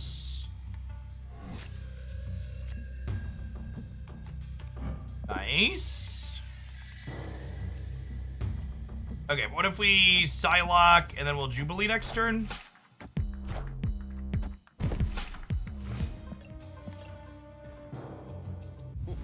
This land is always changing.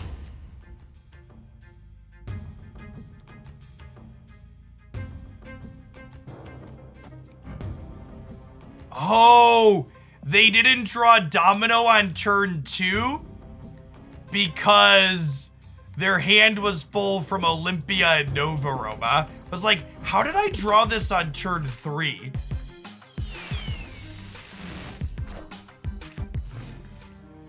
I was very confused, chat. I think we're in a good spot and I stabbed them here, right? Before they see him killing their sunspot.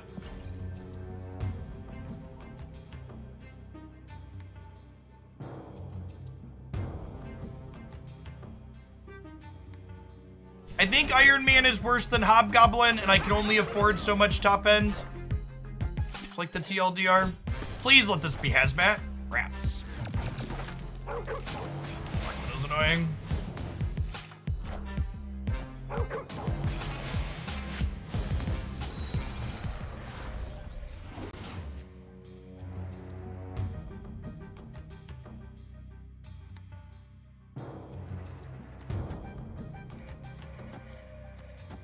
I think we do this. Yeah. Yeah. Yeah.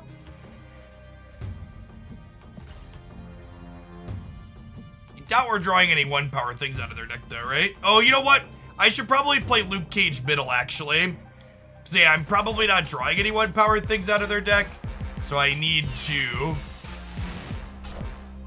to be able to win here and here. Yeah, the Luke Cage here was wrong, because I'm not going to beat them with 10 here.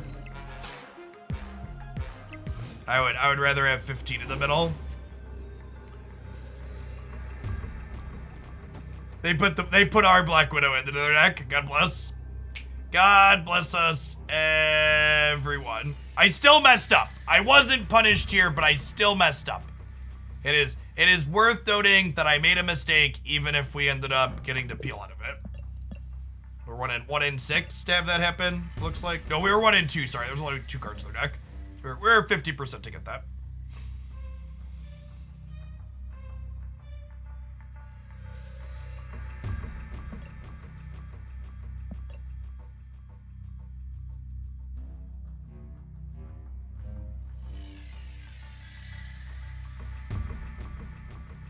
Oh, I guess with Widow drawn, I could have gone 15 here, yeah? Sure, I just like double down. That's fine. Is 20 enough to win left? We're at 8 here. Giganto beats us. Okay, we're good. And we would have beaten Giganto playing Widow here, so. All right, I had some slops there, but nice.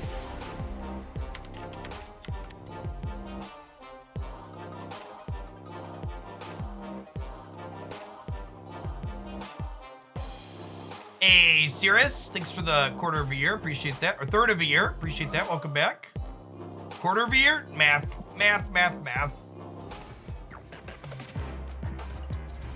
All right, I'm glad we revisit this. We ran like colder than ice this morning with it, and it felt like so many of our games were close.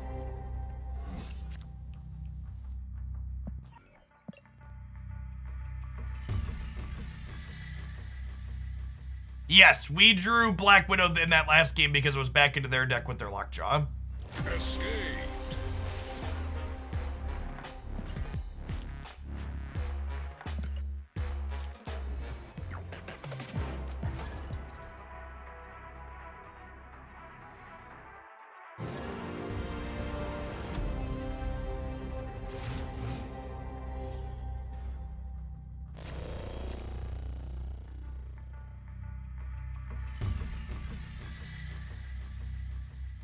Chill on Electra to see if we can kill a 1-drop somewhere. What about Sandman in this deck? You really want to play Cerebro Mystique on turn 6, so Sandman is not good. I would never advise getting Super Skrull from your shop. It is a narrow tech card.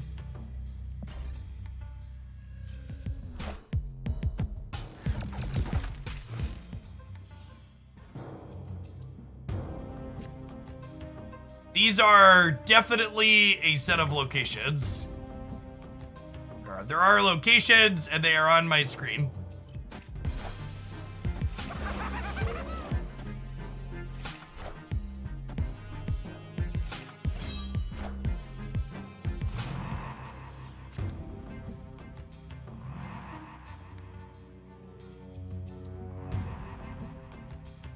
By playing Jubilee into Kiln. I think so. I'm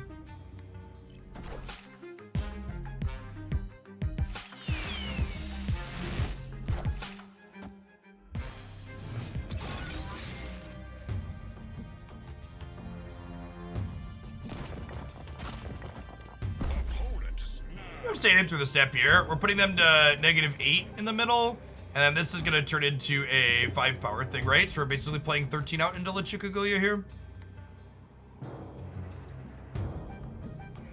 We're gonna have 15 on the right once the Cerebro and the Mystique plop down.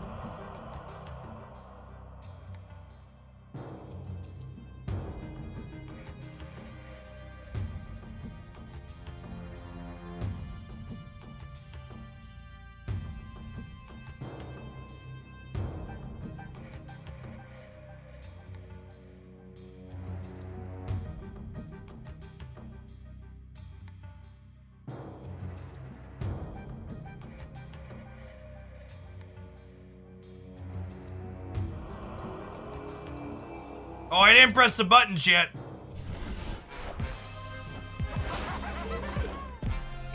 The noise started making. I was like, wait, what? What are we doing here? Toxic. I didn't snap yet. It's only toxic if you snap.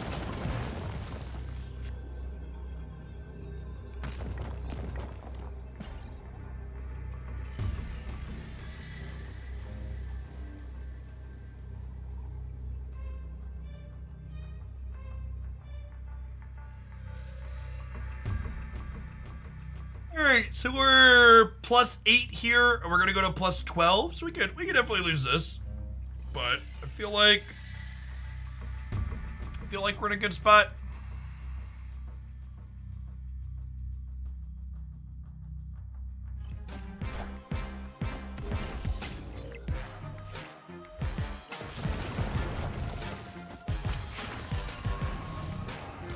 It could be an Oda deck is scary.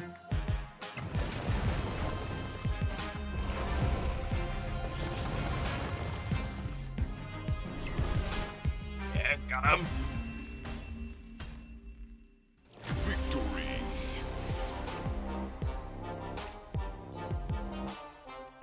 They did not increase your chance to get variance in season casters. You're just running hot. When you are on turn 5 Daredevil and your opponent does nothing, I didn't notice that the waiting button had changed to a no audible cues, but I may have missed them. The Daredevil sound effect stops playing when your opponent submits nothing, but I agree that they could stand to make that clearer.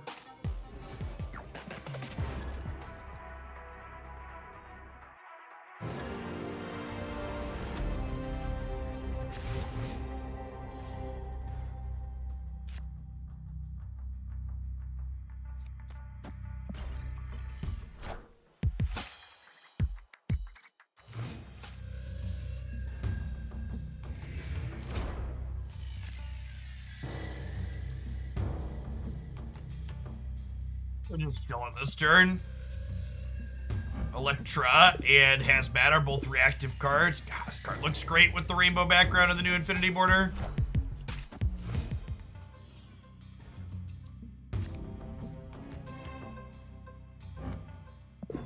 Okay.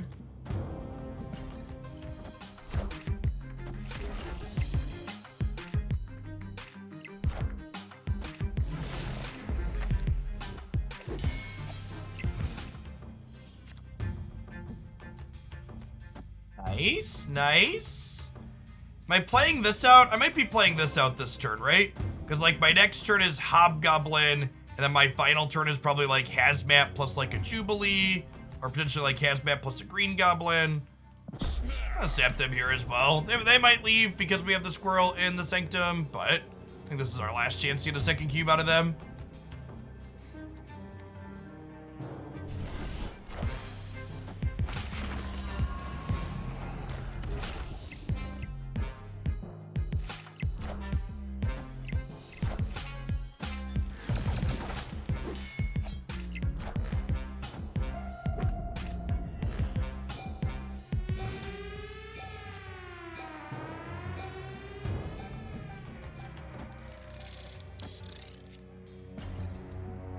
Up.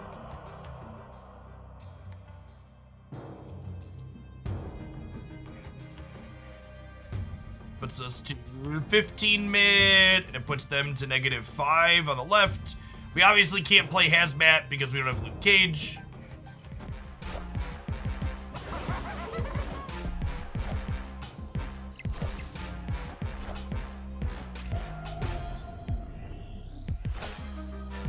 Green Goblin's the worst draw in our deck. Although they might just be locked out here. Luke Cage sounds lovely. Gives us +5 over here. I think this deck is real, chat. It's felt, like, pretty reasonable. They get us? Ooh, Killmonger gets us. Close game.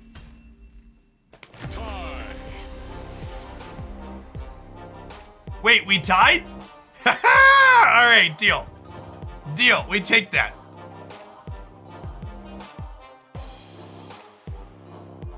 Again, first and only tiebreaker in Marvel Snap is total power. So when we're up by 4 and they're up by 4 and this is 0-0, we're good. Hazmat would have won the game here, would she? Hazmat would have turned Wasp into a 0 power thing, and this into -1 and these to 3. And then she would have, no, I wouldn't have had Luke Cage in play, chat. Luke Cage, I played Luke Cage on the last turn. I couldn't play Luke and Hazmat. We're out of board space.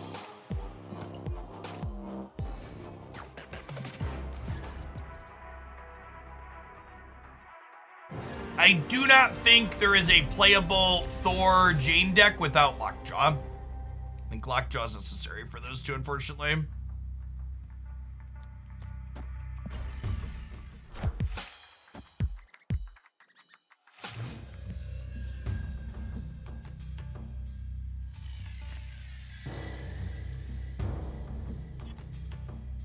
We just chill here. We're gonna Cerebro on 3, and then we can Mystique plus Electra on 4.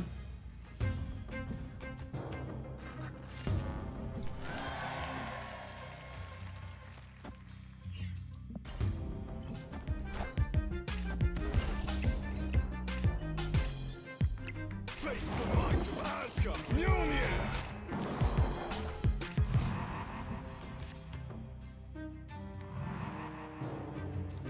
Go Mystique, Wasp, Electra here.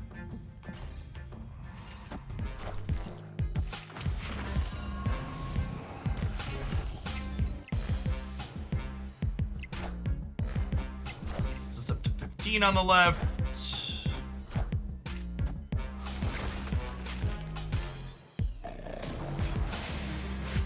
We're gonna draw Hazmat or Jubilee next turn. Okay, Mjolnir coming out of Lockjaw here means that we're winning the left unless my opponent is playing Odin. Sometimes they do play Odin.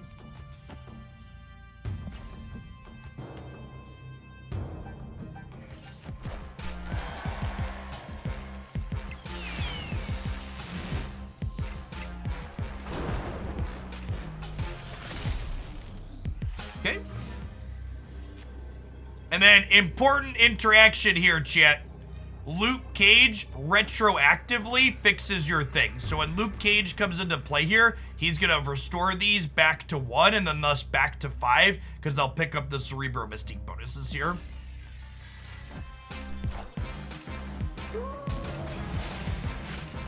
Just for clarity on this interaction. Looking to dodge Dr. Doom. Rats. Lucky. Oh, they have Odin too. LOL. Okay. Mjolnir. To me.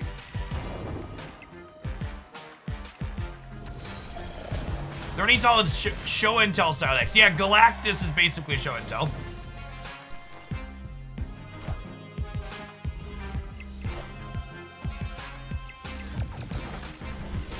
Unfortunate. That was a close game still. That shows the, I honestly like, yeah, I think that shows like the relative power of our deck too. Like they had to hit Doom and they had to have Odin rolled up. And if they don't hit Doom, they had to hit Doom on the first one specifically, right? Because we had 15 in the middle, so they needed Doom twice to win this game. One Doom won them left, but they needed it a second time here.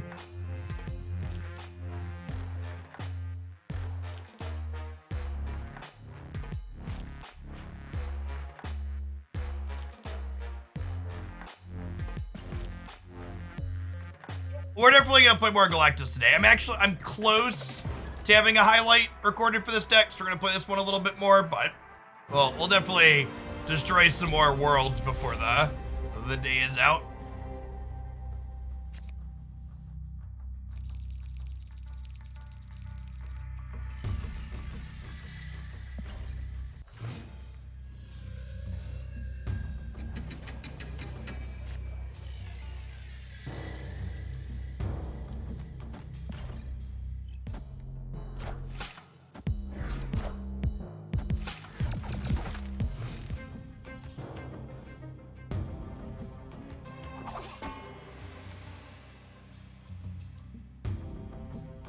Go ahead and Green Goblin on the right over here. Just clog him up. Wind, aid my hand. Ooh, that's a little unfortunate. Am I... Okay, with Squirrel Girl drawn, I think I'm Jubileeing here. Go Squirrel Girl. Oh, maybe I'm supposed to Wasp here too, actually. Yeah, I think this is a mistake. I think I'm supposed to Jubilee and Wasp here.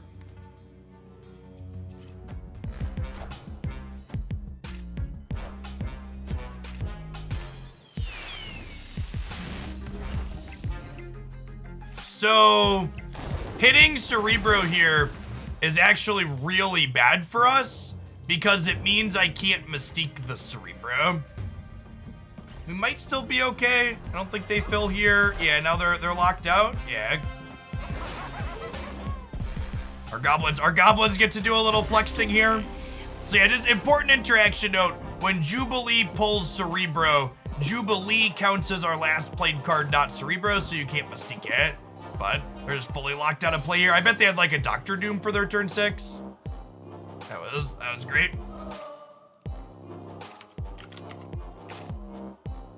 I don't know if this deck's amazing, but it seems relatively competitive and it's been a ton of fun.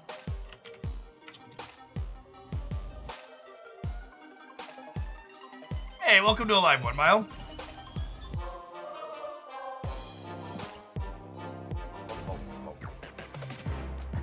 I might have to rename this one and keep it in the deck editor, chat. Might have to kick the meme title off the end there.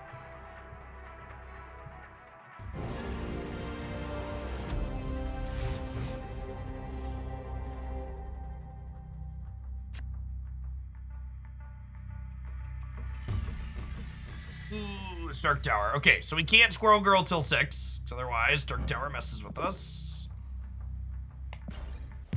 We're chillin', we're chillin'. Monka locations, chat. Monka locations.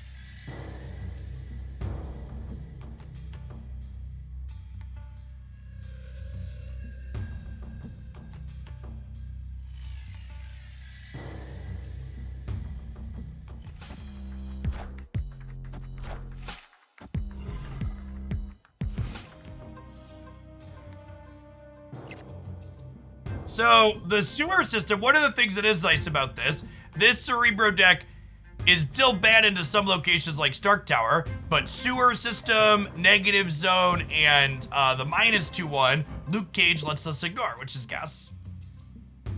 We'll play Psylocke out here.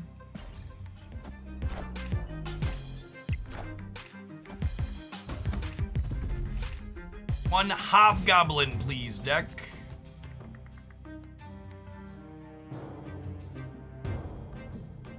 Okay, I think at this point we go Electra just to fill curve, then we'll play a Cerebro here. Want to make sure we play the Cerebro second so we can Mystique that next turn.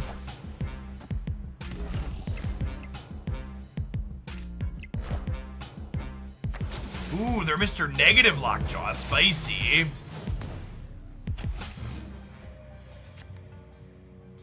Nice, this is a great draw, so I get to go Mystique into Black Widow, your thing. Want to leave one space open in each of these paths so we can Squirrel Girl next turn across.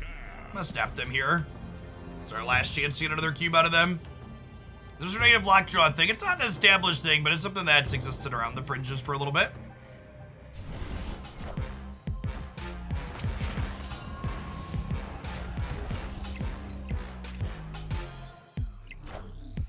Luke Cage saves us a lot. He's a hero, champ. Face the might of Asgard. Mjolnir. Thor into Lockjaw is an interesting choice. I guess they just want to get maxed out there. They have Sarah in their deck too. Okay.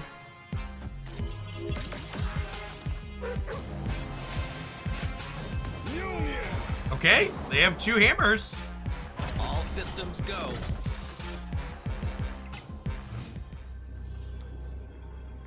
Oh my gosh, that's a great one. Well, I guess it's only okay because we have priority here, unfortunately. So it shrinks Adam Warlock. They only need to beat 15 in the mid, which could happen here. We Black Widowed to cut them off a draw though, so maybe we're good.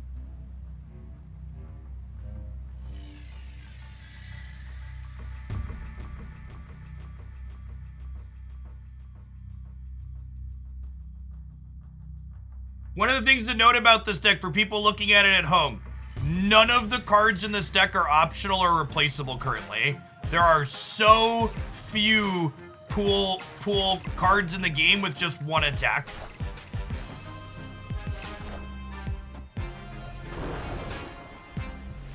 That's a 5. How big is this other one?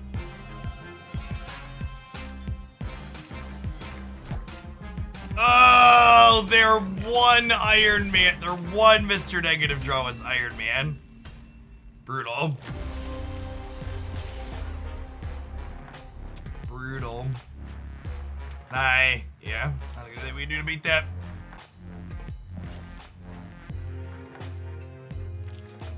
You could forge into Mr. Negative. That's true, you know. That's working outside the box. Forge into Mr. Negative.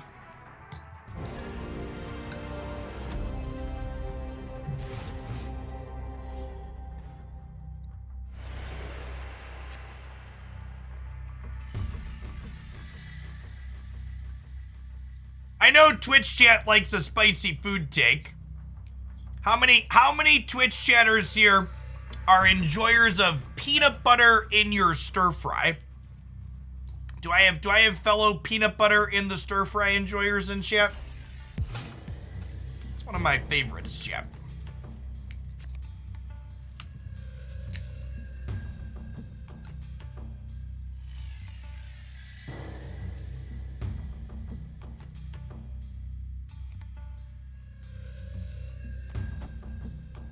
Black Widow the Bifrost.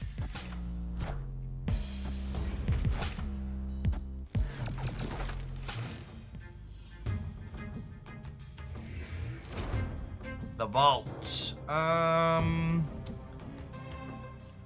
just Widow here.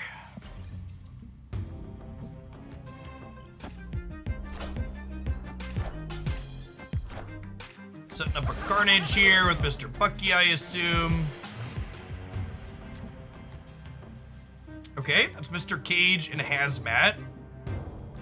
Let's go Cage Psylocke here.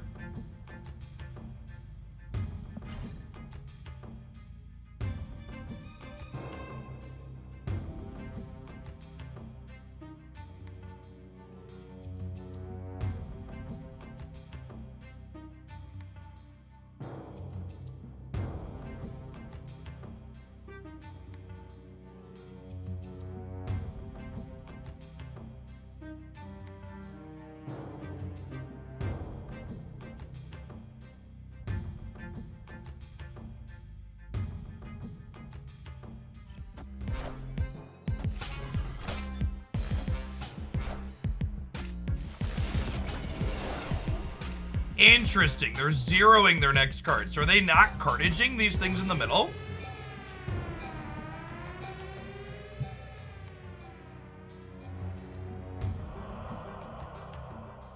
I think we go Squirrel Girl, Hazmat, Cerebro. And then we're hoping to draw Mystique Dick's turn.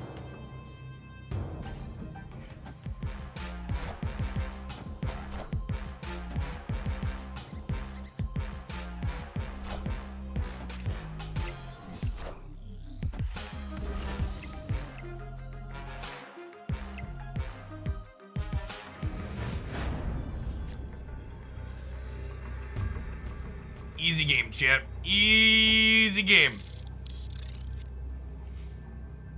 If they Carnage here, they're way less than 20.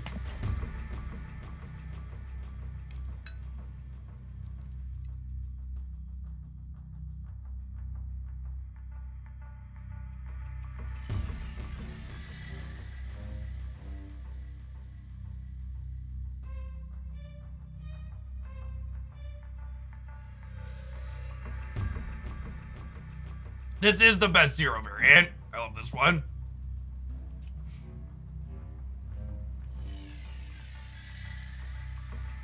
Snapping here is not good. If you're not sure why snapping here is not good, I'd encourage you to type exclamation point when to snap in chat and watch the video on it.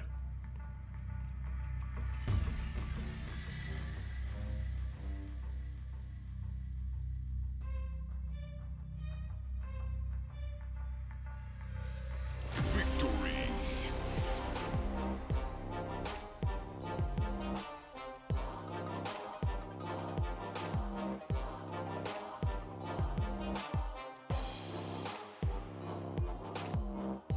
Really glad I revisited this one. It's excellent. All right, chat, shall we break some planets? My Break Some Planets deck is almost fully Infinity Split. We got splits on Death, Spider-Man, and Green and Electro now. You ready to kneel down for Daddy Galactus?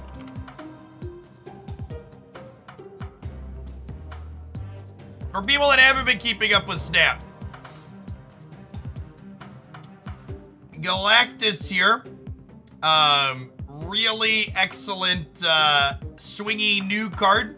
6 energy, 3 power.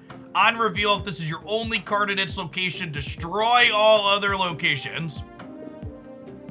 So we use things like Electro and Wave and Psylocke to get to Galactus ahead of curve. And then we follow up with things like Magneto and Death and Gamora to win that one location.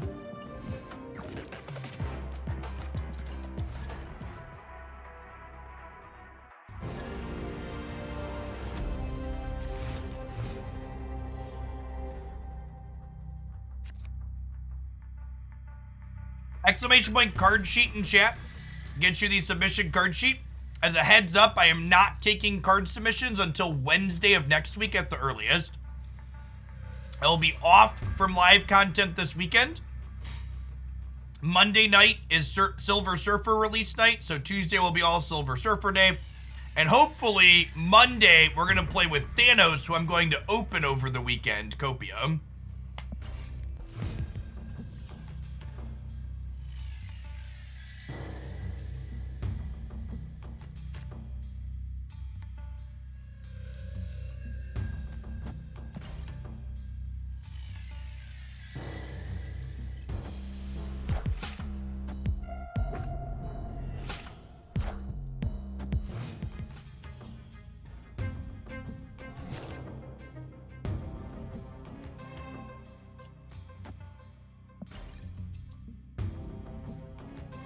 Is it cold where I live? It is. I live in central Illinois, which is in the Great Plains of the Midwestern United States.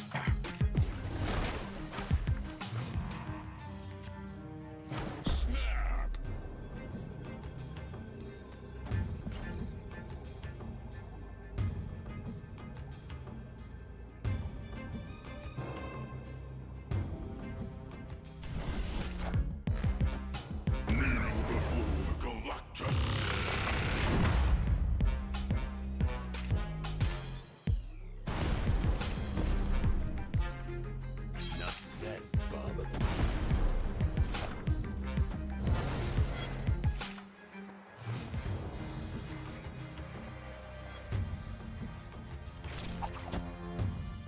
I think I Spider-Man here. You grew up in Springfield? Yeah. That's about an hour for me. I live in the Bloomington Normal area.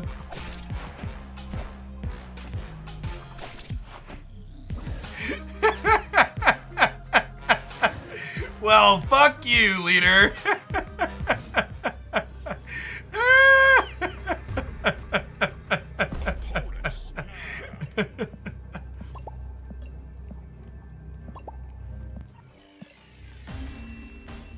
Escaped.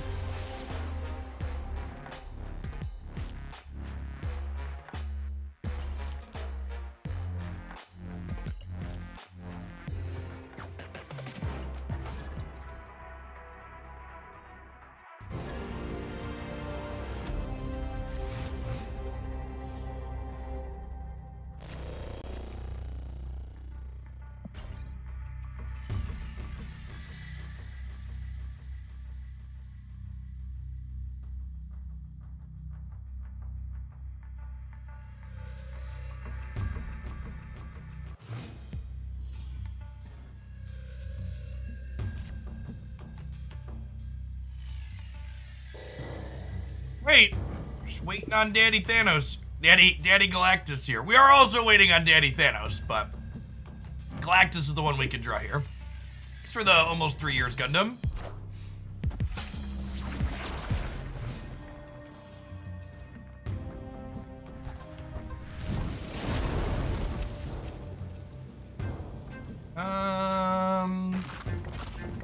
Guess we just play this out here. I'd have to see a screenshot, Dread Dog. Half the time when people tell me they encountered a bug, they post a screenshot of their board state and they're just missing something.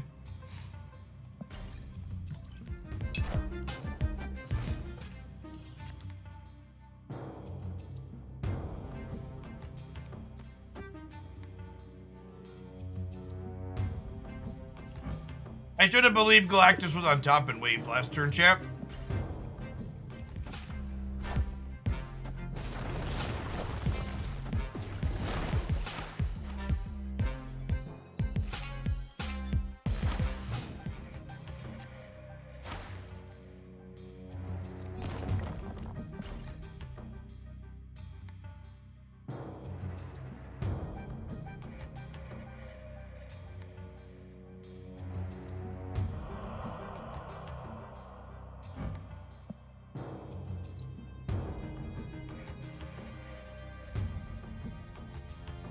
And that's a good looking Infinity card, chap.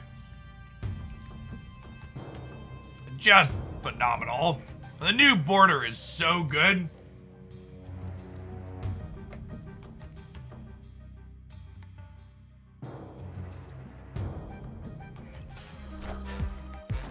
Kneel before the galactus.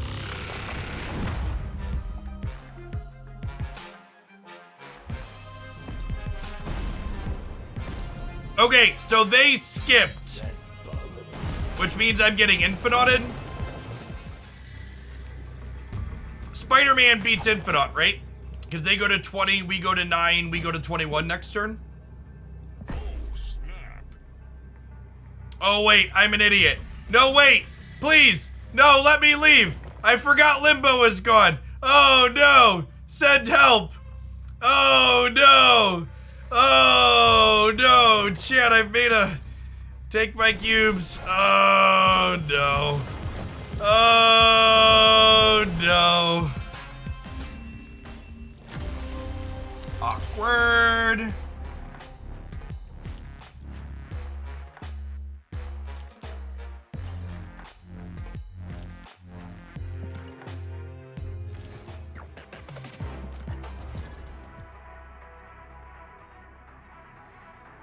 Stupid Galactus destroying Limbo and ruining everything.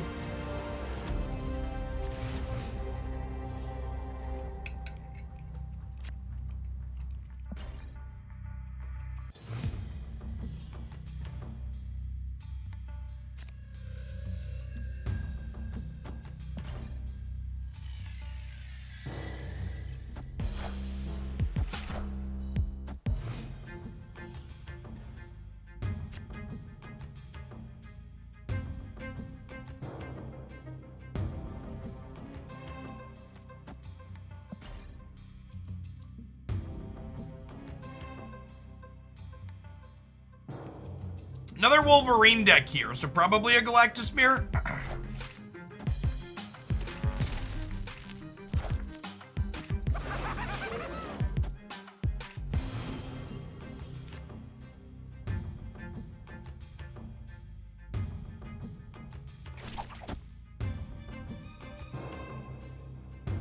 I think we have Spider-Man here. So they can't Galactus us next turn, right? Friendly neighborhood Spider-Man here.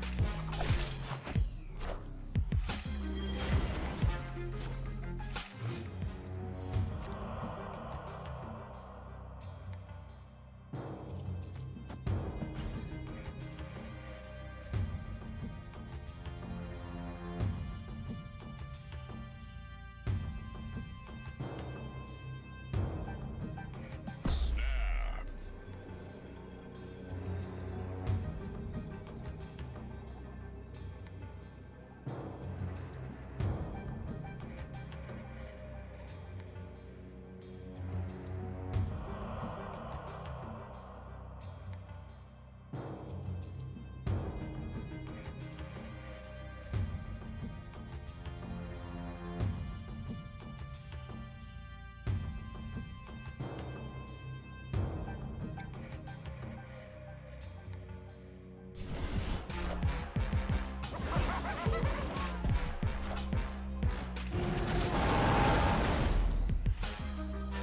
Enough said, Bubba.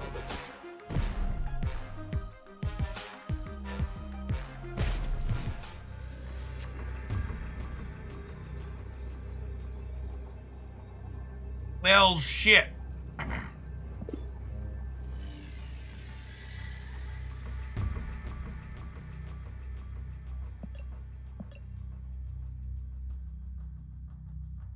I believe we have died.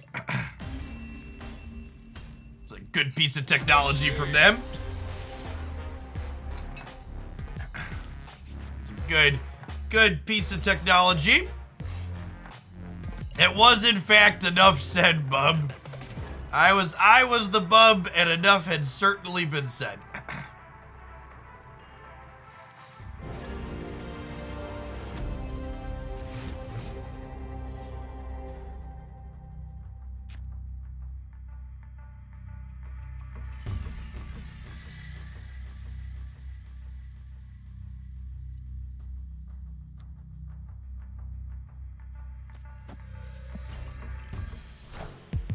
Birdman, thanks for the prime, appreciate it. So we have Hood. We have Wave into Galactus. We have a Demon as a follow-up.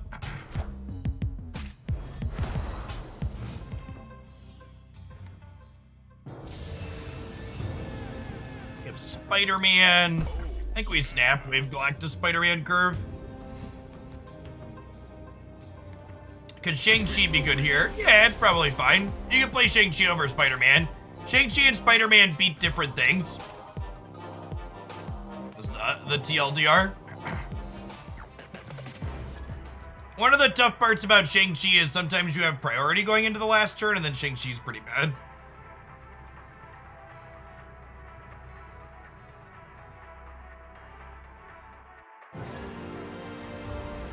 Need Ghost. I'll be interested to see if Ghost releases with her text. The card's pretty absurd.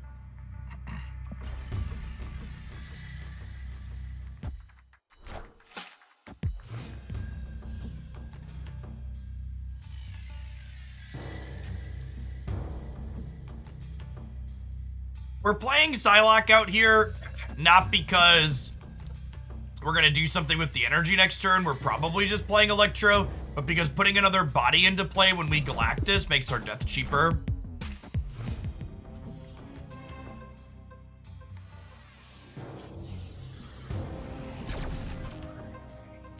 Hobgoblin?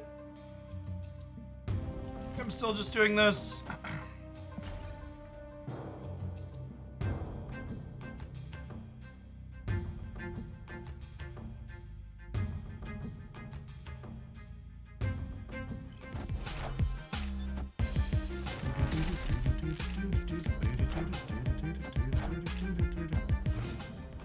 Hobgoblin. Alright, Green Goblin it is. We'll follow up with Galactus, followed by Death plus something else, because a bunch of stuff is gonna die.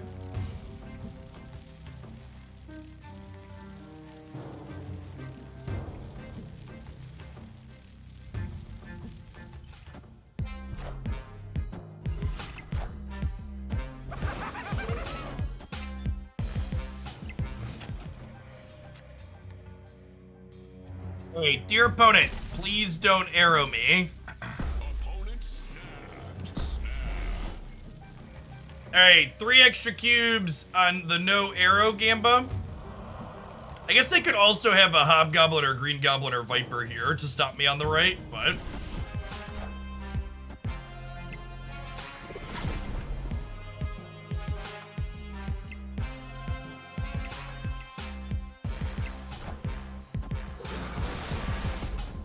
Yep. Yes. Yes. Keep going. I'm almost there. Kneel before Galactus. I still do deck assistance. We'll be starting that back up again next week.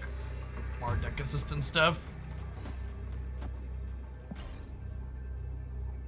This week I'm just Bryn. They could have a death, a 12 of their own plus their Sabertooth. Does my Green Goblin win that? It might. Be 24 plus 4.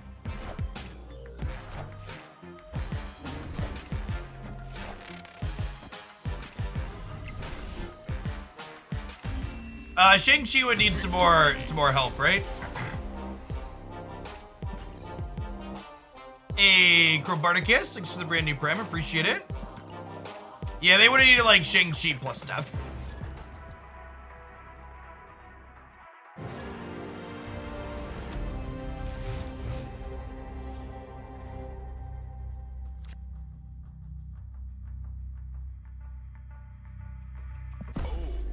There is a small chance that both of these locations are also bad for us, he says before Central Park reveals, but this is kind of like the ideal opener, right? We've got Wolverine into Wave into Galactus.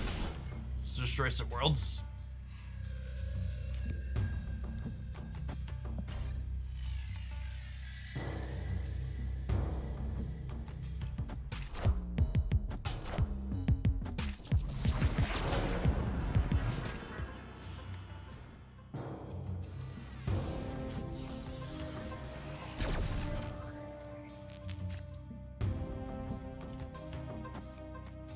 Energy means I get to Hood here as well, which is lovely.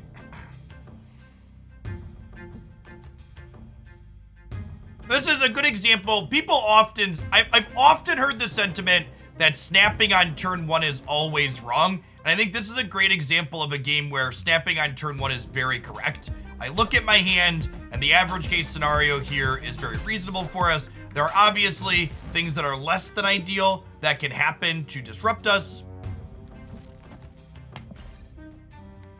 But it is what it is. I don't think Cosmo happening here makes that snap wrong.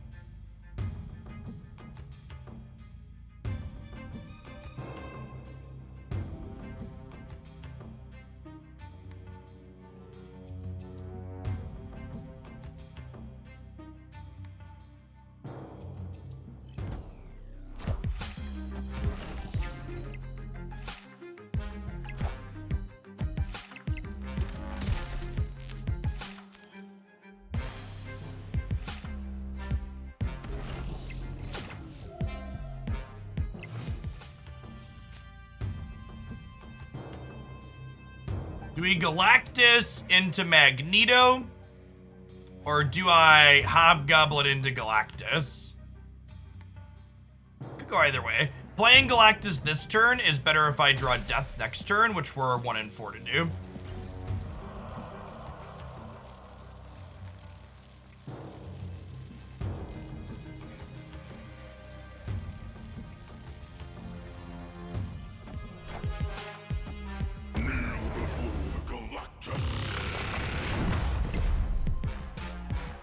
Enough said, bub.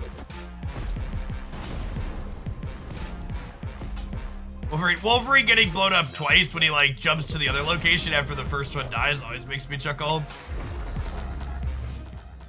I've been leeched. You got me. That is 5 less power here. I think we're good to go. Oh, they could Shang-Chi us, right? They need Shang-Chi plus another 3 power thing to win. Because incidentally, because they leeched me, Gamora dodges Shang-Chi.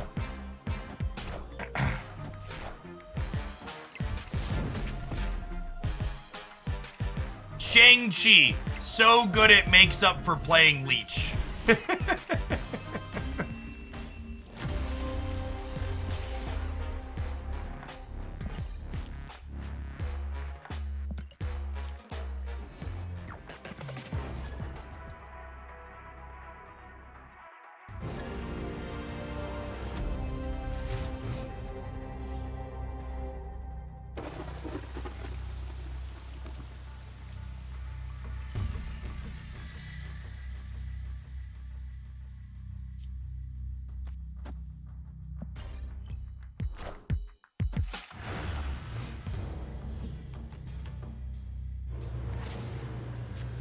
Oh, that's sad. We're gonna wave on 3, but it sucks that we're gonna lose the guaranteed Galactus after.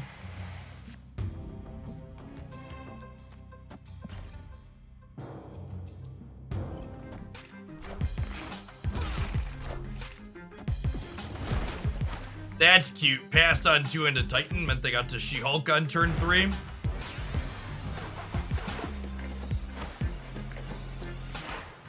Alright, one more hit dealer.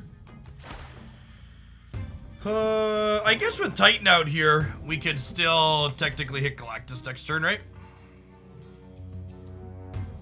What do you think if Wolverine got 1 bigger every time he blew up? I think that's probably too good. Chromaticus, thank you for the brand new Prime, by the way. Good afternoon.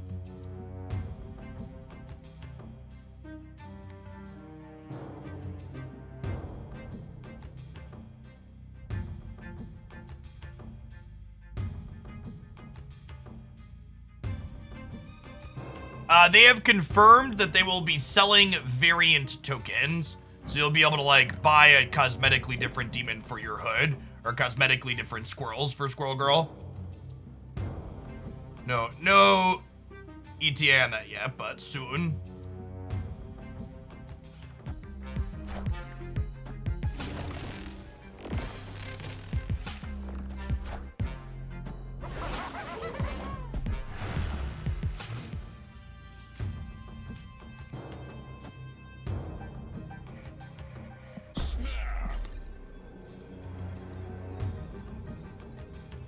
Kneel down, friends. It's unfortunate that the Hobgoblin lost the flip to be in the same path as the Magneto, but I think this still puts us ahead here.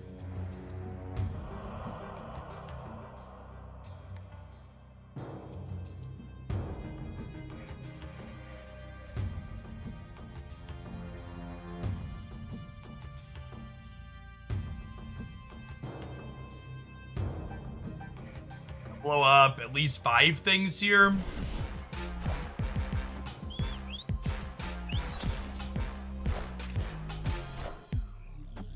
Kneel before Galactus. Gonna draw death.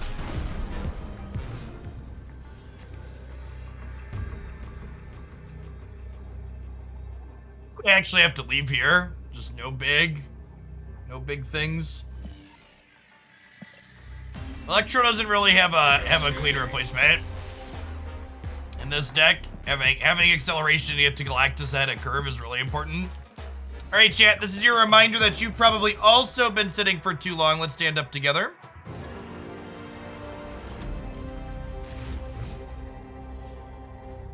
Thanks through the almost 2 years. I'm like level 1100. And I'm missing Spider-Man, Magneto, Death, and Green Goblin. Yeah, you got a little bit to climb yet.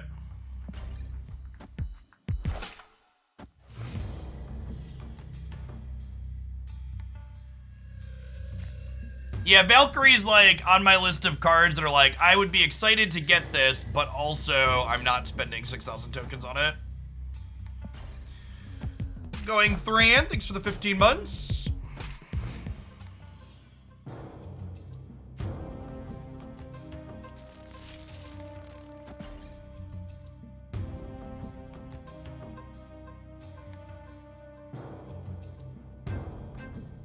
How much you could climb if you never retreat for a season? Honestly, probably not a lot. What's the average collection level to be done? 3K? It's north of 3K with card releases. Remember, chat, every time they release a new card, the average collection completion level goes up by 50.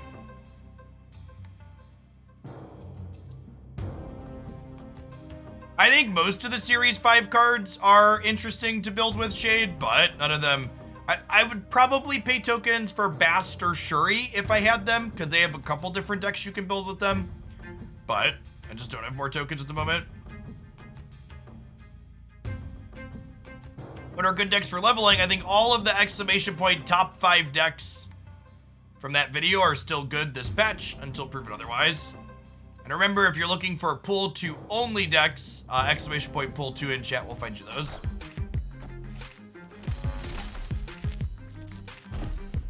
Is that true? Collector tokens lowered that by a lot. So collector tokens knock off 150 levels initially, plus 50 levels per month that you have them, because you get 3 free cards, and then you get 3 free cards.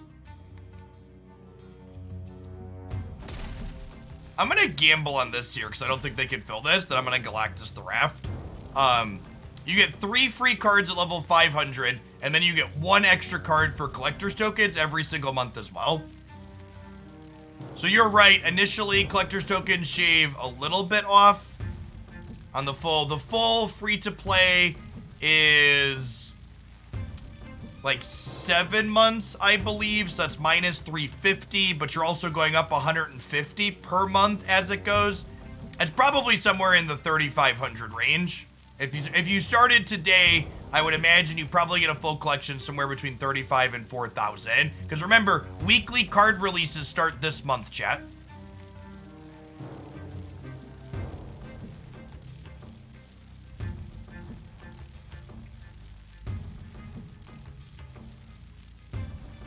What are good Series 4 picks? You can find a video of that up on my channel. Did I buy the $100 bundle? Of course I did. Breakdown on why I bought the $100 bundle here on my channel. Yes, weekly card releases are confirmed for this month. Silver Surfer comes out on Monday, and the week following we start getting new Series 5 releases. M'Baku might be okay inside of Lockjaw.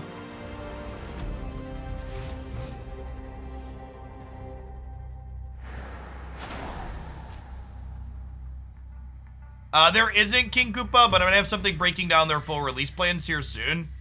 There's been a lot of other stuff I've been had in the queue.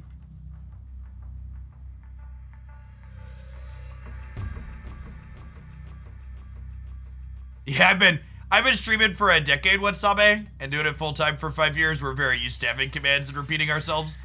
I often say streaming on Twitch is a lot like being a parent to my toddler. You have to speak slowly and repeat yourself frequently. All right, let's hood here on the left. A little green on the left. Hopefully we draw our boy here and get to wave into him on turn 4. Do we believe, chat? Do we believe in the turn 3 Galactus? I think I'm a coward. I don't believe in the turn 3 Galactus.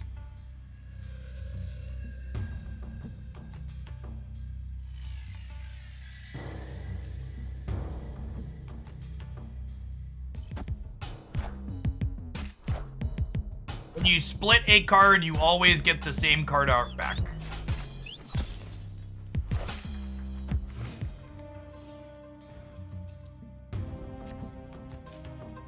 Should have believed, chat. Should have believed. I let my memes be sweet dreams, and I disappointed you all. I apologize.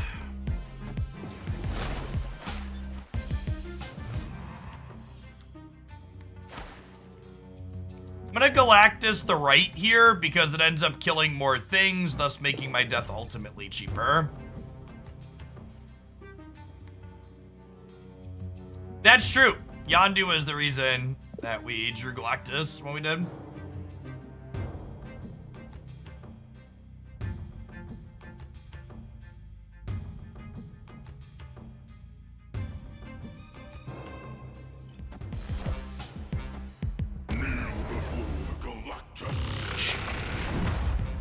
What is this card they just played in the middle, chat? I don't know, and neither do you, and we never will. Enough said, bub.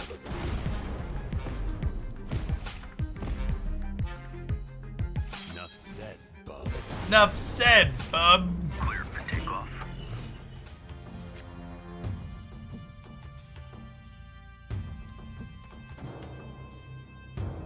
I think I'm just hobgoblining.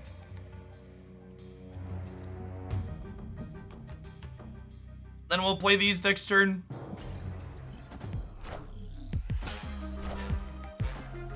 Monk of Carnage, chat. No, Killmonger? Wow, brutal. I almost Spider-Man too. I should have kept the faith in Spider-Man.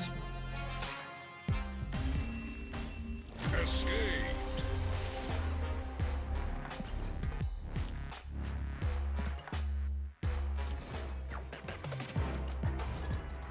You don't want to play Chavez in this deck because you win some number of games by playing Galactus on 6.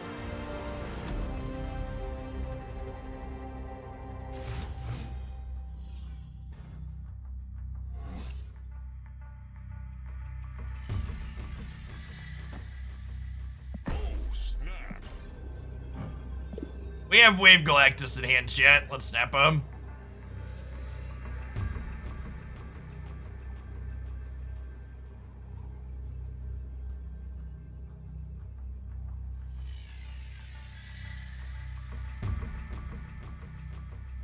Victory.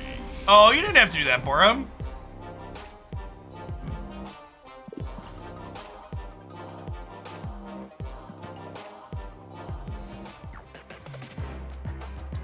Is it better to not play anything? No, I don't think so, RGMs. I think you definitely Spider-Man or play something. Spider-Man's probably the ideal play.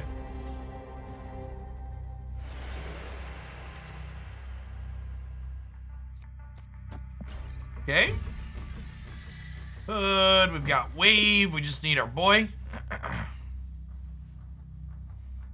Is Ultron playable outside of Patriot? The better question is Ultron even playable inside of Patriot? Not really, is the answer.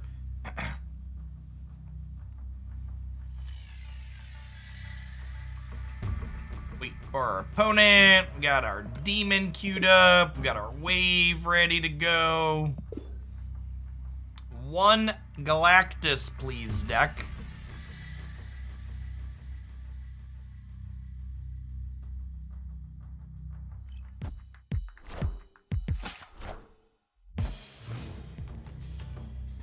Thanos is not great into Galactus. He is a very board space hungry effect. Again, even though I'm not going to do anything with Psylocke's energy next turn, most likely, I'm playing her out, so that way when we do draw Galactus, there's an extra thing on the board for him to blow up to make death cheaper.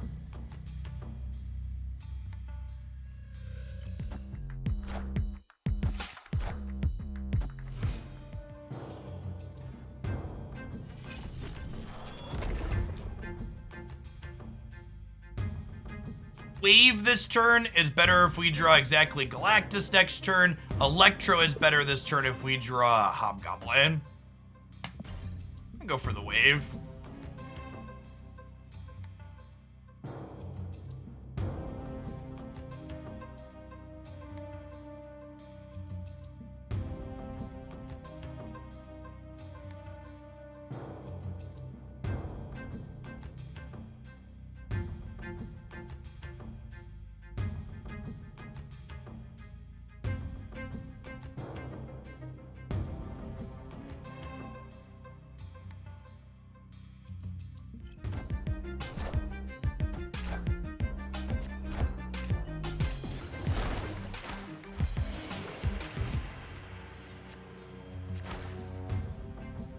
Never lucky rubber ducky.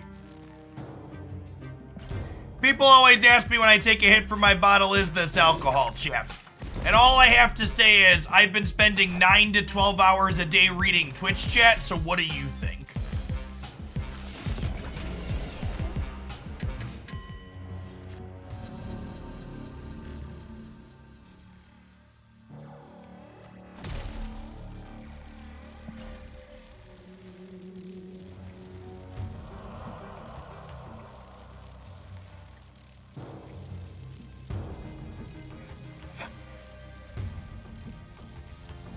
This is Lemon Pure Leaf Tea Chat.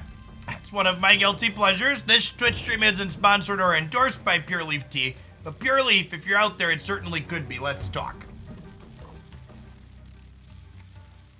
What's the advice? You're stuck at 57. If you're hard stuck ranking up, my when to snap video is the #1 thing you can take a peek at to increase your win rate.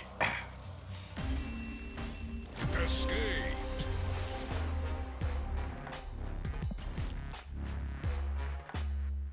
Hey, champ, I need to run to the restroom really quick.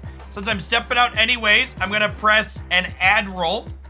You're not gonna miss any gameplay. Thanks everybody for hanging out today. I'll be back in just a couple minutes. We got a lot more Marvel Snap coming up. Don't go anywhere.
5 seconds to spare.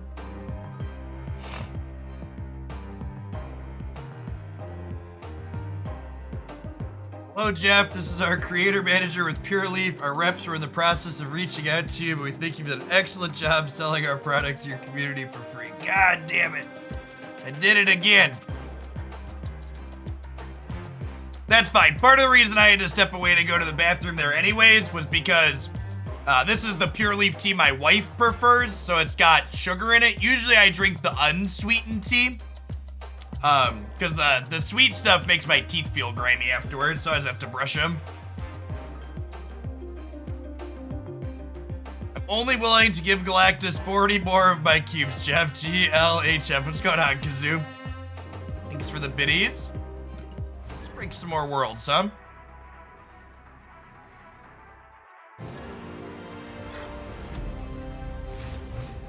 Speaking of the memer there in chat, Italics is another excellent Snap content creator. They stream a few different things, but Snap is one of them.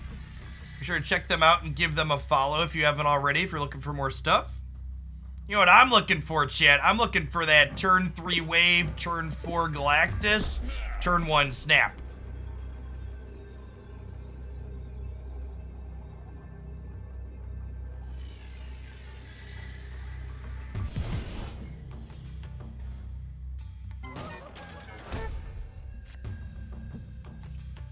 And again, even when you're not going to use the energy from Psylocke, play her out on 2, because killing an extra thing with Galactus is good for,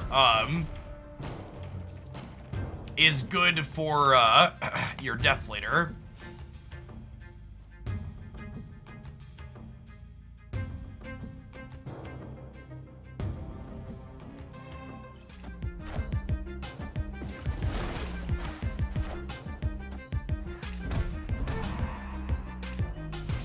We are not going to Galactus Bar Sinister.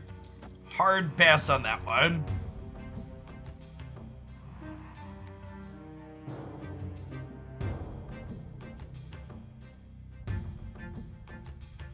We should Goblin the Bar and then Galactus. It actually doesn't work, because when you Goblin the Bar, it leaves one Goblin on your side.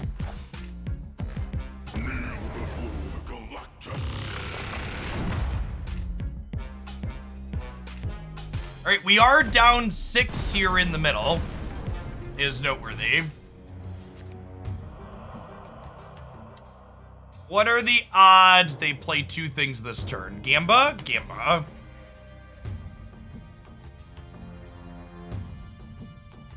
My dojo does not contain fear, chat. It should contain fear, chat. Be very afraid.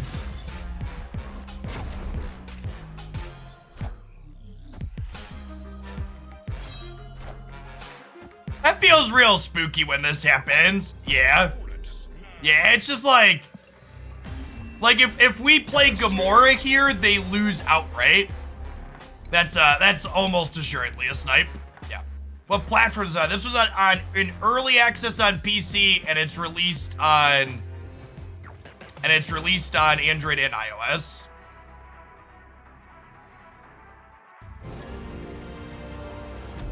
Yeah, but they still lose to... It's not playing around Spider-Man, because Spider-Man gets followed up by a 12 power thing. So that line still loses to Spider-Man. It literally loses to every other card except for Hobgoblin. And they had an Apocalypse in their hand. So, like, they had a big play for turn 6.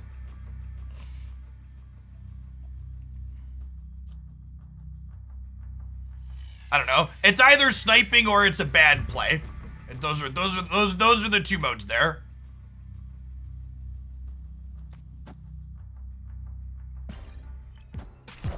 All right, Hood into Psylocke into Wave. All right, so we need this location to be one we can Galactus. All right, we will Wolverine now instead of Psylocke.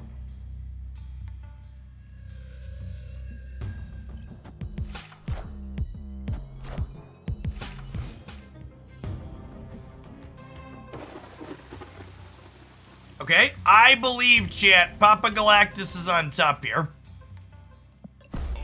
One in 6. Snapped.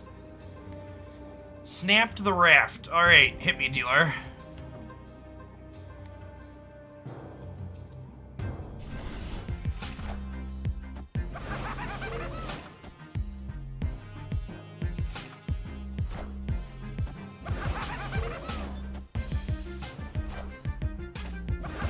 This is a good example we were talking about a second ago. Green Goblin leaves one on your side when you bar Sinister, so you can't Green Goblin and then Galactus the middle.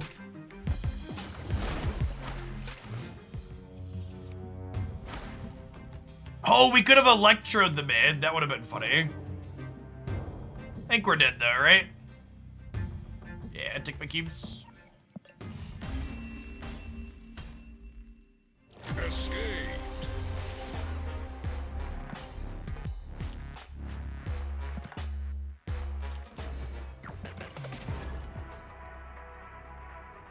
Any thoughts on Cloak in this archetype? I don't know where I would fit Cloak into on curve to make it worthwhile. Cloak feels like playing a kind of mediocre card in my deck for the sake of mitigating things like Central Park, when in reality you should just be okay conceding there when you hit a bad beat.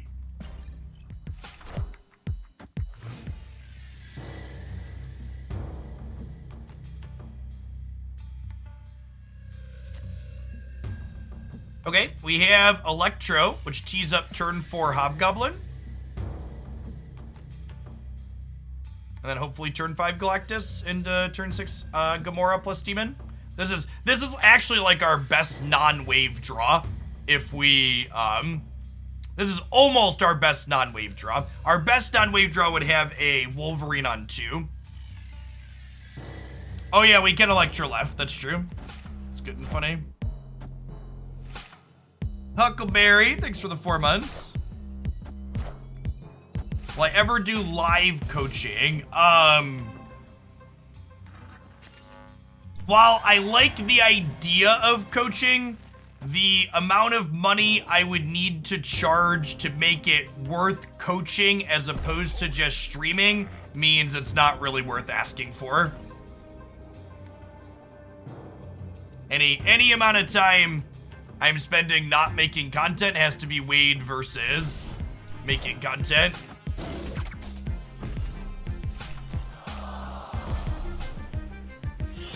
You coach while streaming.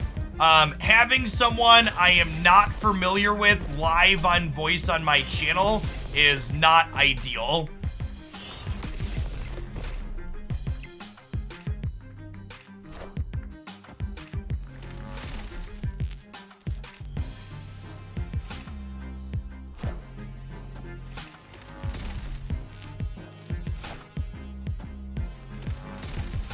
They have a 10 power Deadpool in their hand, which is pretty good. We have the power, chat. We have the power.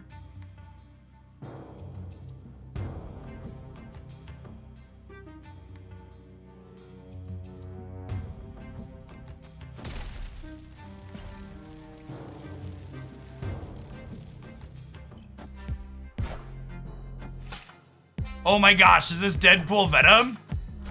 All right, we're gonna let them play their game out, chat, because they're popping.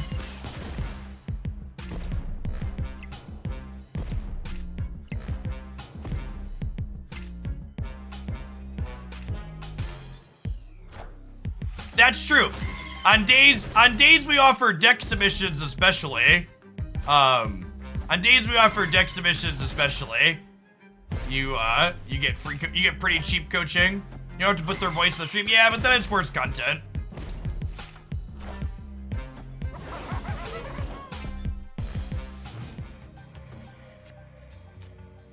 They definitely beat Galactus. Hey, look how cheap our death is, chat.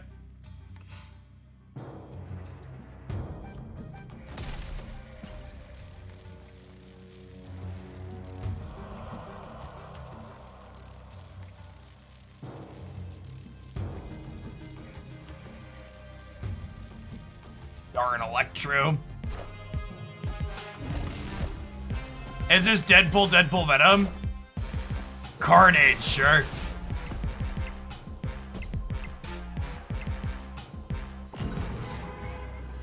Alright, chat. If they're honorable and don't snap, I'll let them do their thing.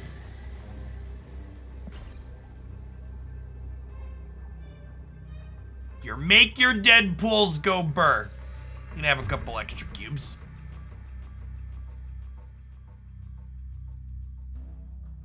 Deadpool's very sweet when he pops. He's just hard to get to pop consistently. Bar Sinister is honestly one of the most fun locations in the game because it lets you do silly things like enable Deadpool more consistently.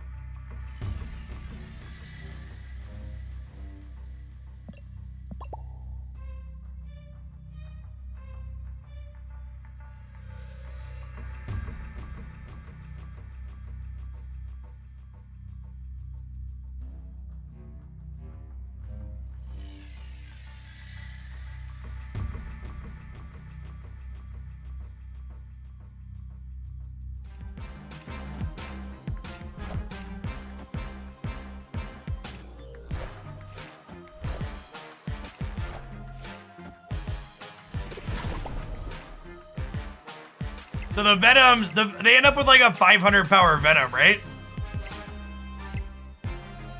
Close to it for 84.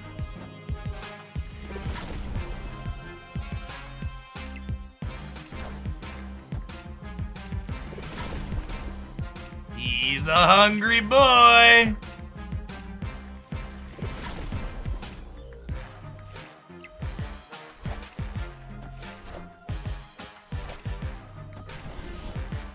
They got us by a little bit. It was a close game.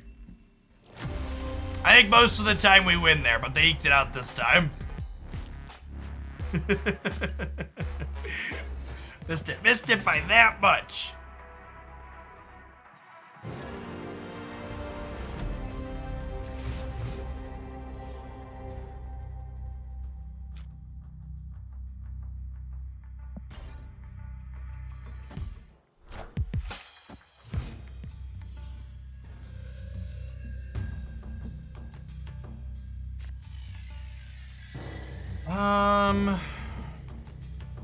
Without another accelerant in my hand, we're not just playing Psylocke out here, because this might be a turn 4 Psylocke, turn 5 Galactus angle.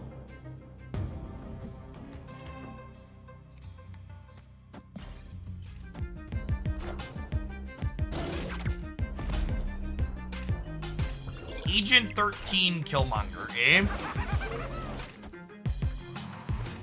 Would you change anything in your negative list after the nerfs? I mean, every one of the nerfs was actually a buff for the negative deck, right? I think the only change I would make to negative to start is I would swap out Mojo for Bast and see how that feels.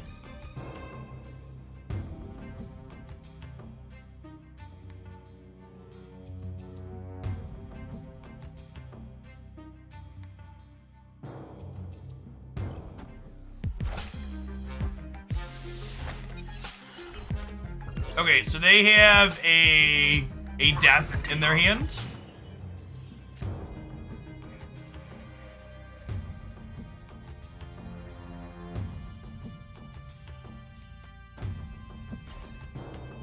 Opponent snapped.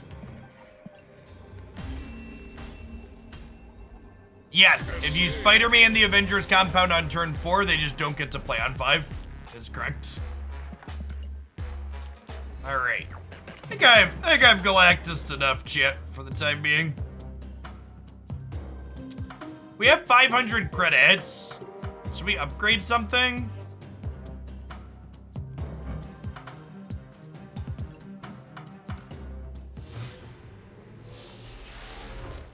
Infinity. Split this one, it's close.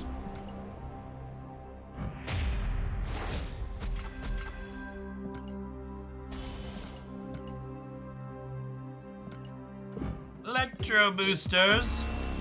Why do we have so many hoods? That's a good question. So you can see I have a variant of hood and the base hood, and then we have infinite versions of these things that have different vertical effects and splits and things like that. Every time you take a card all the way through to its infinite border, you get new varying effects. And if you want to see all of the splits and how they work out, more details on that, check out my splits video here. If I upgrade 2 white border things for 25 each, we can get another box. We should be getting close to another card here too. Ooh, this one's got like a smoky effect on it. I don't think I've seen that one before. It looks good.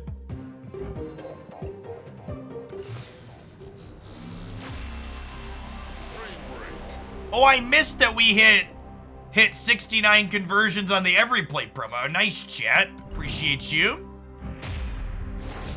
Remember, if you're in the United States and you enjoy good food, you want to support my stuff, check them out. First promo box is basically cheaper than going to the grocery store. 400 tokens. That's still not enough for another card, right? I think it puts me at 7,600. 7,500, yeah. I actually would kind of like to build with Agent Coulson, but I don't want to wait on Thanos. And it's going to take us a while to get back to 6,000 if I spend 3,000. So, just got to exert patience, chat. We must be patient.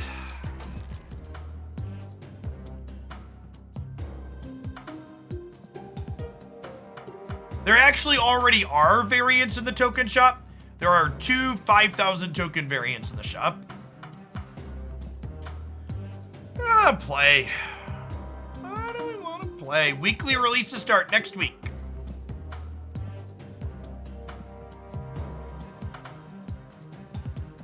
You know, I don't have Bast yet, but this deck got a bunch of buffs in the last patch, right?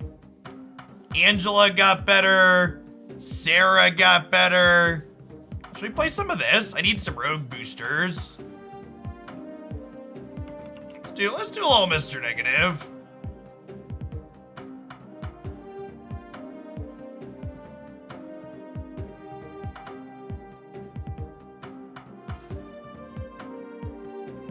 Weekly releases of what? New card releases every week. Start this month. Mr. Negative, if you haven't seen him, powerful build around card here. On reveal, swap the power and cost of all cards in your deck. He makes Iron Man truly a monster, 0 energy, 5 power. 3 energy, 5 power, Blue Marvel, etc. Free Mystique, free Angela, etc.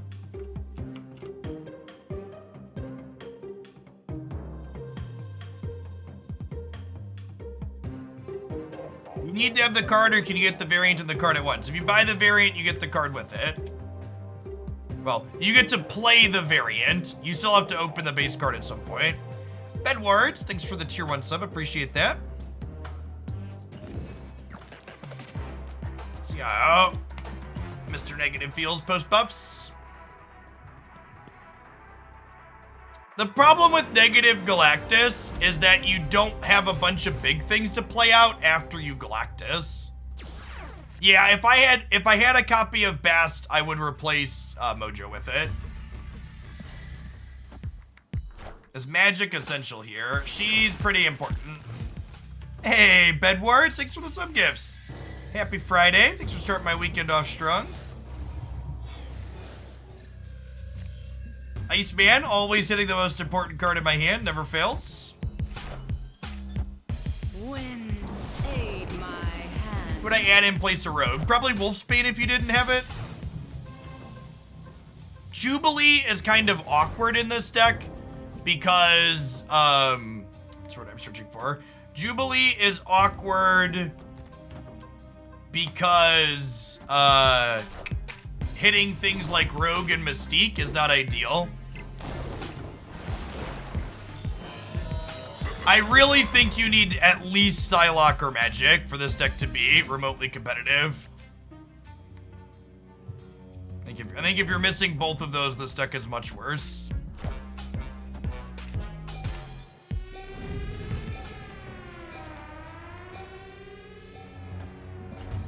Magic's animation is fire, chat.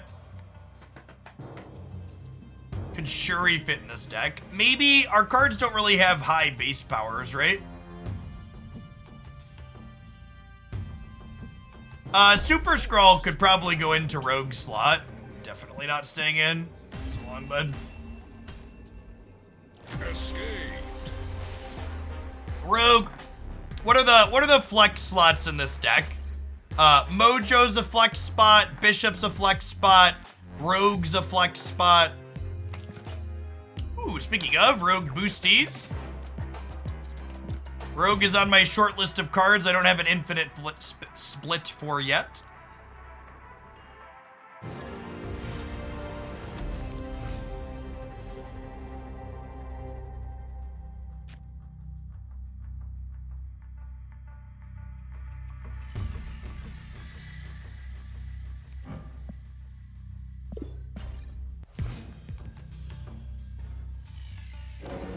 Nikia's fine. I think she's worse than the other cards I'm currently playing, but she's not bad.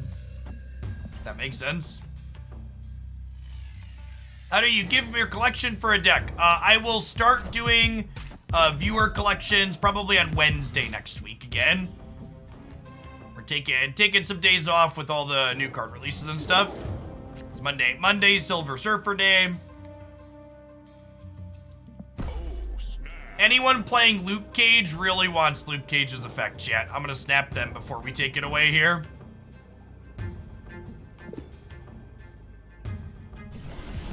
Put hands on that man. You.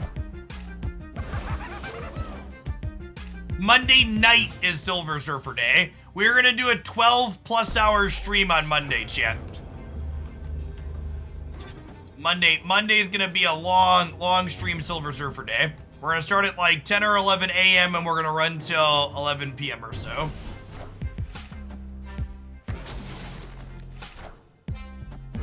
Wongers. Oh, Wongers.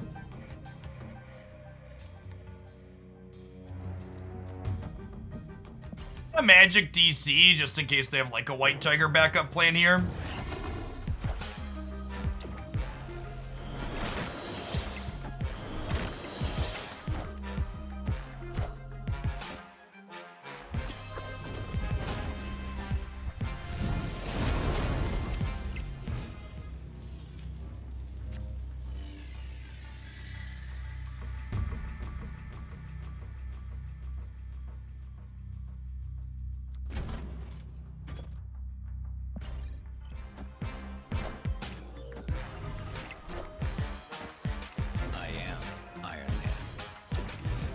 Mystique, please.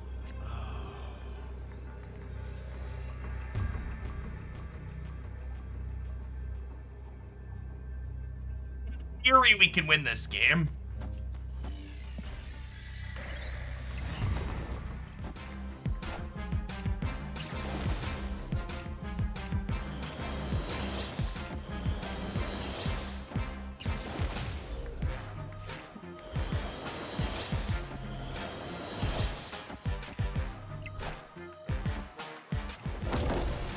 Alright, so we need one of these Ironheart triggers to go right.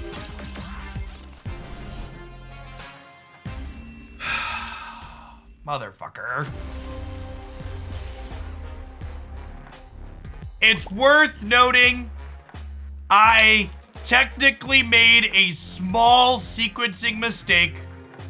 I should have played Ironheart before playing Blue Marvel because I didn't want one to hit Blue Marvel. And it didn't hit Blue Marvel, so it didn't matter there, but I should have played Ironheart and then Marvel. It's also pretty unfortunate that Mystique was one of the last two cards in my deck.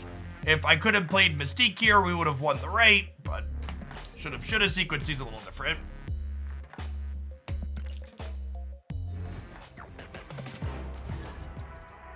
We could have also won that game by having all three Ironheart triggers hit the left. So we needed one of them to go right or all three to go left were the two ways that won the game.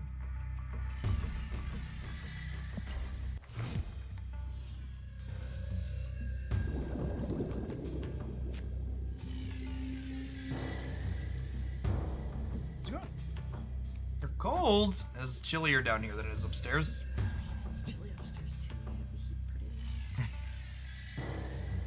My thoughts on the border effect color and split change. I love the new border effects. They're great.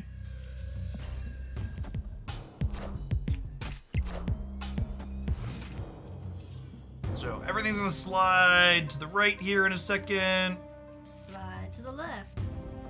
No, we're gonna slide to the right, honey. It's the Bifrost. Not even understand. I made a pop culture reference and you didn't even get it. Are we just playing on curve here? What are the odds I need Rogue against an opposing Angela deck? Probably low.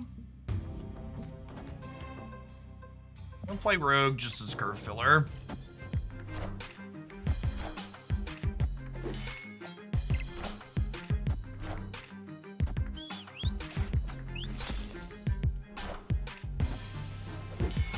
I'm cold. So Yondu probably means Deathwave. You know, we're adults who own this house, so you're allowed to turn the heat up.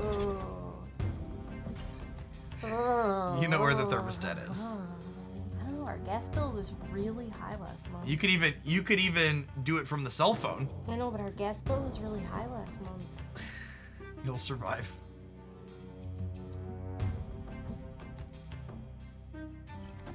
Husbands are heaters. That's true. That's just the facts.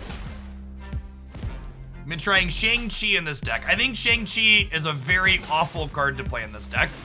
I think most of the time where you need to beat something with a big number, our deck is significantly better at generating a big number because we have Iron Man and Mystique along with Iron Man. Speaking of... This is... in the middle.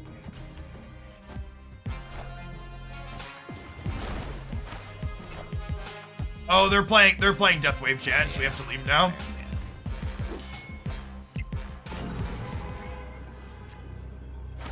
They're playing Deathwave, so we have to leave. To play the Mystique out. Even if I play the Mystique out proactively, we probably still lose here.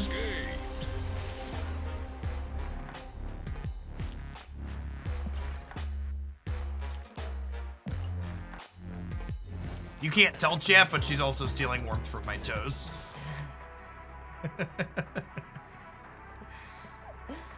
Glasses don't match. I mean, They're kind of close. both black. They're both just black frames, yeah. Is the Deathwave deck kind of oppressive? I don't know. I think the Deathwave deck is good when it goes, but it's not that consistent. And you can, if you understand the game and what they're doing, you just leave when they do their thing, right? I don't know. I'd have to know the win rate metrics of things like the Deathwave deck to know if I think they should be changed or not. I would not be surprised if the actual win rate and cube rates of the Deathwave deck aren't actually that good. I think your toes might be colder than mine, actually. That is a distinct possibility. Can you buy you some slippers? Do you snap on Sarah turn 1? Yeah, maybe. One of the things you need to note, chat, is I don't snap or retreat very optimally on stream because a lot of the time letting games play out more naturally without those effects are better content. Jareth, thank you for the over 3 years. Welcome back. Good to see you. You saying you throw your games for the benefit of Twitch chat? No, I'm saying I don't gamble optimally for the benefit of Twitch chat. You're doing something nice for them? I am. Aww. I think we chill on Psylocke for now.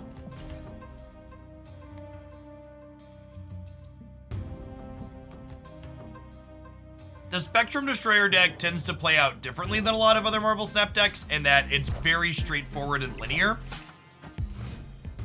So you should definitely consider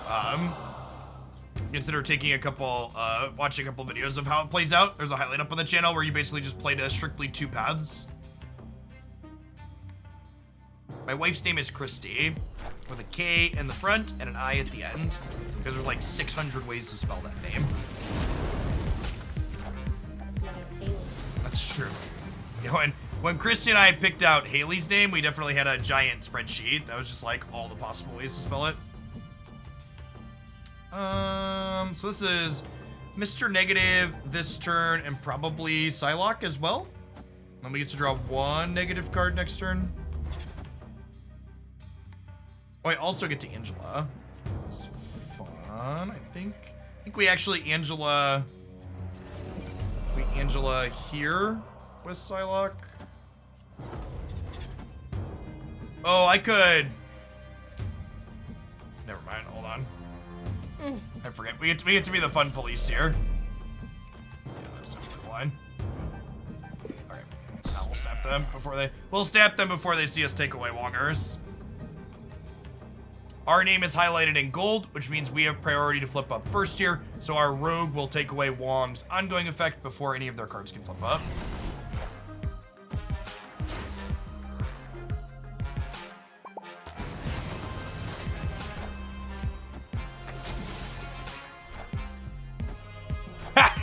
Oh god, that's brutal.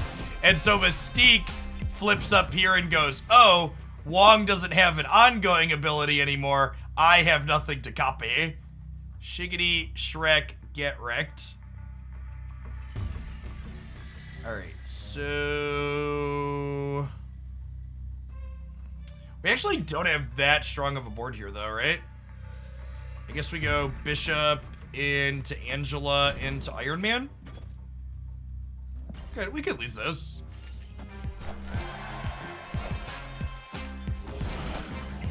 Oh, it's priority determined. Exclamation point priority in chat. We'll get you a video breaking down priority. Oh shit, I forgot there was another turn, chat. Aw, did you lose?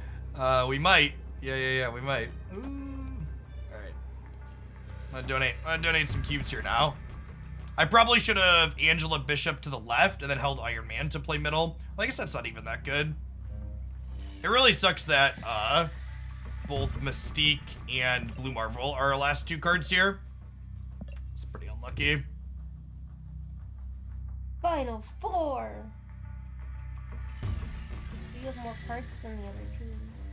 You gotta have the biggest numbers in 3 spots. No, that's only your 4 cards are as big as their 1 card.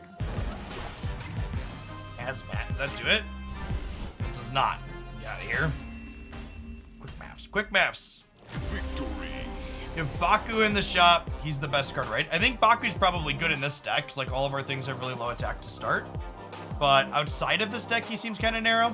Ooh, this is the really secret power of Magic Chat. You can get 7 boosters a game. So 13 more rogue boosters to split her. Is Christy a gamer too? Yeah, she doesn't really do card games, but like, we used to play Pokemon Unite together occasionally. You play Pokemon Snap. We do a lot of board gaming. I was playing that MMO, but and they closed the alpha.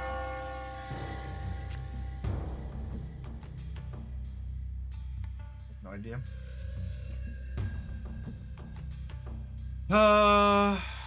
Do I want Angela on Karmatage? Probably not. I don't have a favorite. Which board game? Exclamation point board games in chat pulls up a tweet with some of my old favorites in it. I don't have an easy way to show them the shelf. We could get you a 360 camera. Oh, you know what? Here, take a picture of the shelf, and I'll pull it up on and send it on Discord. But this isn't even like fall apart. I mean, like, it sends the message across, though. How does this thing work? My phone is flippy, chat.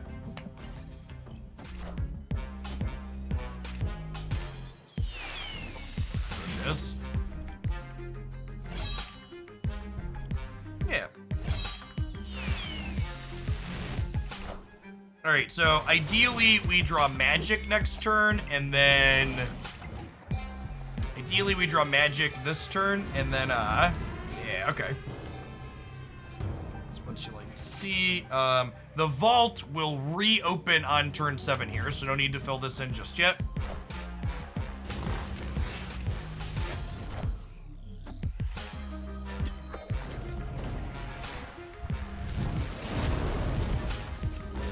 I don't need a pen. I don't need a pen for my phone, chat. I use my finger. Alright, and then we can Psylocke into Karmatage plus Sarah here, and then maybe Mystique will grace us with her presence. Maybe Mystique will grace us with her presence. You're not sitting up. I am. Please no. It's not gonna hurt you. Wait, did they just dock me? Excuse me? I mean, thanks, I guess.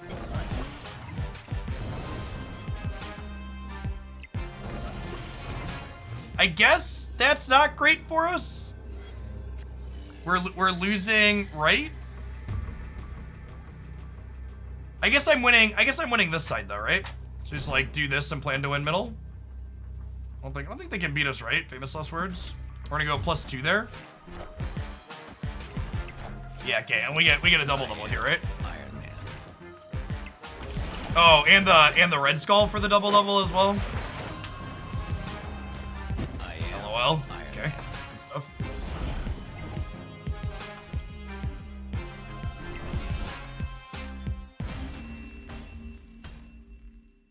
Victory. Okay, chat.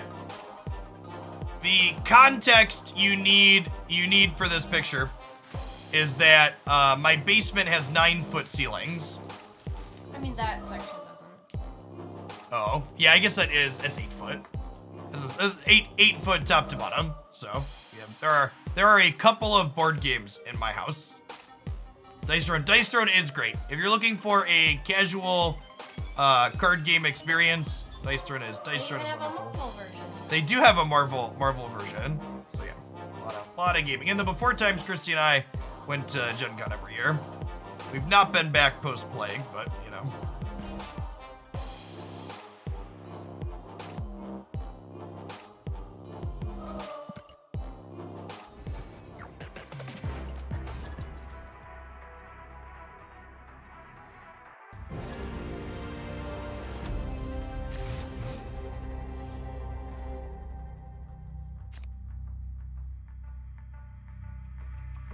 How old am I? Can I be you when I grow up?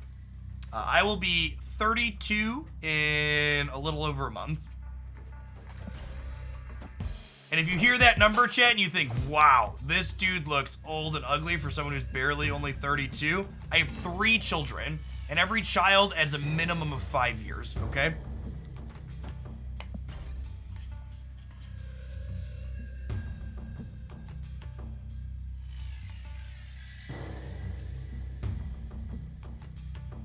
ASL. I see someone else also grew up on AIM in the 90s.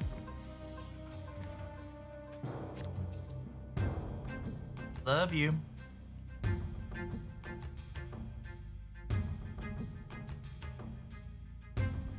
Yeah,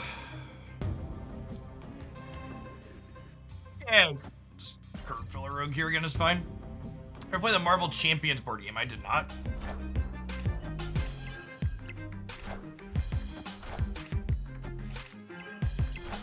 Is there a good shield deck with Maria, Coulson, Fury, Helicarrier? I think Maria and Coulson are super playable cards. Fury is probably one of, if not the worst card in Marvel Snap currently.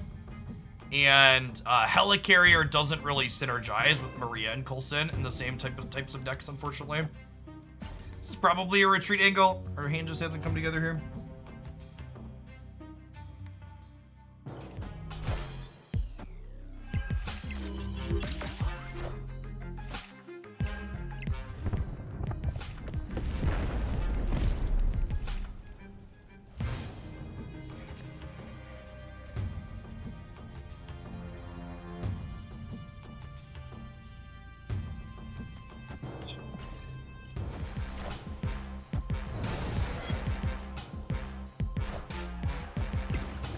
Thanks, Radio. They're good people. I like them. All right, we've been waved and they moon girled, so we could get like double death to this turn, huh? I think we bounce. Their draw really came together and ours did not. Escape.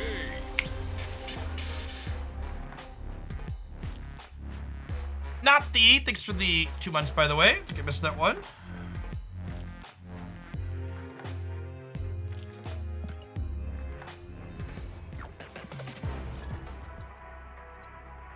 Is a variation of negative that Bast would fit to? Yeah, definitely. Almost all of our stuff starts with less than 3 power.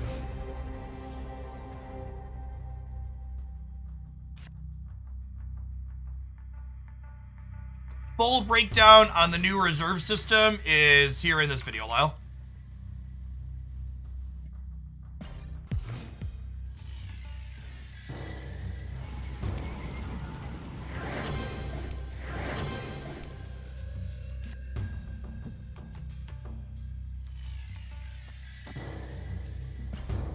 You could probably play Super Scroll over Rogue in this deck if you had it, yep.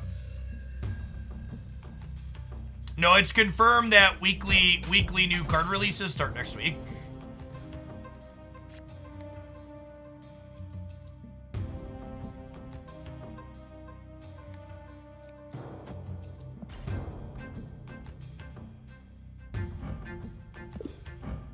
Opponent is also an Ironheart gamer.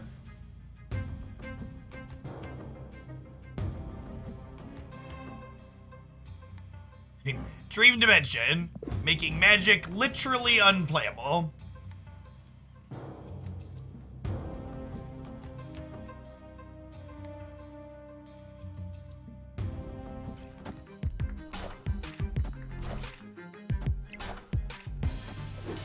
I would not suggest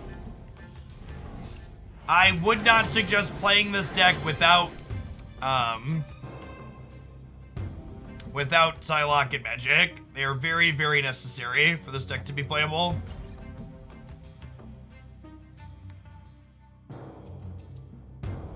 Yes, Rogue definitely has upside that Super Scroll does not. They are different cards. Magic being unplayable sounds like a Dream Dimension to me. Well, to be fair, Magic's pretty unplayable in actual reality too.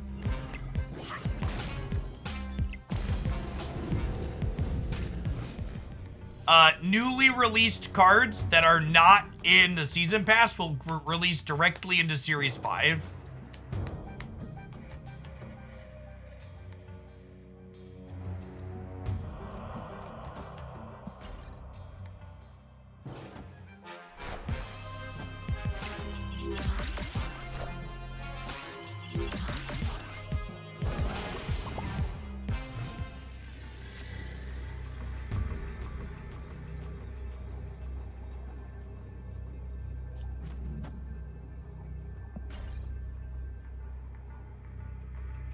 Does deck work without Mystique? I think Mystique's pretty important. I think you need Psylocke, Magic, and Mystique to build a relatively optimal negative deck. Sarah's kind of replaceable. Rogue's completely replaceable. Mojo's completely replaceable. Those other 3 are real important. Mirhan.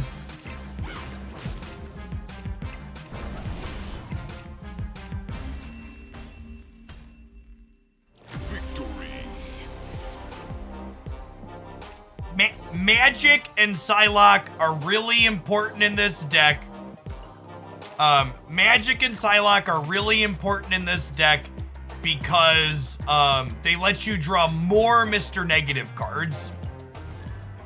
There are a lot of dice chart options on Amazon. Which ones are a good starter? You just find a pair of them. A lot of them have difficulty ratings on them, cool Garbagool. If you typically like those types of games, you can buy one of the bigger boxes that has 8 characters in it, but they also sell them in 2 character pairs, I believe, as well. The Marvel branded ones they came out with recently are really good too. Yes, things only move from 5 to 4 to 3. Pools 1 and pools 2 are static because they provide an onboarding experience. The purpose of Pool 1 is to help people learn to play the game with cards that are a little less mechanically complex. And the purpose of Pool 2 is to make sure your collection has important counterplay to everything else in the game. Things like Shang-Chi, etc. Oh, snap. Yeah, this is actually probably the one deck where the card in the deck name is a little less important. I think Sarah is actually less important than Psylocke, Mystique, and Magic in this deck.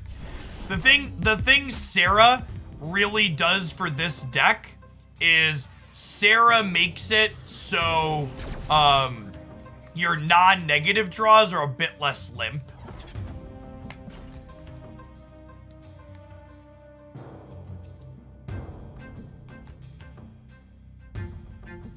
Your deck's a lot less bad without negative when you have Sarah to smooth things out on occasion.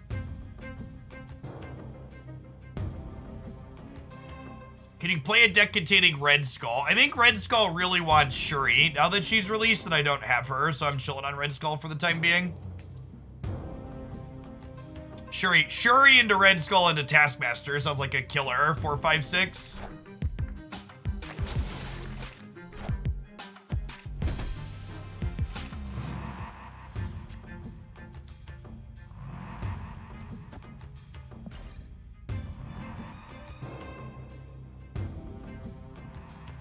I think more filter options like sorting by series would be useful in the deck editor. Yeah, would definitely be pro that.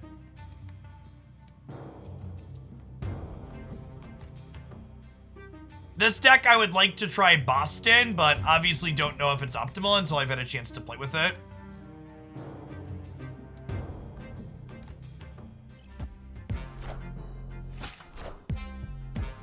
I really don't love Jane Foster in this deck, no.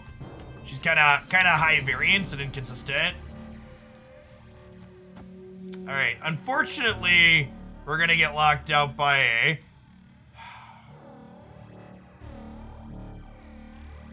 I think I do this turn, so that way they can't safely Doc-Ock on either side. Oh, I guess they can still safely Doc-Ock here, huh?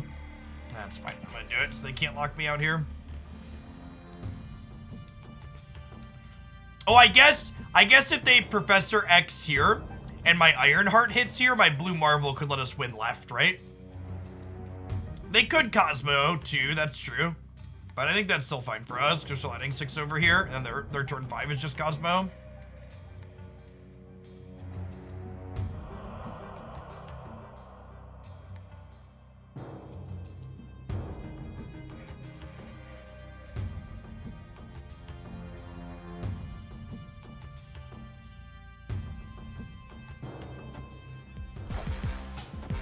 Wait, what? Okay.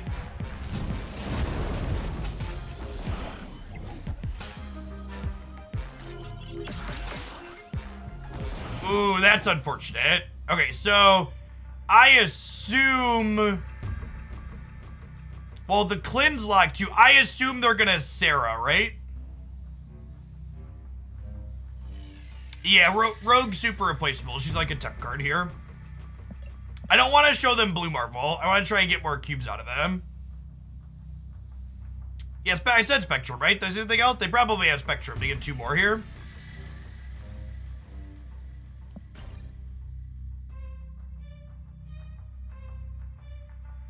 I don't think I'm playing Iron Man. I think I'm playing Blue Marvel, then we're drawing Mystique.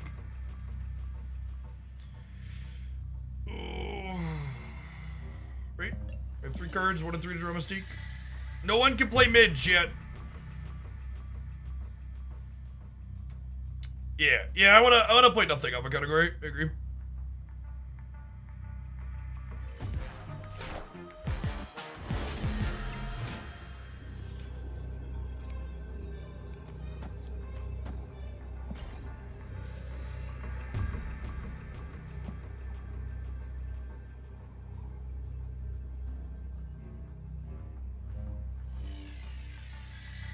I am not doing deck submissions again until Wednesday of next week, Hots. And a bunch of new cards that released recently. And then Silver Surfer comes out Monday night. I'll just play with new toys for the time being.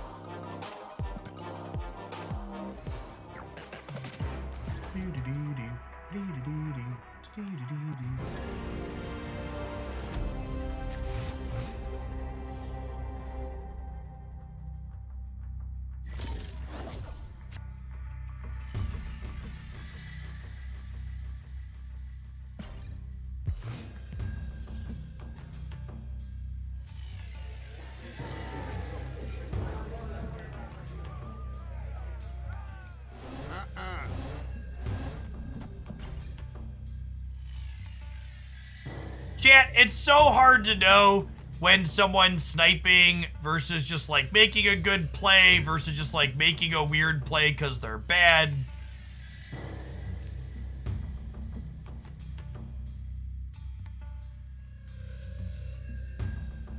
Dan's gaming emotes are so good, Ellie. His artist is fantastic.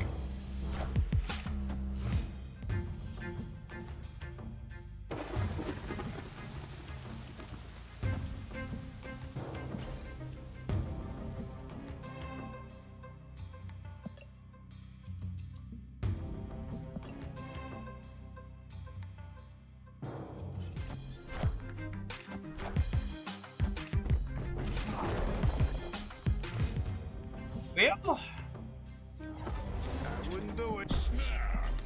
Mr. Negative drinks for free at the bar with no name, chat.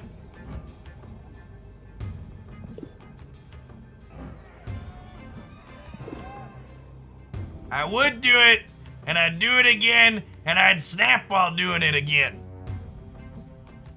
Doggy dog, thanks for the prime, appreciate it.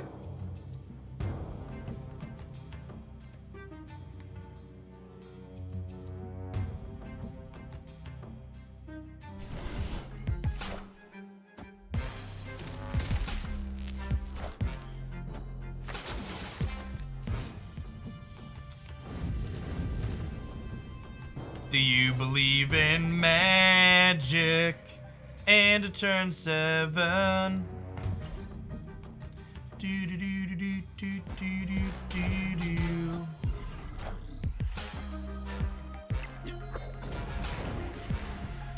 I love Juggernaut. It's definitely one of my favorite cards. Such a sweet, powerful effect. Hey chat, should I rogue Electro or Red Skull here, we think? Opponent snapped.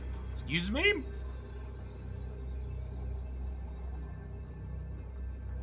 We're also gonna avoid playing Ironheart next turn.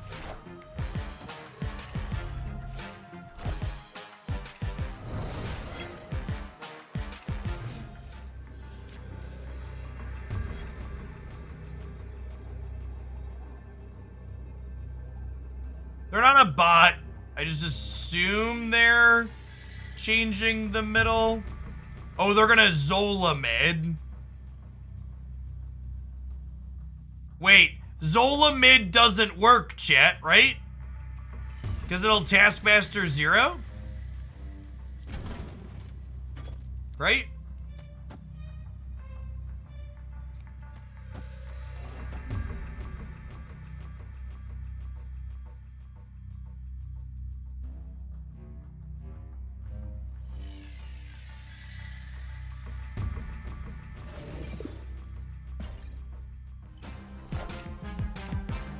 I am Iron Man.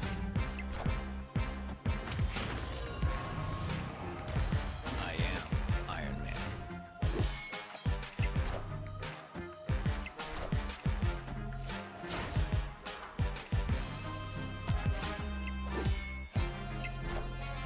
Hey, teach me. We're still winning the game here, regardless of how it works. Okay, it does work. It does work how they want it to. Okay, we win center or we win right though, because we have -1 here.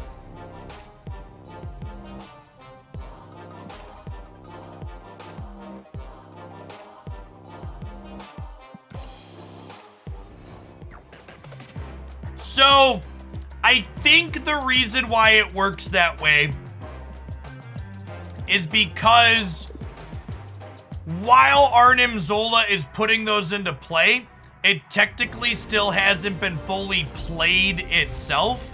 Yeah, it doesn't count as being played until the card's resolved. So when the Taskmasters are flipping up, Zola is still mid-resolution, so Taskmaster is still technically their last played card. Yeah. That's what it is. And it's similar to Jubilee. It's weird, and it's similar to Jubilee. Is that correct? Moo Money, thank you for the prime. Appreciate that. 6 hours, how long am I going for? I mean, if you're new to the channel here, Destroyer, usually we stream for 6 to 10 hours a day, Monday through Friday. I will be off this weekend. YouTube stuff this weekend, but for Twitch we usually do a minimum of 6.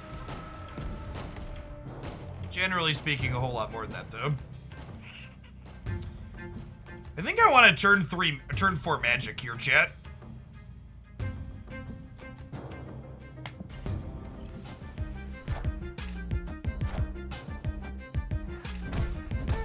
Hey, congrats on Infinite Shiz.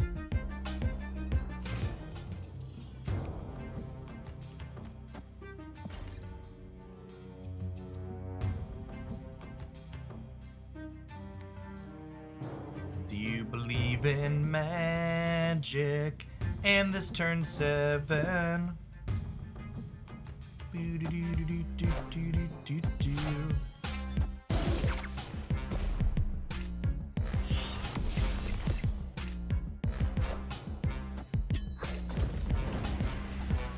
Is it better to play Sarah and then magic plus a 2-drop? Yeah, maybe. Probably.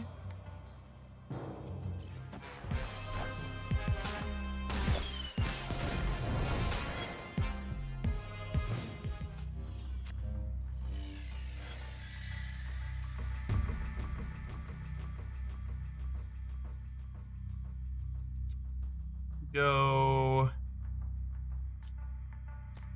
Bishop into Marvel.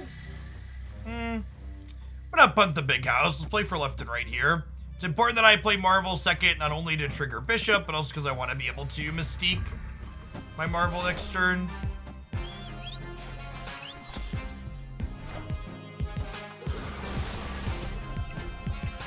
Sarah Mystique ever play? Not really.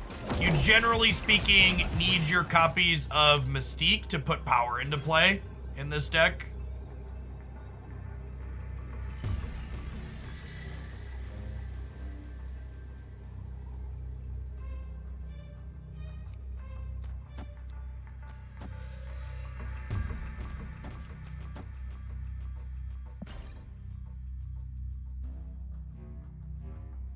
Again, punt the big house, play for left and right here. They could have a copy of Death. They played a Yondu. They're a destroy deck, obviously, so that plus other play could be something big here. Mystique's gonna copy Blue Marvel. I think we got a good shot to win this, but there's definitely permutations that we lose. We should beat one card here, though, right?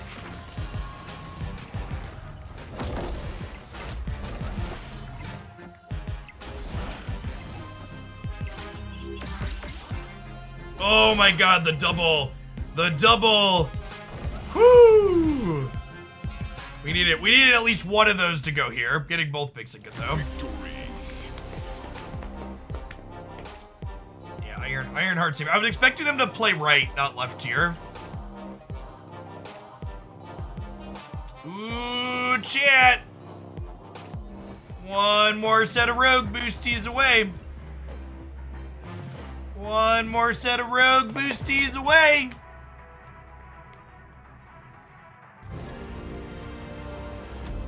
Some people reported needing to uninstall and reinstall to get the update or manually go to the app in their app store.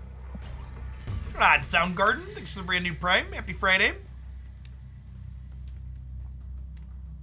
There really isn't an obvious 2-mana replacement. Just pick your favorite.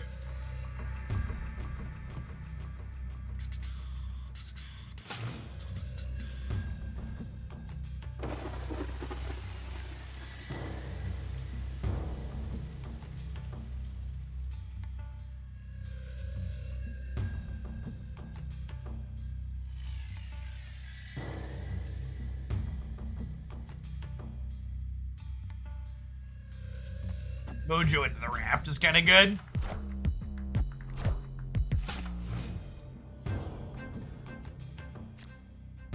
Oh, you're using Steam. Yeah, I haven't heard any issues with people getting the update on Steam. Unless, are you below collection level 500? In which case, even if you've updated, you won't see the new feature yet.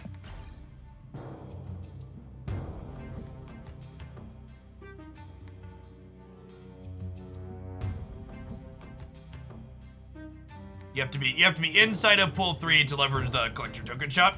And you'll get 3,000 tokens as well as access to the shop at level 500.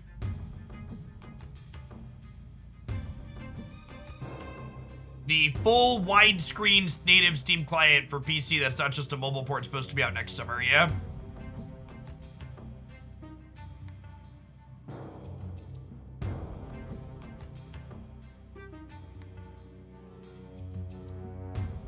The Steam build is early access and is missing things like the inbox feature. If you want to claim your 200 free gold, you need to log in on mobile.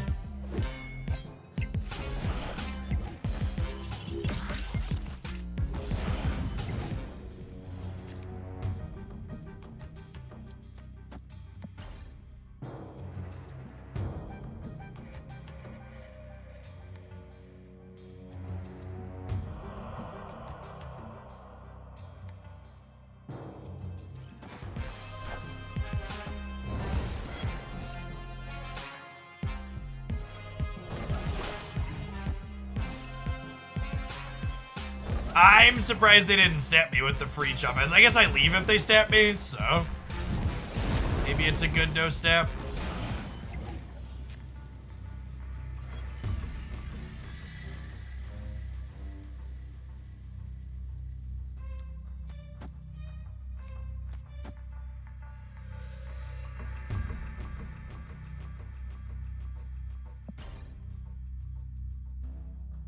You cannot play Lizard in this deck, chat. You need to play another 2 energy, 2 power thing. Yeah, we get to steal their Sarah. And remember, I'm way closer in the center than it looks, right? Because, Mojo is gonna get +6 when I fill in that last slot.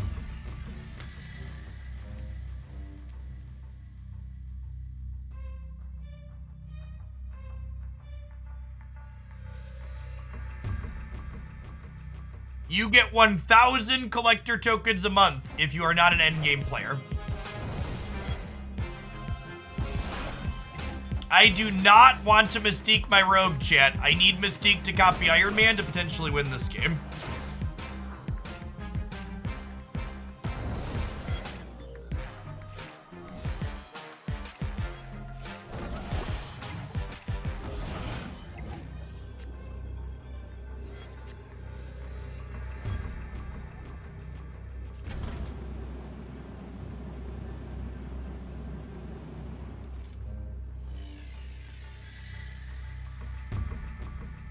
The copied rogue does have Sarah's ability, yes. Clothing Match copies a card back to your hand with its final text box.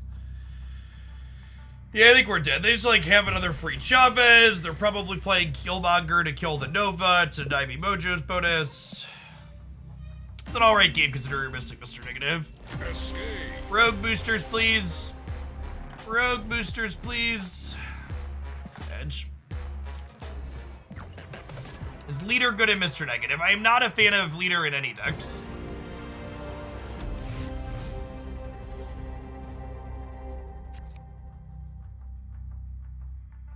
Oh, snap. We snap turn 3 Mr. Negative in this house, chat.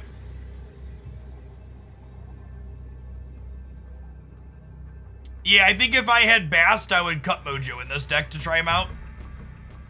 All of our cards have such low power.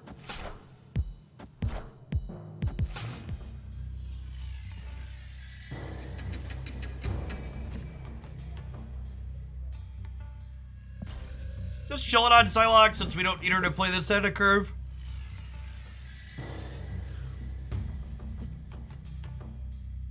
I think Leader is worse in this deck than in most decks because this deck's very good at filling its board up in general, and Leader's only good if you tend to have open board space.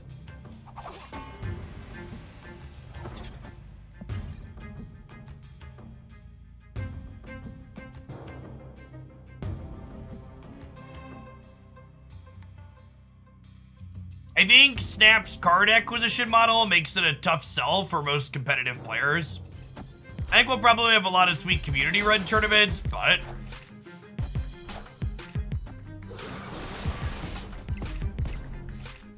end of season demotion is based on your current rank. Oh wait, this is free? Free 99, chat. you tried Luke Cage in any decks other than Hazmats? We played Luke Cage in Cerebro 1 earlier today, and it was sweet. I do not have Valkyrie, but I would like to test it in there eventually too.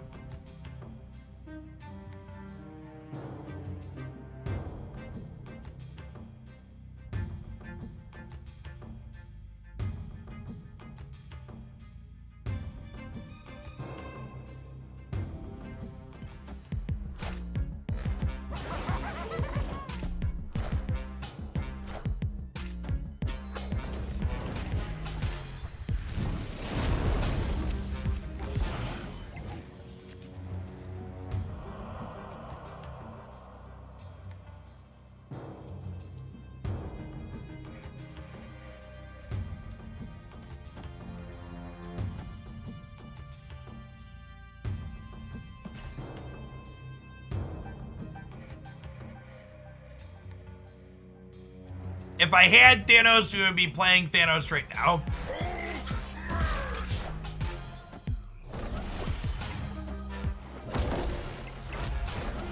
Happy Friday, Scholar. Thanks for the bits.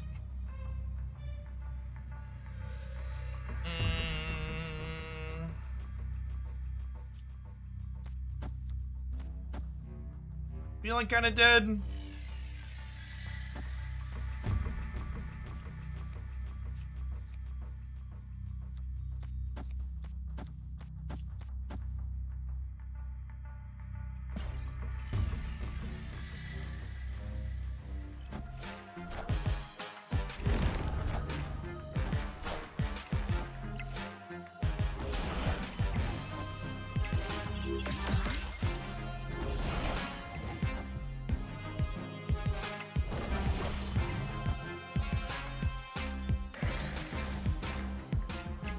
Damn. Oh, I forgot I had one more turn. LOL. LOL, I forgot there was one more turn. And Marvel Snap forgot to give us rogue boosters. Fair is fair, I suppose.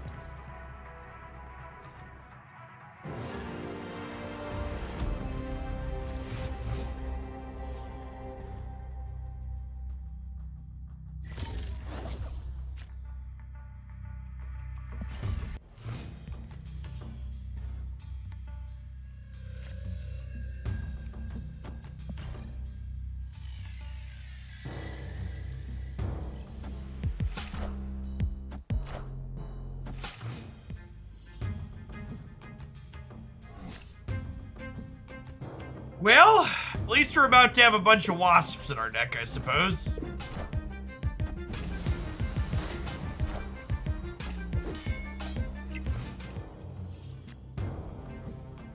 Oh, wongers!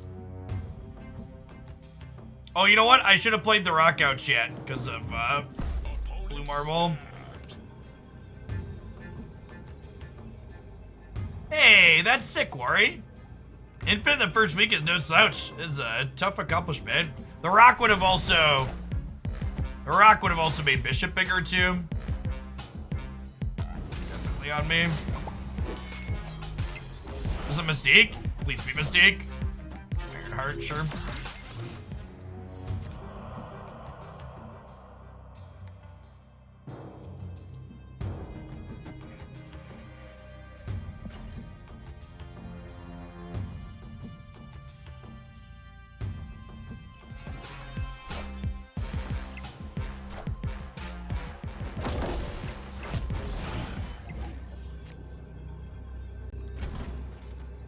I should have one more rock over here, and this should be one bigger.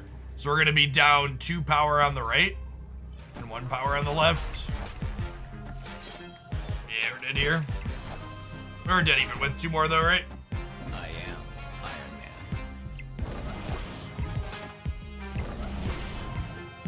Yeah, been 12.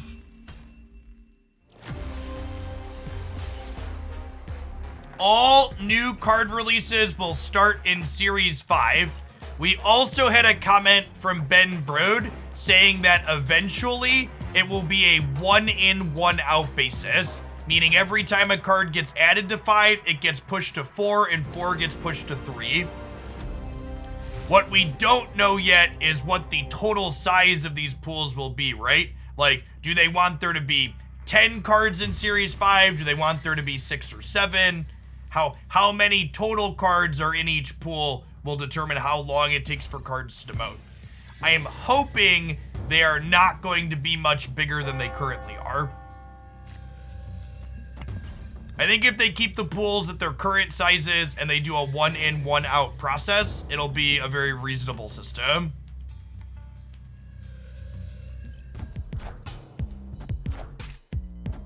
Yes, and Series 3 will grow without bound, but Series 3 is also, it's also the ones that you basically get for free, a lot of just for playing, right? Like, if you're not Series 3 complete, you get 11 Series 3 cards per month.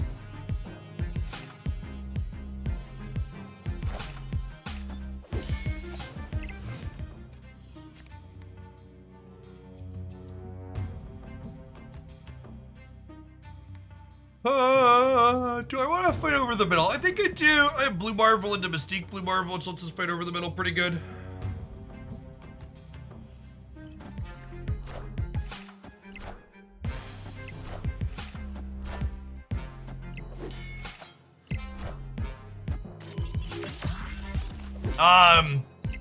I think 8 to 10 Series 5 would probably be too many. And I hope it's less than that.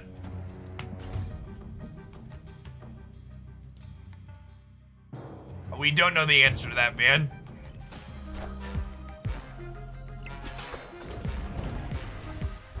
Why do you get 11 pull 3 cards per month? Because that's the absolute slowest you acquire pull 3 cards as a free-to-play player.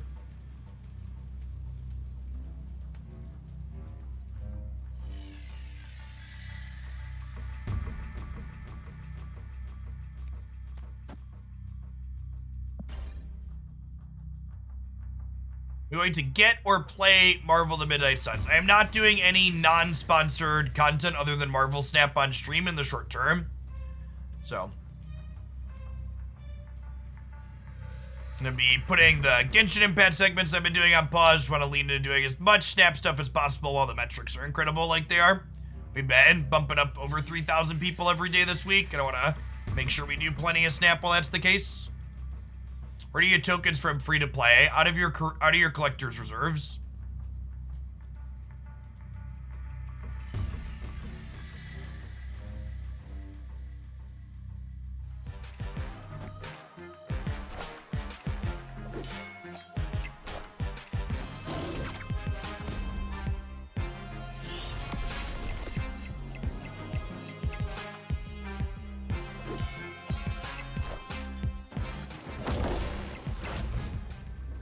We think the real Mysterio is middle. Could be. Might also be in the throne room, though. The question is, does this beat them on the right? Mystique will be 1, and then Psylocke is 3, so probably not. And 2 more, so this is 1, 3, and 2. It's 6, 13. Escape.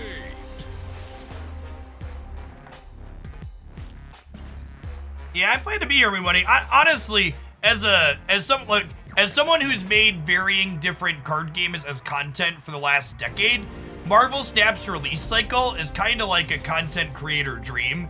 The fact that there won't just be like these big lulls in between content, and it's just gonna be this slow, steady drip. So every single week, I have something new to talk about and look at and focus on. Sounds amazing.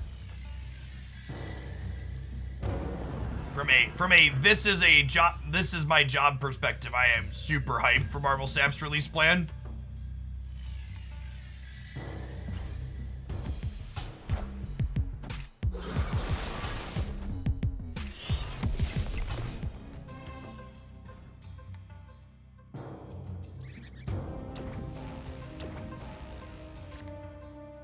I'm gonna go ahead and Psylocke on 3 so we can Sarah on 4.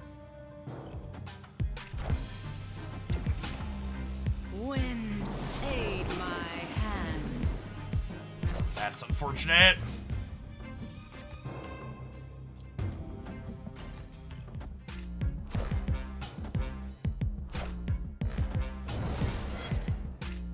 The Mighty Thor is an incredibly high variance card in this archetype. When it's good, it's great, and when it's bad, it's literally unplayable at 8 mana. So if you want to high roll nerds, it's fine. But by and large, in my experience, it is not good in this deck. It is possible for you to keep up with every card right at release. Napkin math has me estimating it's going to take me about a month and a half to 2 months to get back to having a full collection again. But then once I get back to having a full collection, I will be able to have every card right at release to make content for.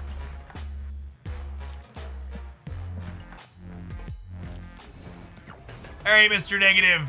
I'm gonna play this deck for like another half hour or until we get the last rogue boosters we need. We're six rogue boosties off of splitting her. Does that include the bundles that are mine? It does, Kuntz, yeah. Does keeping up with a full collection require money? I answered that question and more in the full breakdown here.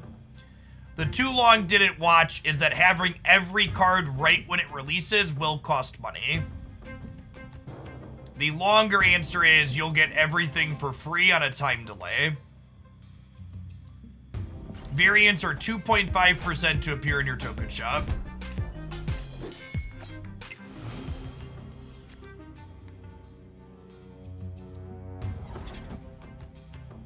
Actually, let's put Mr. Negative into Mojo World. This is actually one of those hands that's like not a great Mr. Negative hand because like even though we have him on 4, like we already have Iron Man and Mystique in our hand, which are some of our better hits.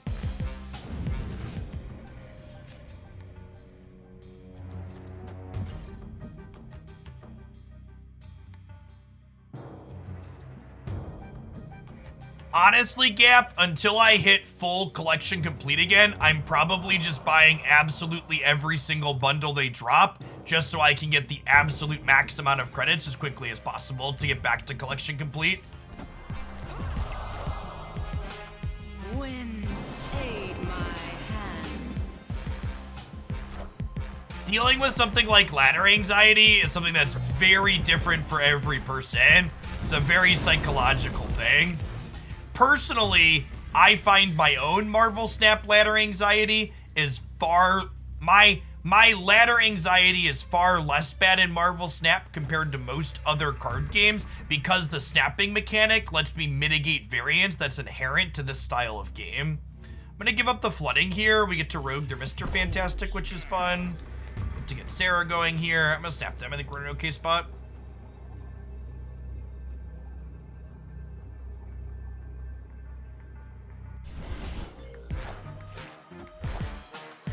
Even my ladder anxiety. I mean, people feel anxious when they are playing ranked games competitively.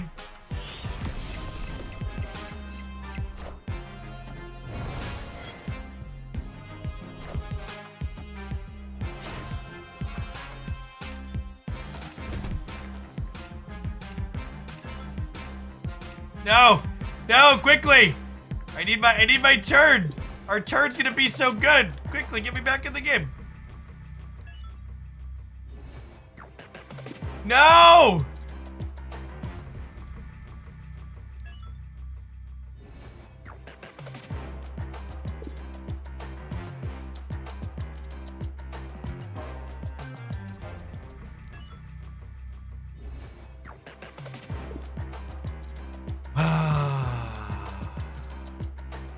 Let me restart the client here just in case, but that's sad. We're not going to get to play our turn. I think we're going to win that too.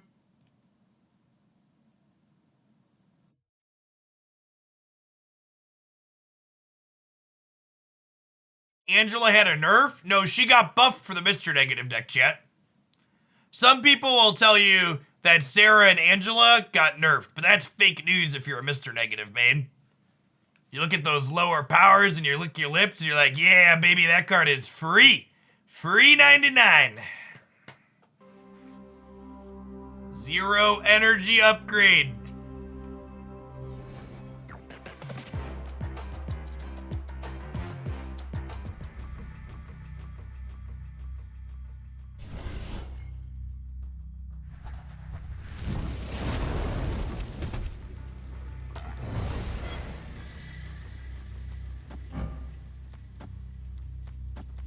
Oh my god, did we not time out?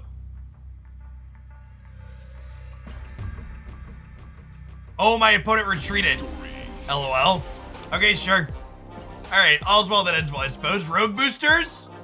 Damn it.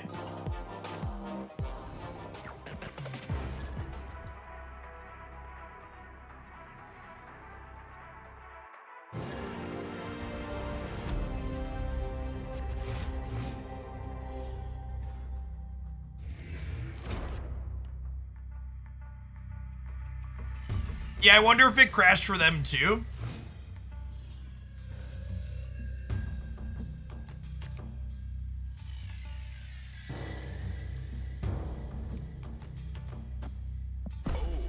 Says turn 3 negative, and we have no Mystique or Iron Man or Blue Marvel in hand yet.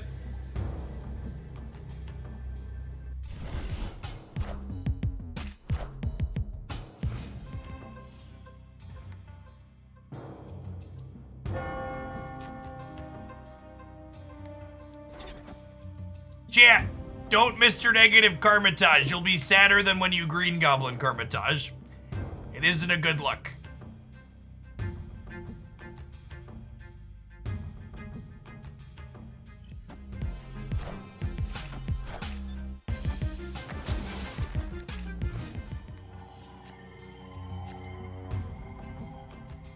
How do you think the collector shop has impacted their base mod station? I really don't like to speculate on things like that.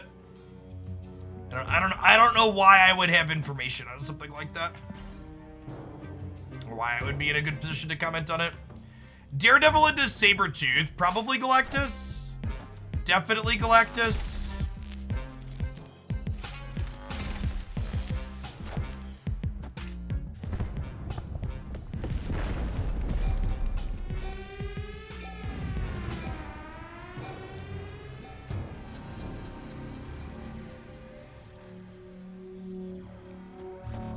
There's no way we lose Iron Man, Mystique, Blue Marvel, right?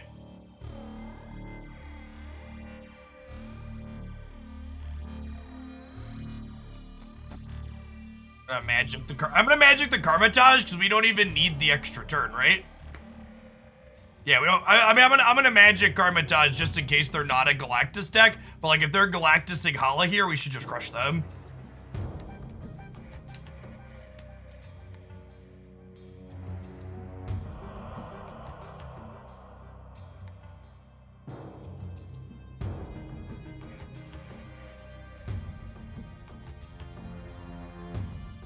Would I add Valkyrie to this deck? I think Valkyrie is probably too expensive. Bast and Super Scroll are the cards I would like to see. The cards I wouldn't mind adding in here.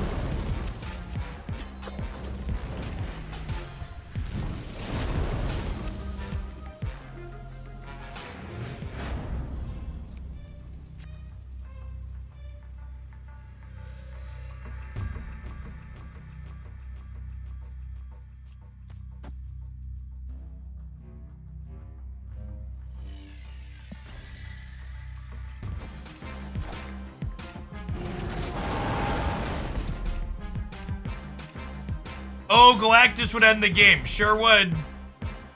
Enough said. Sure would.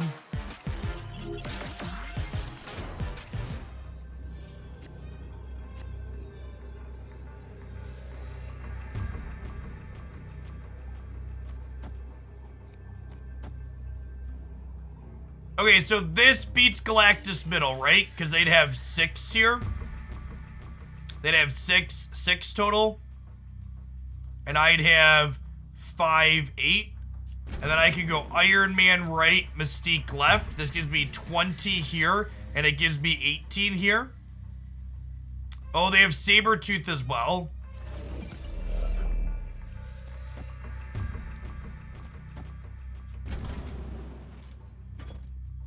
Oh, and they have priority. This probably wins center and right? Blue Marvel pumps over G. Let's do this.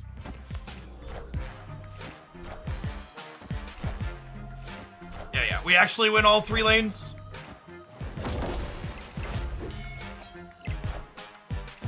I am Iron Man. This is like the upper range of the hands this deck is capable of. It's like the biggest of swings on the last turns. Victory. I think Adam Warlock is just not a good card. Maybe Bost into Adam Warlock is playable, but maybe Bost. I've played Adam Warlock in variations of this deck without Bost, and I've never liked it. With Bost, that dynamic could change, but I don't have him yet. Yeah, chat, all of the decks that were good before the patch are still good until proven otherwise. Exclamation point, top 5 decks definitely still applies.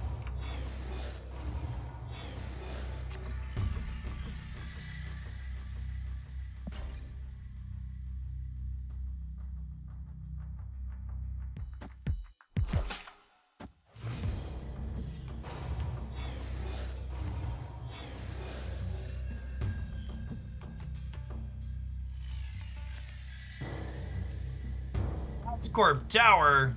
It's rude.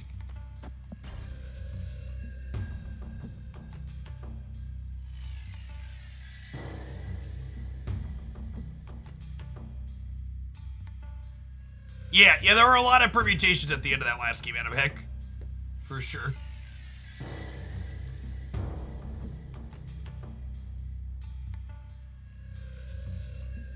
New cards releasing always make old ones obsolete. Yeah, I know you're joking, but like, gamers definitely act like that is the case.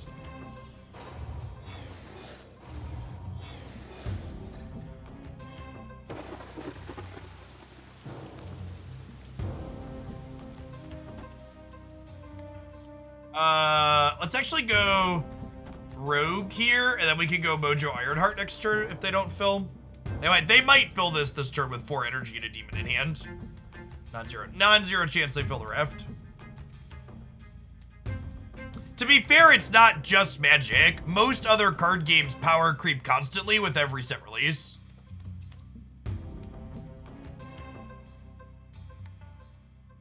Yeah, it's basically every other card game. And it's funny, Christy and I were sitting talking last night about just like my work and snap and stuff.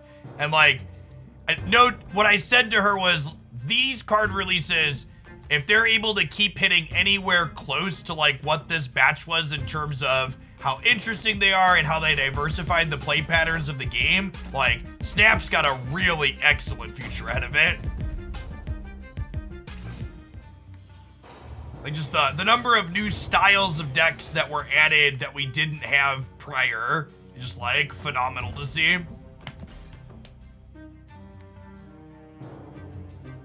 Well, Yu-Gi-Oh's, yeah, Yu-Gi-Oh's even worse than most because Yu-Gi-Oh doesn't have a rotating format.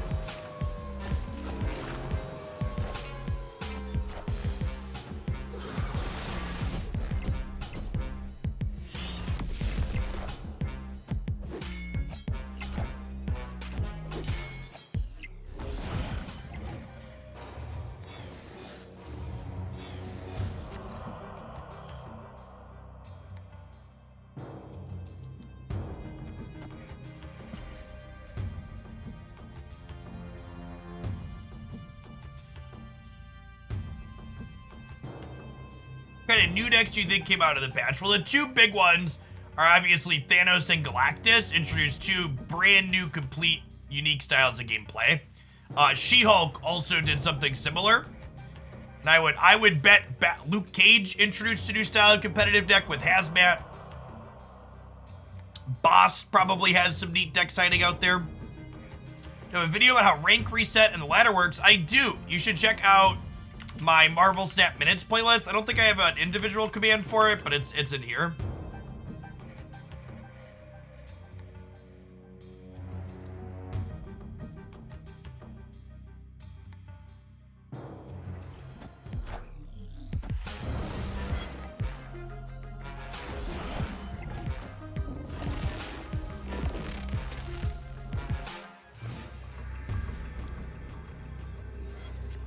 no magic, literally unplayable here.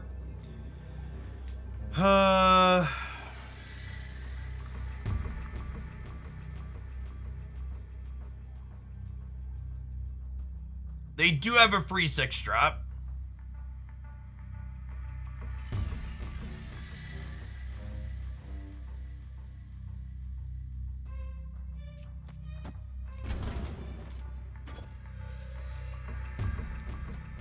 Just do this. Probably wins. Maybe. Be shocked if Valkyrie doesn't have a big kick. Yeah, but Valkyrie, so I expect Valkyrie to be a very playable card as she gets propagated through collections, but Valkyrie's not like this creates a new style of gameplay, right? Like, it's a good utility card. Like, Valkyrie and Skrull are similar kinds of cards, right? You don't build decks around them. You don't build decks around them, but they go into a lot of things that offer utility. Absorbing Man. I haven't found any, like, brand new shells with Absorbing Man, but he's another supplemental card. Like, we had an Absorbing Man video post this morning. He's very good in the Disruption deck to let you duplicate your disruptive effects.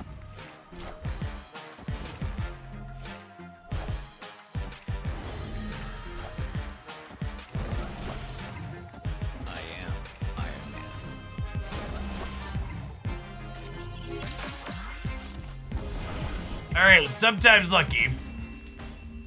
Sometimes lucky. Victory.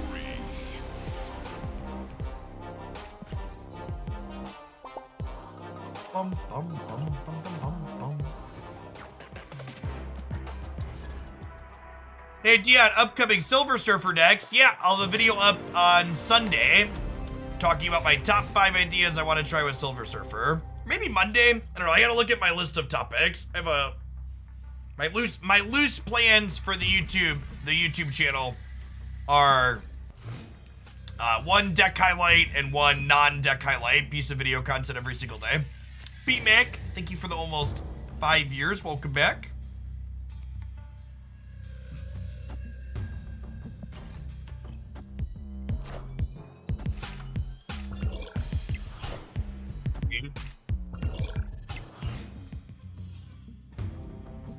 I am, yeah. Yeah, we're gonna do a 12-hour stream on Monday for the Silver Surfer relief. Yes, we will definitely put Mr. Negative into Machine World. They are welcome to have a copy of Mr. Negative.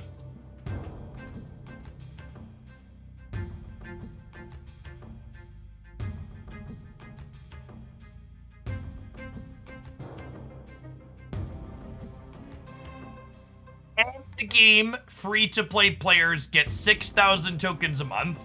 And when I say end game, I mean someone that has all the Series 3 cards collected. When you finish collecting all of the Series 3 cards, you get additional collector tokens. And this is contained in the reserves, broken down in the reserves video I posted today.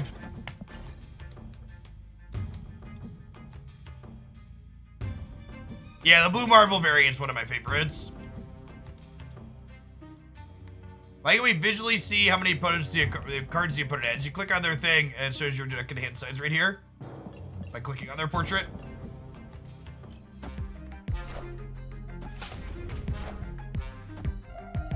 Very likely Cerebro 3, but they play Baron Mordor into the center location, so if that's the case, that's not great for them.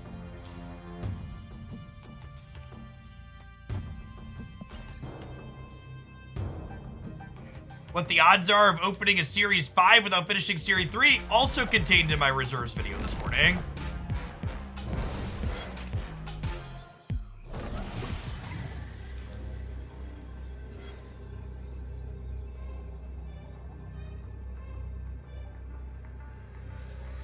Oh, they can play for either of these locations.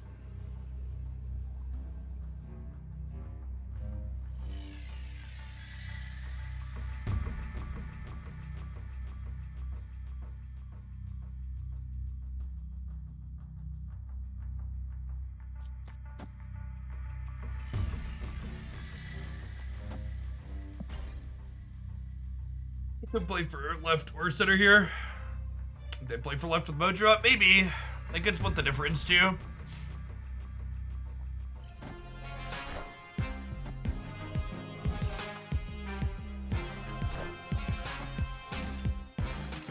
Alright, so we need 2 of these to go left, which is unlikely. 0 of them? How about 0 of them? Man! We needed 1 more point here, so close. Missed it by this much.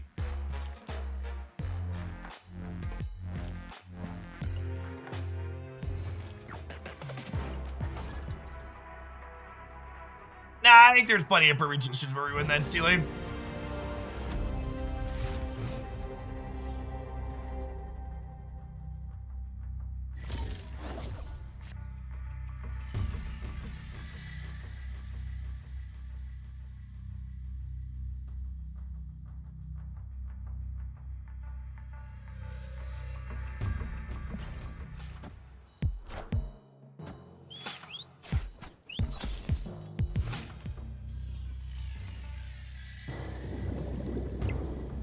Opponent snapped.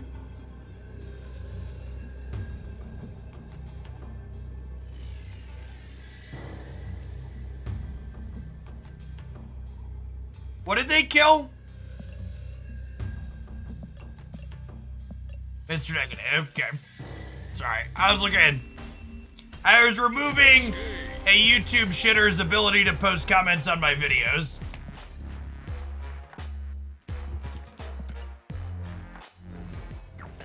If anytime anybody gets argumentative or obnoxious in a YouTube comment that I take the time to respond to, I just don't respond to them again. I just remove their ability to post in my comments.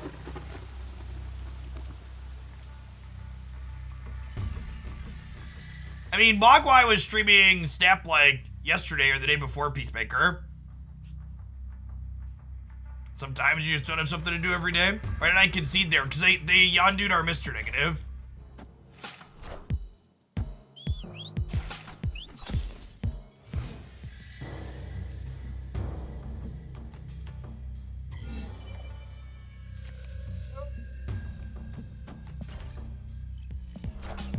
And 6 to draw our key card. I think Yondu is a good card. Yondu is a good card inside of... You know, I probably shouldn't have... I probably should have Mojo'd on 2 and set Psylocke up to Sarah on 3. Or Sarah on 4. Yondu is a good card inside of Death decks because Yondu triggers makes death cheaper. Outside of Death decks, no, Yondu is not a very good card. Yondu is much worse in terms of pure disruption than both,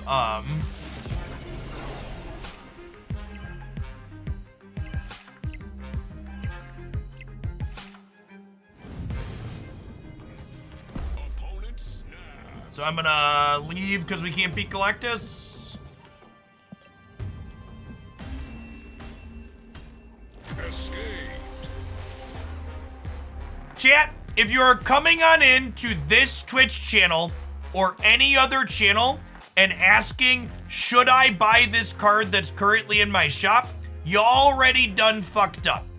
If you want to make sure you don't make a mistake and buy something that's not good or won't help you, don't do it every day when your store changes, chat. Sit down, fill in the card sheet or some way to track your collection, and write down a list of cards that will benefit your collection. Don't look at the card every single day and let yourself get FOMO'd and think, do I need this? Make a plan in advance and know which cards you're aiming to get when they roll up in your shop. Proper prior planning prevents a poor, pitiful performance, chat.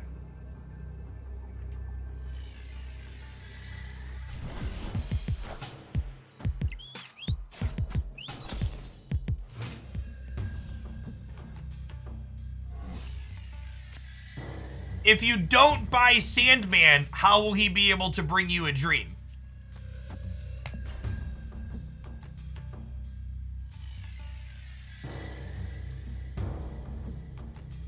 I just hit rank 70 after I asked for tips being hard stuck at rank 60. Hey, Sybil. Was it the when to snap video you took a peek at or something else?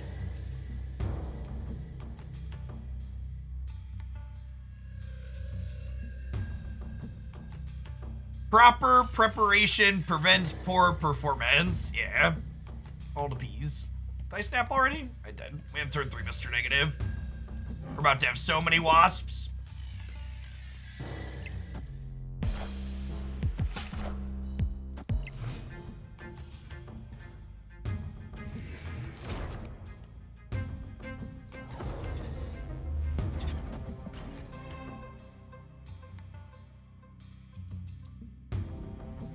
How does negative work with the goblins? Mr. Negative makes negative cost things free, but the goblins still jump over to the opponent's side of the board.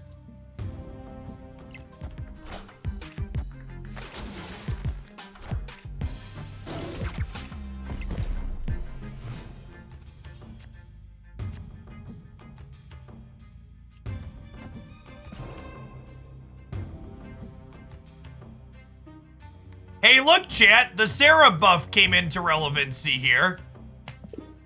In a previous world without the Sarah buff, I wouldn't be able to play her out.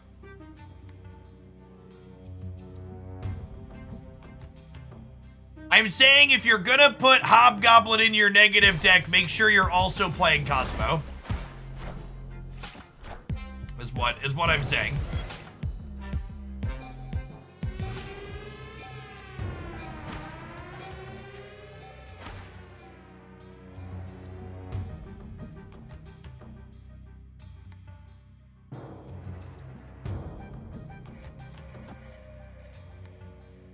Or Wong. That's funny. That's true. Do I Angela or do I Marvel? I think I Marvel. Then we die to Galactus. Kneel down for Daddy.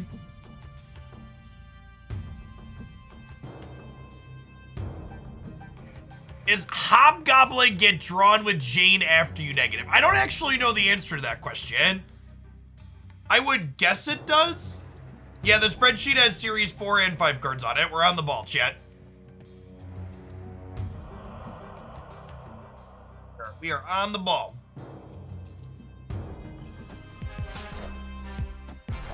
Ooh, we actually didn't get.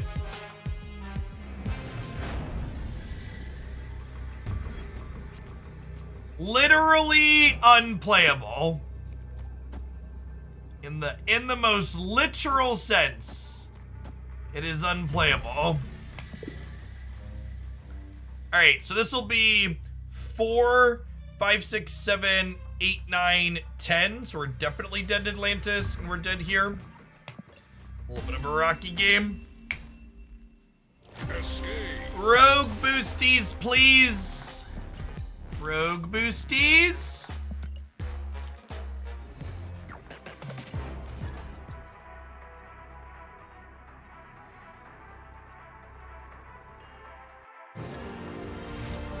So Quinjet and Infinity Stones is different than Jane and Mr. Negative because Mr. Negative explicitly changes the cost of things inside of your deck.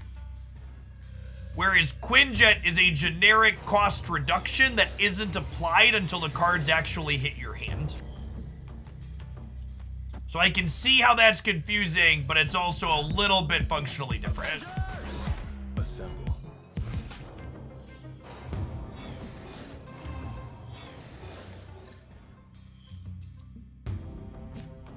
So this is a funny interaction. When we rogue Captain America here, he's actually gonna get +3 in DC. JK, LOL. Should you go to sleep or watch the stream? You should make sure you sleep a healthy and reasonable amount. And if you want to watch my stream later after the fact, you'll be able to do that on my YouTube channel.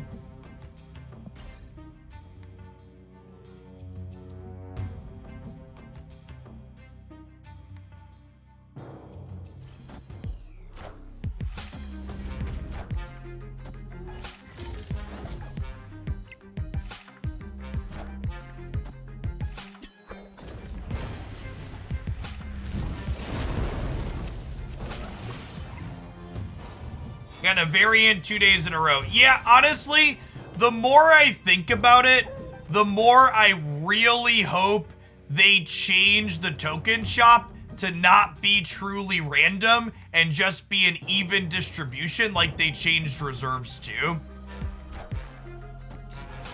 I think that would be really ideal. I think the experience of the shop being truly random is pretty detrimental.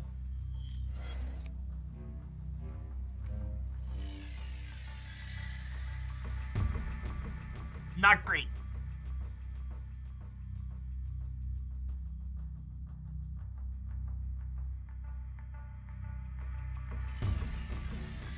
What if I go Angela, Blue Marvel, Mystique, Blue Marvel? This could potentially win left and right. Oh, we have another turn too yet, right?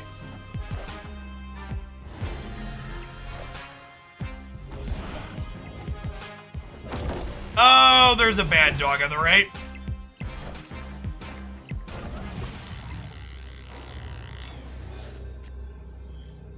There's a bad dog on the right.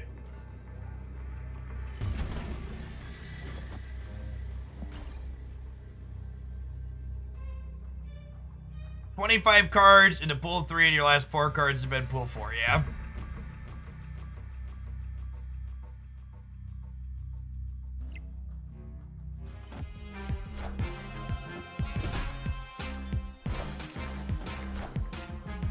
I am Iron Man. Okay, we need one of these to go right. Nailed it. Easy game. Didn't need the Mystique chat. The Mystique into the Cosmo was a flex, okay? Victory.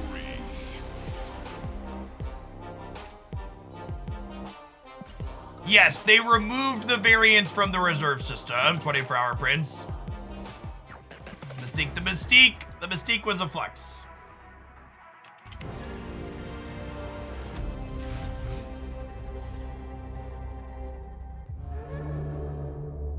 I am ego, and this is mine. Chat, you snap the ego. It's the rules. It's the rules, chat. You snap the ego.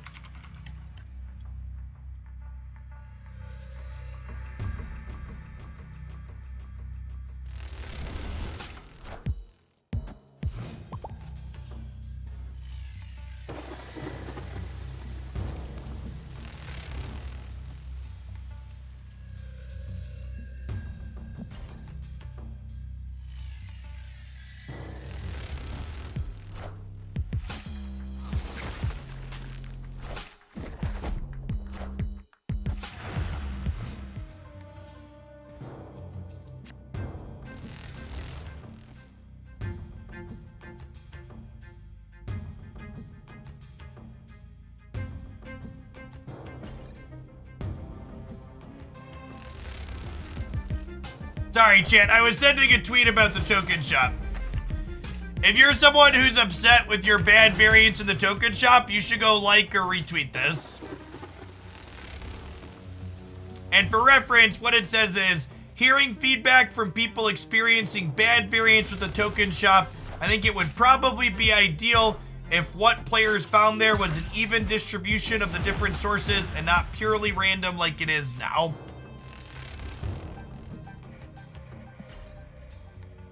So basically change it to be similar to how they changed the reserves, where you remove kind of the high-low roll, low-roll extremes. I think we're very dead here, huh? Oh yeah, 10 out of 10, turn 6, Mr. Negative. Oh yeah, full send into the one lane we're winning. That's the ego I know and love. Escaped.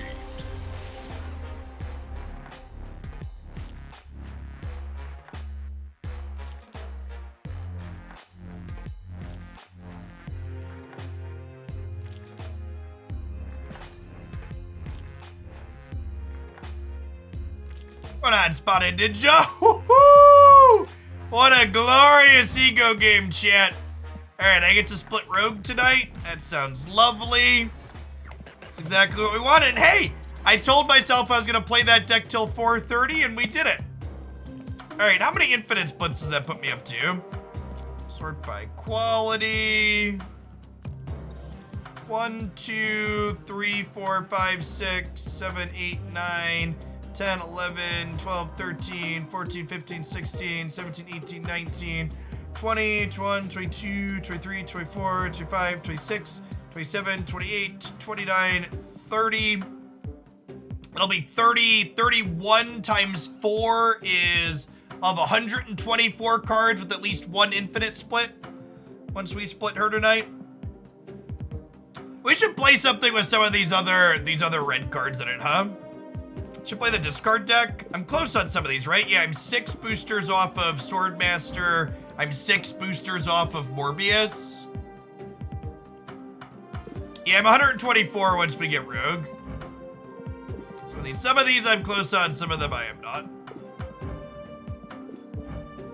Brood's close-ish. I have whatever I'm closest to splitting as my favorite for each. Yeah, I'm at about 2/3. How do I know it's exactly 6 boosters? Because it says 44 boosters and it's 50 boosters for the final upgrade.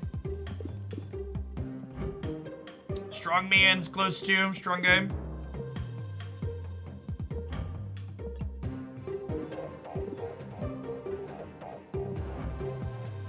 Captain America, once he hits 90, we can take him to red.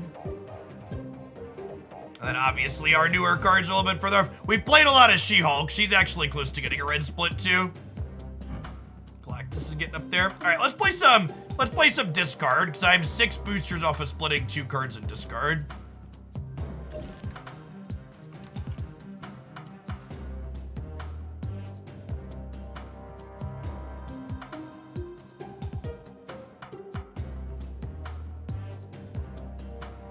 Put Gambit in. I also need Moon Knight boosters, and Moon Knight's like the card I'd replace with Gambit, so.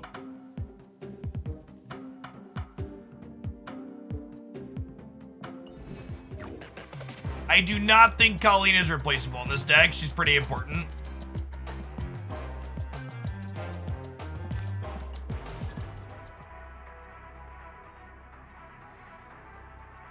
Yeah, all the decks that were good before the patch are still good, Shuriken. Is A2 ever necessary? Nah, I think he's pretty much always a spew. I never like to blade when I have Morbius or Dracula in my hand. These are our 2 most important cards for winning the game in our discard deck.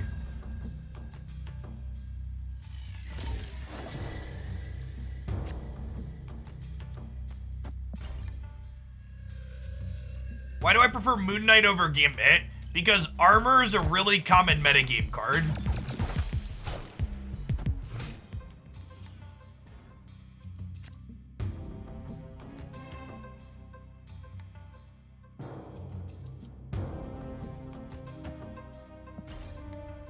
A little bit of a Gambit here. Every fucking time. Every time.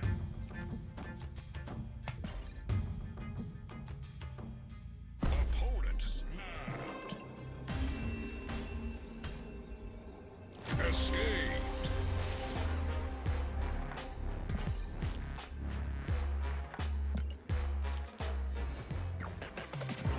Moon Knight is like the one replaceable card in this deck. Like everything else is pretty core engine here. Moon Knight could be Gambit if you wanted.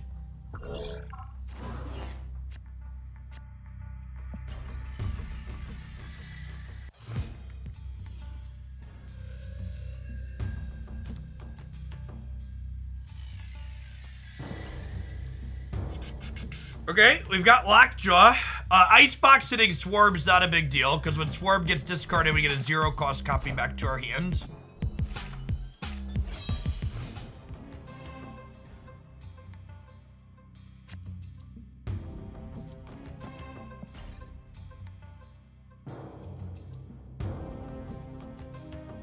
You know how many caches I've opened since the patch? I don't get. I started around 7,400, I think.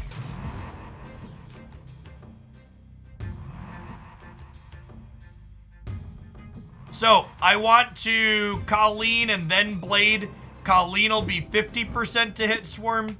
Because it costs 3 here is a little unfortunate, but it's our best bet. When I put in the place of Hell Cow, I wouldn't. Hell Cow is very important to this deck. This archetype struggles to be consistent enough without its key cards. It's really not consistent enough with them.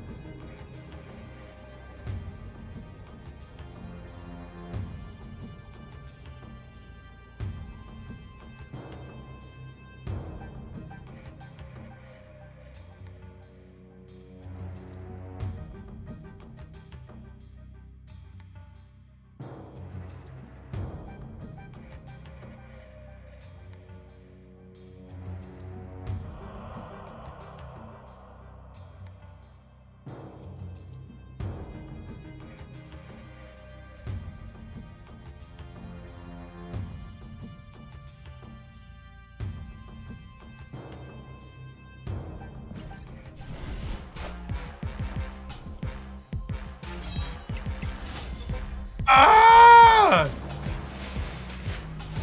Thank you, Hell Cow. Thank goodness. Hell Cow is exactly what we wanted here, Chip. Hell Cow was exactly what we wanted.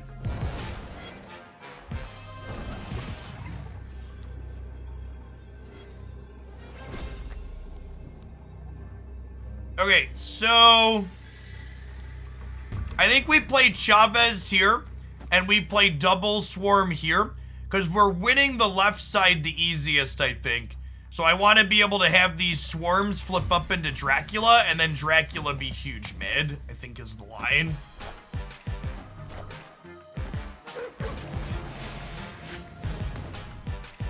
Yeah, we're one in 3 to get Dracula here.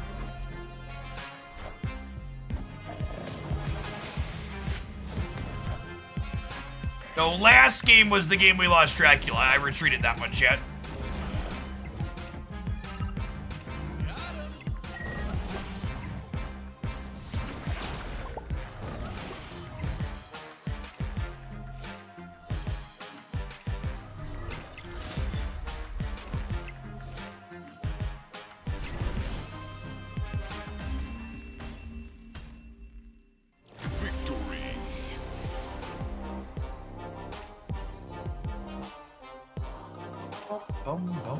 Never a booster I want, chat. Never a once a booster I want.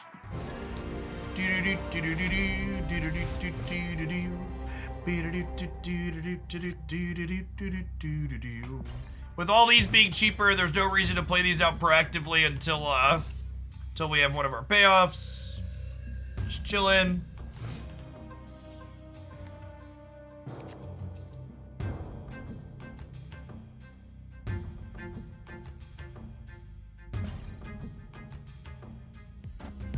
What about Hella in this deck? I don't think Hella is very good in this deck. No. You run out of board space too regularly.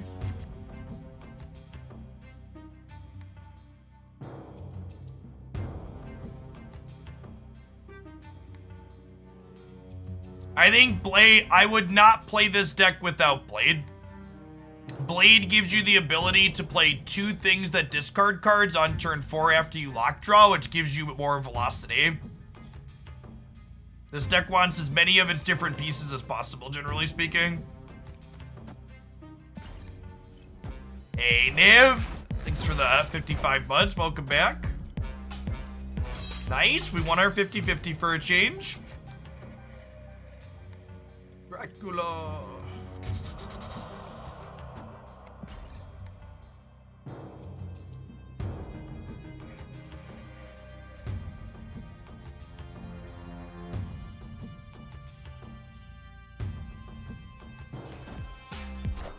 Lady Sif is one of your best cards in this deck, yes? She guarantees discards the Apocalypse.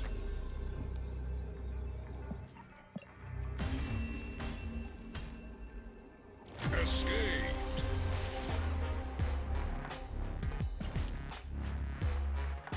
Alright, chat. I need to run to the bathroom really quick. When we get back, we're going to keep farming for my couple of boosties. We got 2 cards I want to split in here. But in an ad roll, you're not going to miss any games while it's running. Appreciate everybody that stays to hang out. BRB.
Admiral is done. Game has just started. Perfect timing. Perfect timing.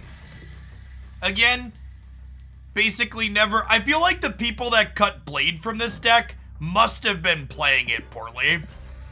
Like, in a hand like this, you just don't play the Blade out on turn 1. Blade's a turn 4 play in this hand.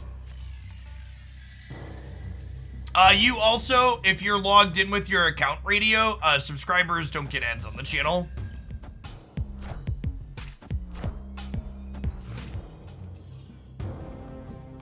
So thanks for the support. This is almost perfect. We need to draw an Apocalypse and then we're perfect, or a Swarm.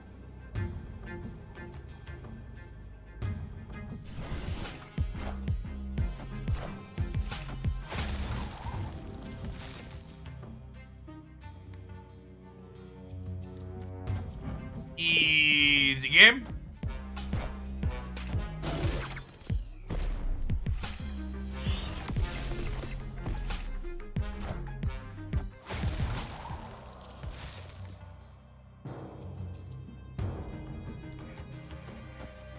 We want to play Hell Cow before we play Blade, because whatever we put in first could come back out with the second.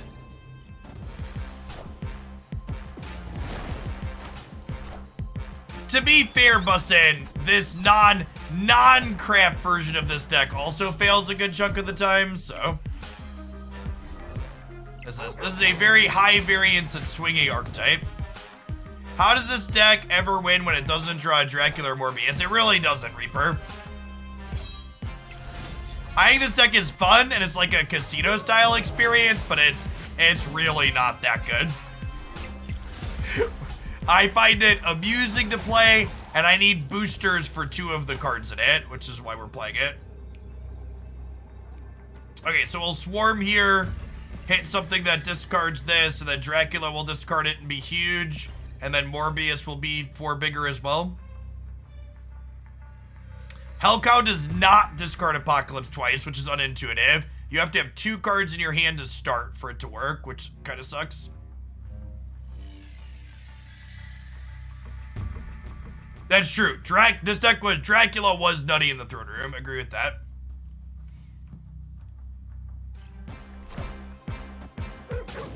Hey, bye Sky. Thanks for the brand new Prime. Appreciate it.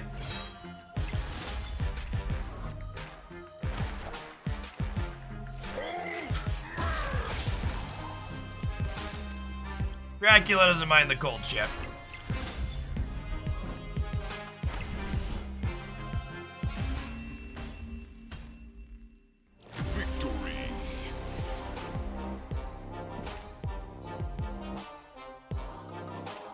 Okay, I got excited because I saw the red border. I was like, oh, it's Swordmaster or Morbius. We won 1 set of 6 for Swordmaster or Morbius, but we'll also take Moon Knight and Swarm boosters. Don't need pull 3 decks to make use of Electra. We actually played Electra for the first time in a long time earlier today, playing Cerebro 1. And I was kind of impressed with that deck. It was gas. Is there any counterplay to Dracula? Not directly. So you can play like Maximus to make your opponent draw cards. That can kind of disrupt Dracula, but in general, it's pretty non-interactive. Oh, snap. I don't know if it's good, but I'm going to snap Morbius into Bar Sinister. Let's go. Correct. Infinite is a rank floor. You can replace Colleen and Cow with 1,000 collector tokens each in this deck.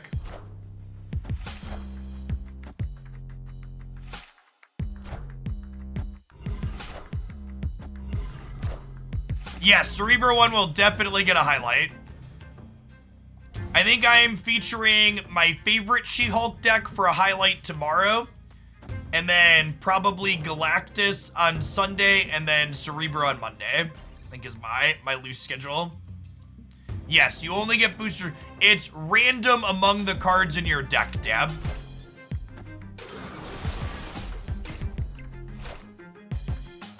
Sure, I can see swapping out that other one being okay. Or swapping out the other one for Colleen being okay. That being said, Swarm's pretty great, chap. We have to go ahead and do Colleen and Blade here. Again, this is the nice part about Blade. We get to go ahead and play 2 of these here.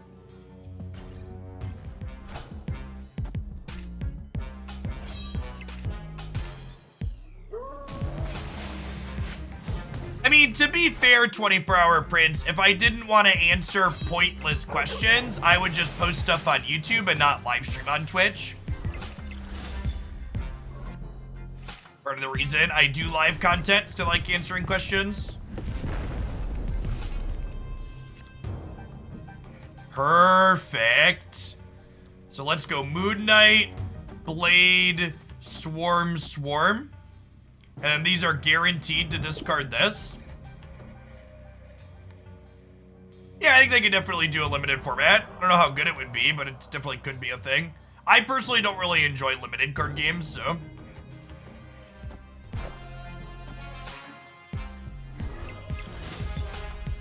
I thought Mogwai was streaming earlier. Grant Mick. When was the last time his Twitch channel was live? Sometimes life comes at you. I'm pretty sure he was streaming yesterday. Yeah, this turn's real good, chat. Look at the little baby She-Hulk. Also, chat, like, I know this turns looked insane, but it actually kind of shows why this deck is a bad more than 2 cubes deck. You rarely get more than 2 cubes with this deck, because my 24 power Apocalypse is face up. We lose to Shang-Chi? No, we don't. They have to Shang-Chi us and they have to beat 12 here.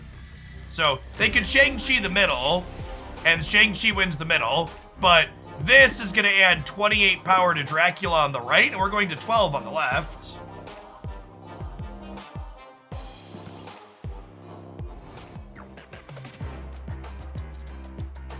Oh yeah, he normally does a stream on Fridays. Yeah, Mogwai usually streams. I think he's been doing Wednesday, Thursday, Saturday, Sunday.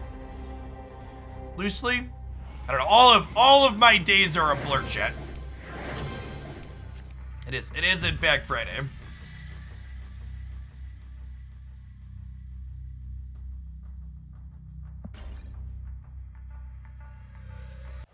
Time is a social construct, something like that. Again, Morbius is in my hand, not worth the risk to discard the Blade. Although maybe with Daily Bugle it was.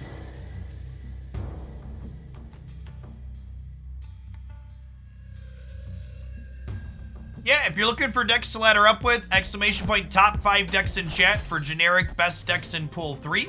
Alternatively, if you're looking for more starter friendly decks with a pool 2 focus, exclamation point pool 2.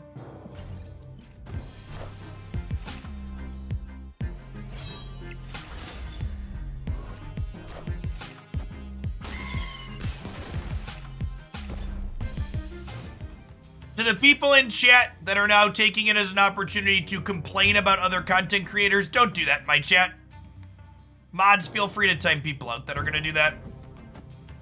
It's fine to not enjoy someone else or the stuff that they're doing or the things that they're making, but if whatever someone else is making isn't your cup of tea, just change the channel. Don't come here and complain about it. Please and thank you.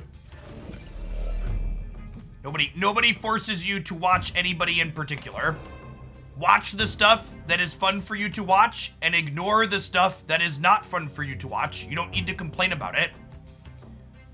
As another general comment, the one thing that always makes me chuckle is if someone's making something and suddenly that changes, that you no longer like it, you also don't need to announce that you are no longer watching their stuff. You can just quietly change the channel in silence. Also, chat, make it up for all of our luck here. The casual 1 in 5 twice in a row on the Apocalypse. A true skill game, you could say. We are very skilled card gamers, much wow. I think we'll Hell Cow here to add 10 to the left, and then we'll probably Apocalypse right on the last turn. Sometimes lucky, rubber ducky.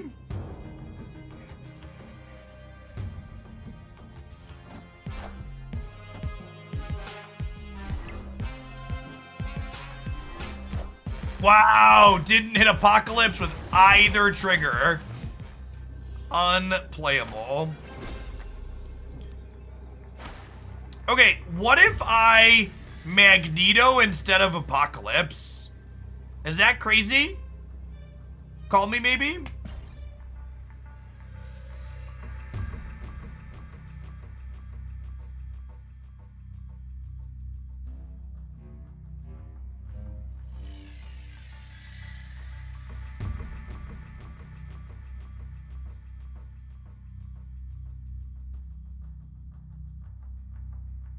It shocks me how many people stream copyrighted music on Twitch still.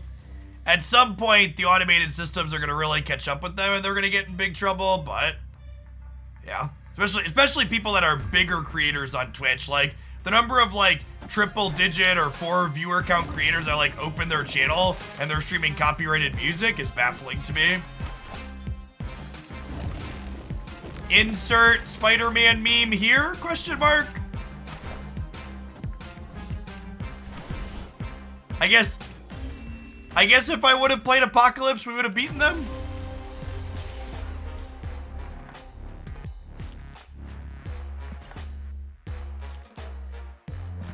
So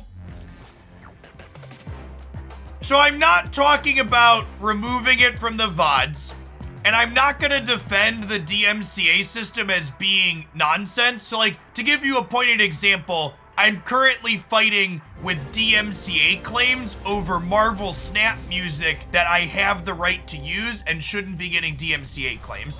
That part of the system is bullshit and frustrating. However, big creators stealing other people's work and profiting because they're playing music they don't have the rights to play on their stream is morally wrong, especially when those creators frequently ask for subscriptions and direct support for the things that they're making. You should pay for the things other people that have made that you're using in your stuff.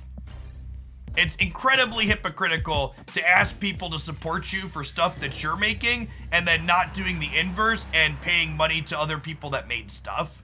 And again, I'm not saying the system's perfect. I'm not saying that it's ideal. There's a lot of issues like the one I just mentioned that I'm experiencing currently, the false positives that these systems have. But at the same time, like, come on. Aren't you supporting those artists by paying for Spotify? You're paying for you personally to listen to your song on Spotify. You are not paying for your thousands of people to pay for listen to that song on Spotify. Spotify pays artists and record labels per listen on those songs. So when you go on a site like Spotify, yeah, they pay, well, so, but it's not Spotify, but I'm not gonna get into all the logistics of, well, Spotify pays garbage for royalties and stuff like that. Those artists signed up for using those record labels, and lots of things went into producing that music, more than just the artist that wrote the song and made it.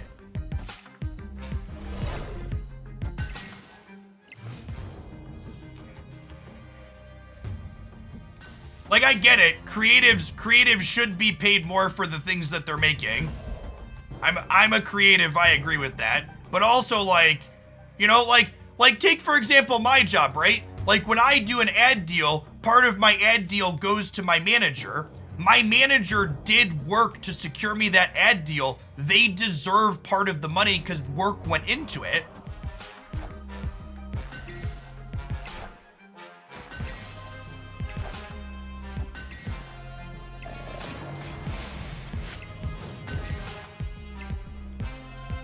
You need permission to play Snap music in your videos.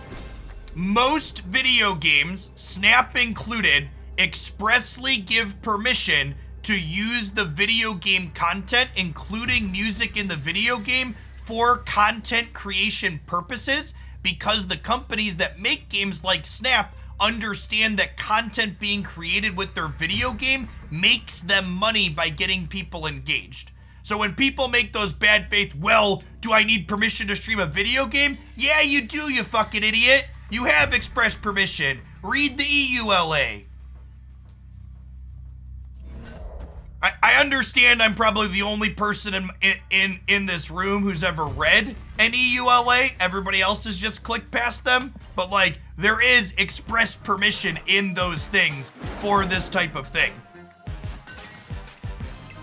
And actually, the people talking about things like Smash Bros, you're right. There are some exceptions where video games don't give you express permission to stream them. Why haven't we retreated? No, I probably should have played Hell Cow on the left is what I should have done, right? Oh, we have still been short? Higher, further, faster, baby. Yeah, we have still been short. If I would have played Hell Cow on the left, I would have been +4. Could we would have had 1 less discard, but 6 power. I should have played Hell Cow. I think we stay for 1 cube. But I should have played Hell Cow left and it would have been close. 15 power is a lot. Boosties? Not those boosties.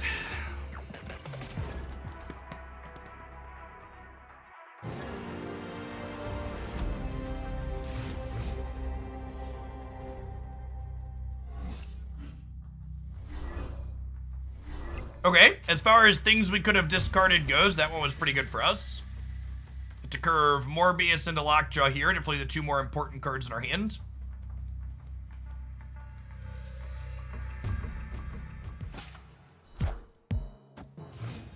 Yeah, I would never in good conscience recommend anybody spend their collector's tokens building this deck. Because this deck has a bunch of very niche-specific cards that go in nothing else. I think this deck is fine and it's fun.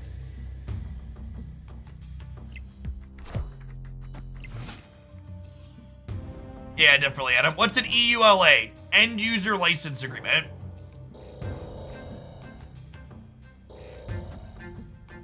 All of my deck just disappeared. Escaped.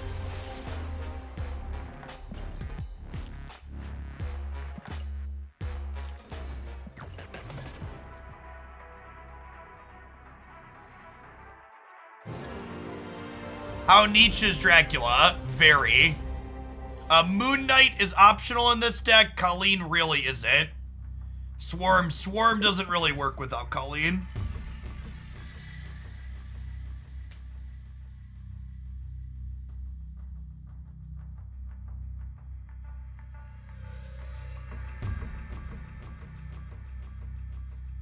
Marvel Snap heard me keep saying I want Thanos. Not like that, Marvel Snap. I want it in my token shop.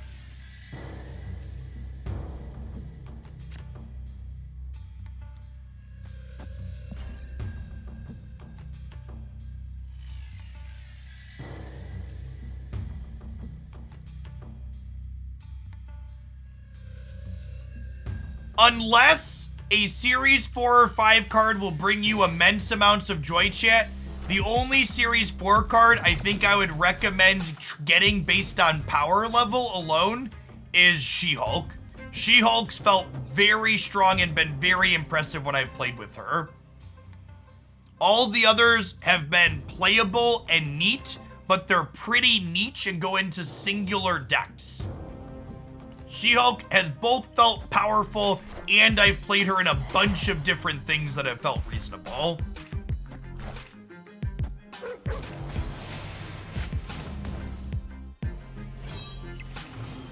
Blade? It's Moon Knight here, so we get the 50-50 on the Swarm.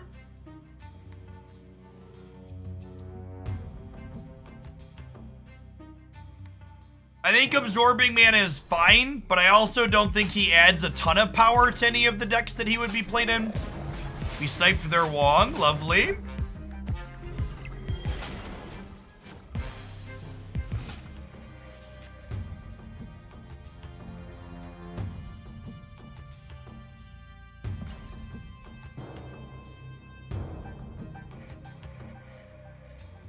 Arrow, Daredevil, and Polaris. Daredevils are, those are all good in like the pull 2 disruptive core I've talked about a lot.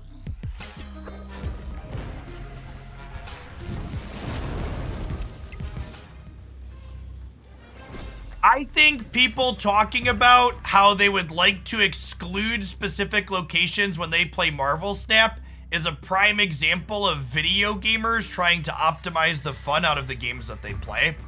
Part of the reason why Marvel Snap is a good and fun game is because location variance adds an incredible amount to it.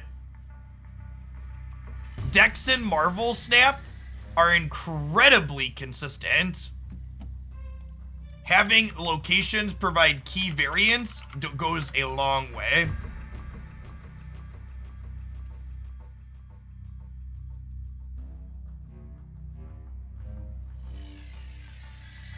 I don't even think it would be good for tournaments, chat. Chat, if you want to play a game without variance in it, go play chess or Go or something else that's like explicitly no variance.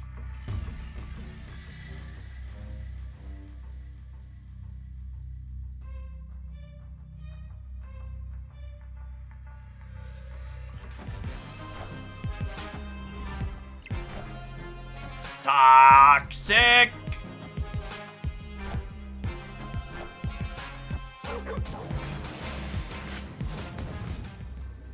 Damn it, Widow's Bite.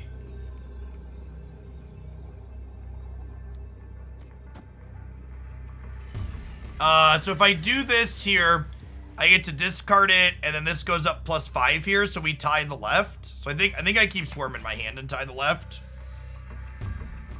Why, chat? Ego is great. You want a hot take I like to give on Marvel Snap locations? I have more control over how many cubes I get out of a game involving Ego than I do a game involving New York. I'm gonna leave here. I think this is close enough. Escaped. Yeah, Ego's kind of hilarious as far as the esports things go. Yes! It's Morbid time, chat! Alright. Alright, we just need some Swordmaster boosties. Just need some Swordmaster boosties. We'll get our splits on tonight. We got enough boosties to split Rogue. We got enough boosties to split Morbius. 1 in 12, chat. 1 in 12. This is a turn 5 blade, chat. This is a pass, Lockjaw Dracula, play discard things out.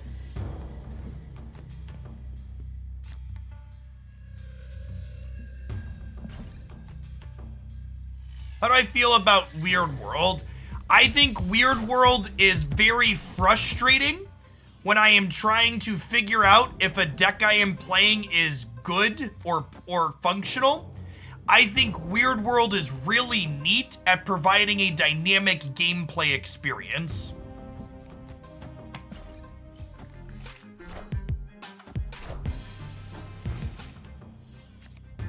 Weird World has this annoying habit of showing up every time I load up a deck for the first time and I'm trying to figure out if I like it, and that's frustrating.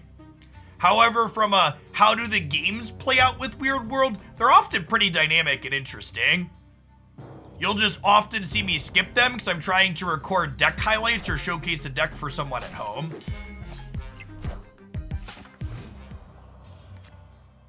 Is Angela still good? All of the cards that were nerfed are still good after the nerf. That is why they were a good nerf to make. Do I think I'm going to discard enough cards for Morbius to contest the center? Probably. Probably.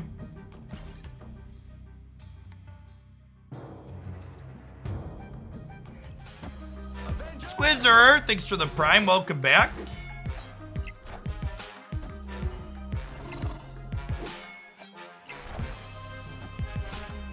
Or welcome. That's a brand new prime sub. Oh, hit me. Hit me. Okay, Professor X probably wasn't useful for them.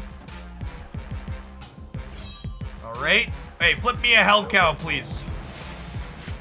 Do. This Twitch stream is pre-recorded in front of a live audience. Thanks everybody for hanging out. Hey, well, welcome to a live one, Squizzler. Oh, I lost Morbius out of the cloning vats. Oops. Oopsie poopsie. Did we get too many swarms by mistake? We might have gotten too many swarms by mistake, chat. Okay, our Dracula is gonna be a... Our Dracula is gonna be a 1 in 3 here. Monka Dracula. Hey, Daltonico, thanks for the prime. Is Cerebro 5 good after the Mysterio nerf? I don't think so, because that deck also lost Angela and Sarah. Cerebro 5 was gutted, basically, by these power changes.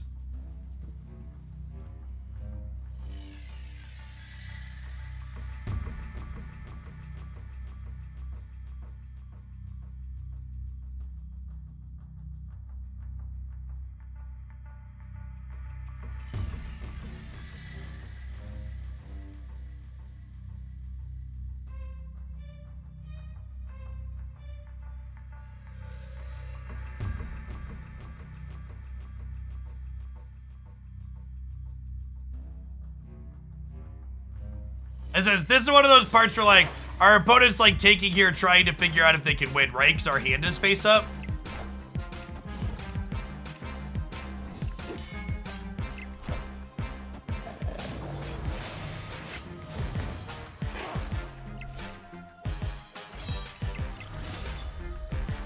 We win all 3 lanes here? I think we win all 3 lanes here, right? Looks like it.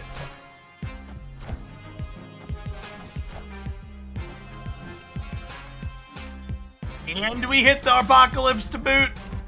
Lovely. Lovely. Victory. All right, Swordmaster boosters, please. Swordmaster. All right, we take Moon Knight boosters, okay? We need those too. He's not gonna boost himself.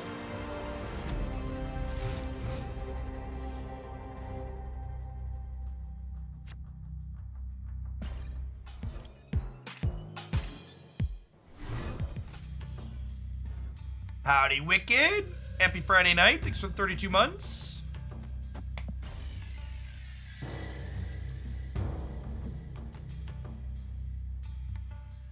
Do I have a Moon Knight variant? Yeah, that is a Moon Knight variant in use there.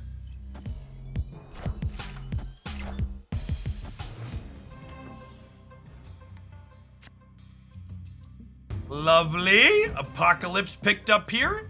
Lady Sif always bins our biggest card.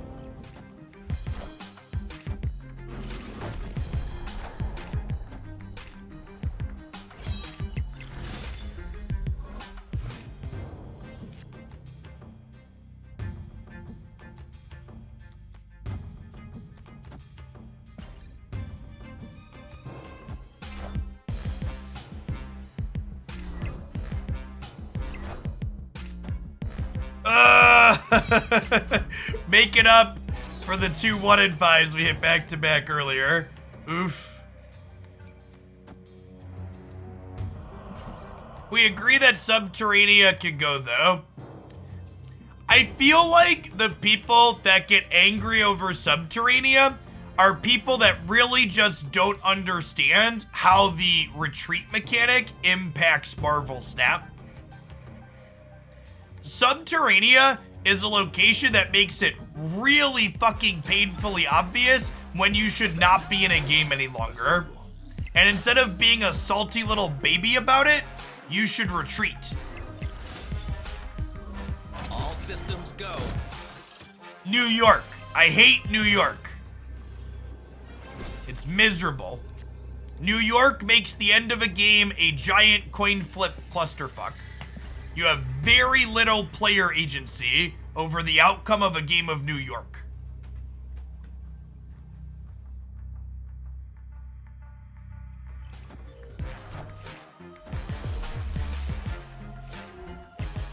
It's like, oh, they're kicking it middle. Onslaught, my Morbius, but we still win, right?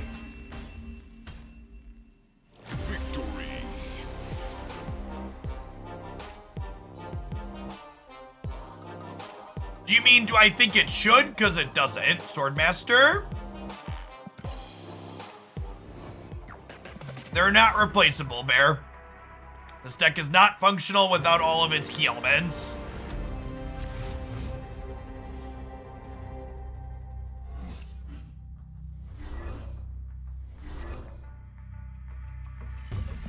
Yes.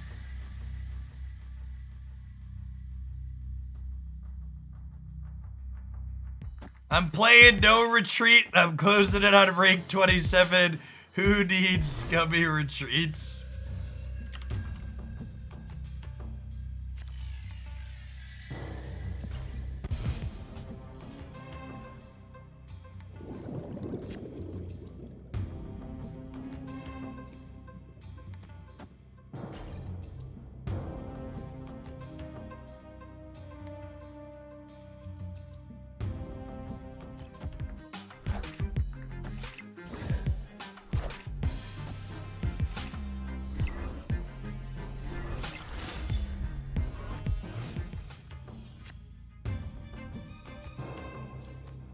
Dracula loves Atlantis.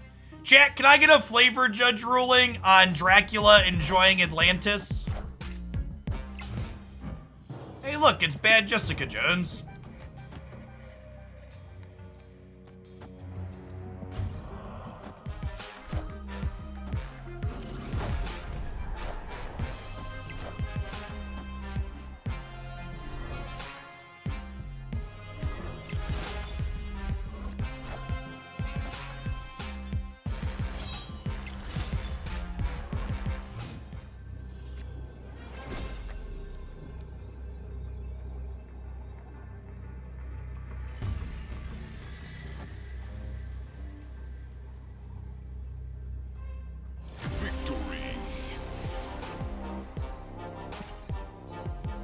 Swordmaster, lovely. Just lovely. All right, chat. I've been live for almost 8 hours. I'm gonna go ahead and sign off, I think. I really appreciate everybody that hung out all day today.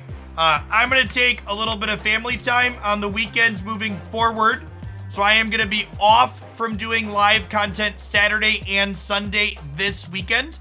If you're new to my content, you enjoy the vibe of the channel, make sure you follow and stop back again. If you want content from me over the weekend, this YouTube channel, Hooglandia Snap, I post 2 videos here every single day, a deck highlight every day, and then another gameplay style video, a non-gameplay video every day with tips, tricks, and other updates about things, so be sure to check that out.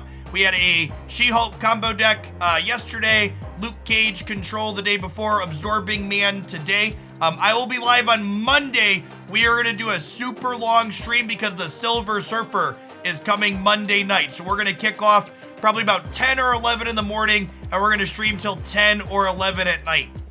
Any Destroyer decks for early pull 3? Yeah, Spectrum Destroyer is great. Check out ! top 5 decks. Everybody enjoy the rest of your Friday and your weekend, and I will catch you live again on Monday.